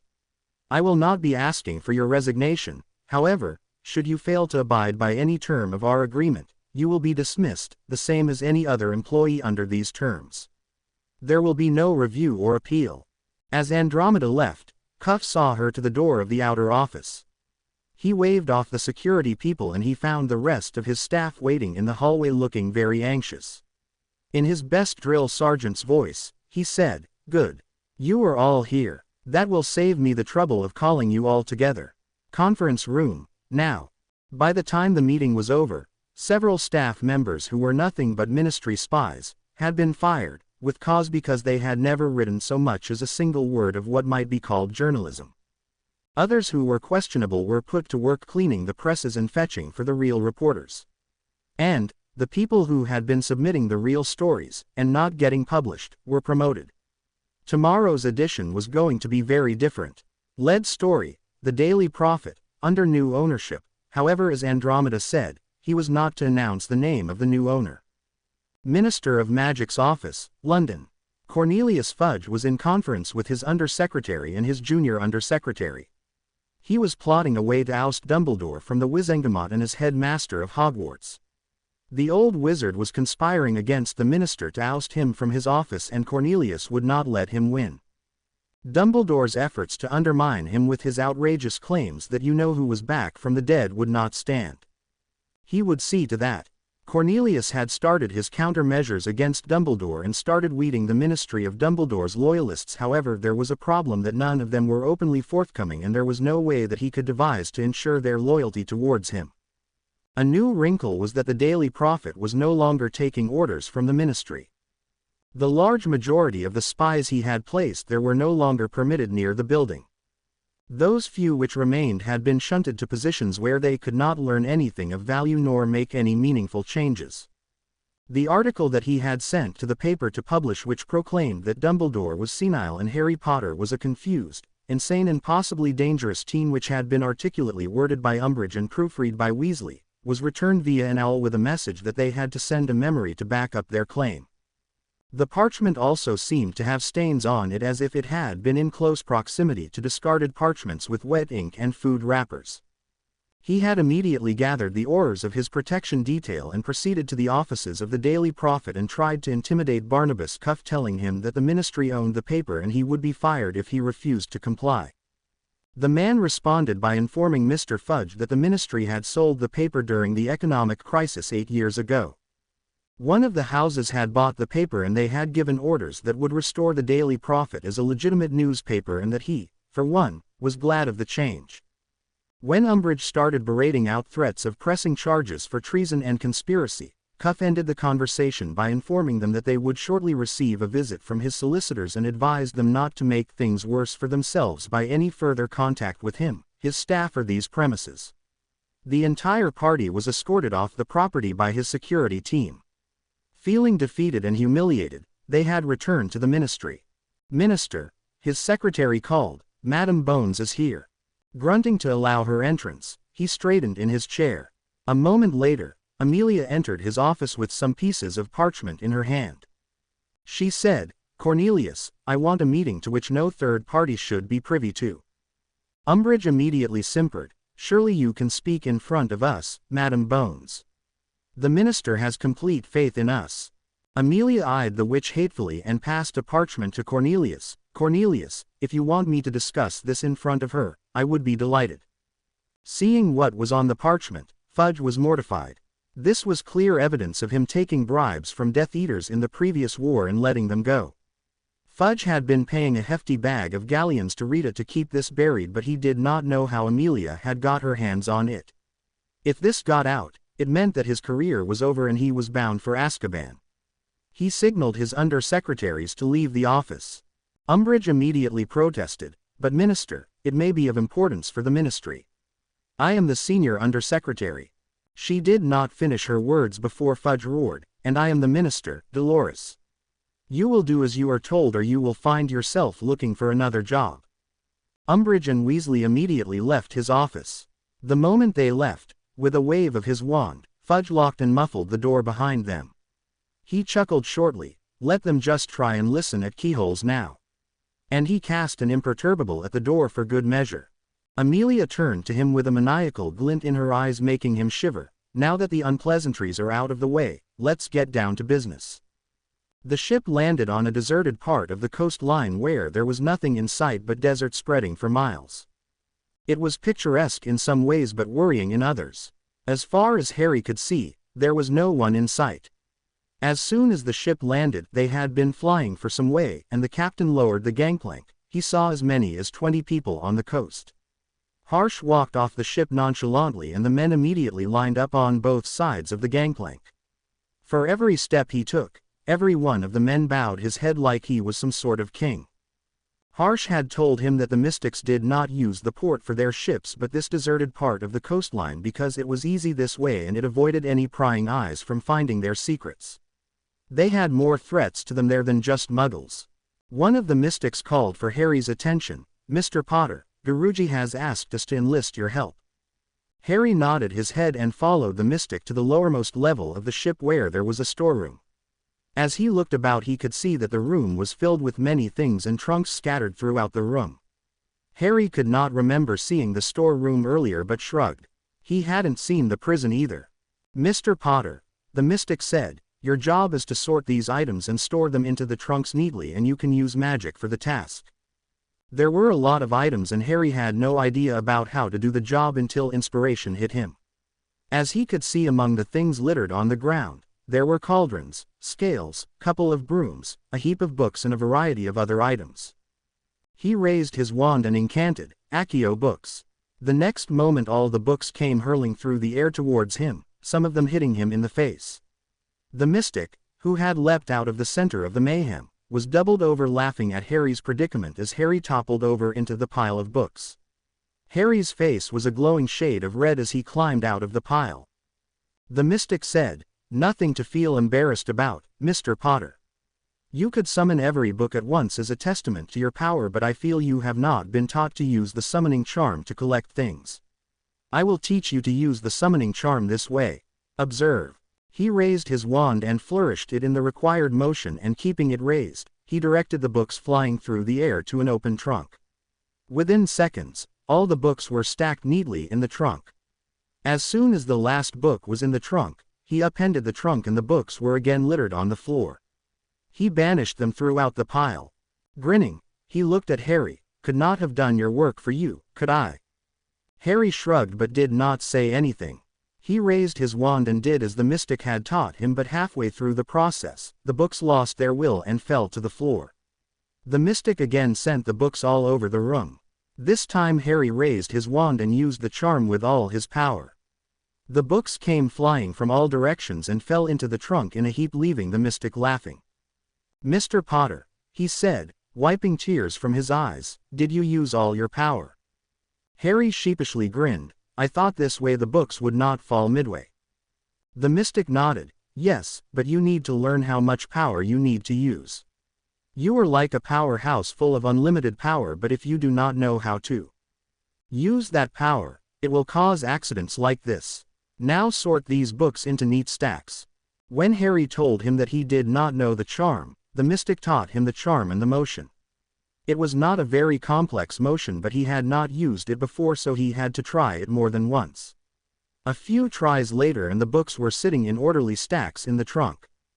Instructing him to arrange the other items in the other trunks, the mystic left him there. After 20 minutes, Harry had arranged everything in the trunks with the lids closed. As he waited and the mystic did not come, he shrunk the trunks, kept them in his pockets and went to the deck, where he found that the mystics were making arrangements to go forth. His hippogriff, Blackstorm, was tethered to the rail with a flying horse. He remembered that they were called Pegasus or something, alongside. As soon as he emerged, he was approached by the mystic who he had been helping below decks. "Mr. Potter, you will travel with Guruji on your hippogriff. You both are taking the route from Gujarat to the Thar Desert in Rajasthan, then the state of Punjab. From there you will reach near the Himalayas. This evening you both will reach the mystic camp in the Thar Desert and will stay there for today. Tomorrow, you will be given directions for the journey ahead. Now I must warn you about the perils ahead. We have many enemies and most of them have tried to sabotage our order by directing attacks on Guruji. We have averted all their attacks so far, but they have never ceased. It is your duty to ensure that no harm comes to our Guruji. You will be his guard for today and use anything that you have in your arsenal." Harry nodded but was worried. He was just a teenager who was being asked to act as guard for someone much more experienced than him. He knew that any attack on the Lord of Mystics would not be stunners and disarming spells but dark magic. He had no experience of dueling anyone, but he resolved to do his best. "Are you ready for the journey, Harry?" Harsha's voice brought him out of his musing. "We better be going. The journey is long and the path is hard." Approaching Black Storm, he bowed, and when the beast lowered its head, he patted its flanks before mounting. As soon as he was mounted, Black Storm ran for a while on the deck and, spreading its wings, took to the air instantly. As he ascended, he found that Harsha's Pegasus was flying at the same speed as him. The flying horse was a regal creature with its chestnut color, 15 feet spread of wings and tall musculature. They started by flying to the north in general with an accelerated pace. About an hour or two into the ride, Harry was bored of idle flying. As they were flying, he could see desert beneath him spreading for miles. He turned to Harsh. "Guruji, what is this area we are flying through?" "This," Harsh made an expansive gesture with his arms, "is the Thar Desert. One of the biggest deserts in the world, and this particular area is the part of the no man's land between India and Pakistan. This is the international border where none of them can claim sovereignty. This desert is important to us magicals because there are so many things found in the sands which are useful for us only. We have been keeping a post in here since the tribe was formed." "Guruji, I have been curious about your tribe," Harry asked. "I mean what it is and how one can join you." "The tribe is like a big family where we have wizards and witches of extraordinary abilities. This tribe is a force which often clashes with the forces of evil. Our primary task is to serve Mother Magic and do her bidding. To be a part of this tribe, one has to give up all their attachments and identities. Once you become a part of us, you forego your previous life." Harsh said, lost in thought. "No one can join it by themselves, but we seek them out. We always test them and their characters and see they are susceptible to corrupted by power. If we find someone is power hungry and would use it to wreak havoc, we never go to them. Decades ago, we were studying two men who were extraordinarily powerful and talented, but we found one of them though was powerful but could use our secrets to bring destruction, and the other wanted to expose all our secrets to the world. The first never sought us out and we never approached him, and we avoided the second and dissuaded him from finding us with some difficulty. Years later, those men were turned to be heroes and villains to the wizarding world. Are you talking about headmaster? Harry asked hesitantly. Yes, Harsh smiled. Your headmaster was adamant about finding us to learn our secrets, but those secrets being known to others would have caused much more damage than they prevented. We had given a thought to invite Albus to be a part of this tribe, but we gave up on the idea instantly because we knew he would never give up on his identity. He had the best interests of Wizarding Britain in his heart and he could not be convinced otherwise in any way. Identity? Harry asked in confusion. Yes, Harsh replied. To become a mystic you have to give up on your life. You have to renounce everything that you were in life, your family, your identity and even your name. Albus loved Wizarding Britain too much to give up on it. We have had members from around the world in our tribe since we started, and at times, we take help from witches and wizards who do not wish to join us. I do not understand, Harry said. You remember I told Mr. Longbottom that his family wand was given to me? Harsh asked. The wand belonged to Lord Harfang Longbottom, who was powerful in his own might. We were in a war in Bulgaria where we were fighting a Dark Lord who had a massive army at his side and we sought his help. He, along with your ancestor Lord Potter and a few other members of your family's alliance, answered to my pleas and we raised a force. We won the war, but the Lord Longbottom succumbed in the war trying to protect your ancestor. The wand was given to me by Lord Longbottom while his body was taken to Avalon by your ancestor. We have sought help from many people around the world in many conflicts, but those people do not become members of the tribe. Harry nodded his head thoughtfully, absorbing every bit of the information he was being told. What is the story of the goblins? Harry asked Harsh. Why were they not allowing you into the bank? Harsh chuckled. During the Second Goblin Rebellion in 16th century, the wizards were fighting a tough fight and the losses were heavy on both sides. There was a stalemate situation with none of them getting upper hand. We were watching closely, and when we were asked to help by the Alliance, we sent best of our warriors. I led my people through the goblin stronghold with members of the Alliance and we killed nearly 300 goblins in a few hours. As we reached the leaders of the rebellion, the wizarding forces were signaled to make the move to quell the rebels. The rebellion was quelled in few hours, but so many goblins were killed with a lot of wizards. When it was time to frame a treaty, the goblins sought for me to be punished, but I had already vanished with all my warriors. The treaty was entered into and the goblins were forbidden to carry a wand, but they expressly banned me from entering any of the branches of Gringotts. I never had much use of the bank before, but sometimes, I had to go to them and they get in a tizzy. I have fought them many times since then, but never a full-scale war, but like little skirmishes or battles which get resolved with killing a number of them. The last time I visited was about 70 years ago when I was trying to find some ancient relics and I suspected them to be housed in a high-security vault. The goblins denied me entry, and when I refused to leave, they attacked me. I was successful in entering the bank, but they were too many. I slaughtered too many of them, and Iron Fist, who was one of their best warriors, fought me to almost standstill before I was able to hang him as an egg for a dragon. While they hate me for killing a lot of them, they respect anyone with power. Harry smiled, thinking of the story. It was incredible, but he could not remember being taught about the mystics in the history taught by Professor Binns. When he asked the question, Harsh shrugged. As I said, we work from shadows, Harry. When we have to work in open, we take different identities. Your ministry was only told that some foreign help was sought and used to quell the rebels. As there were not many fighters and the number of orders was going down, we were welcomed without any questions asked. Now, Harry, we are going to land near the sand dunes there. Harsh pointed to a dune nearby. There is the stop for tonight. Harry landed near the designated spot, and as soon as he dismounted, a mystic appeared at his side to take the reins of the hippogriff. Harry could see nothing in sight and turned to Harsh. Where is the stop, Guruji? Harsh smirked and said cryptically, you need to know where to go.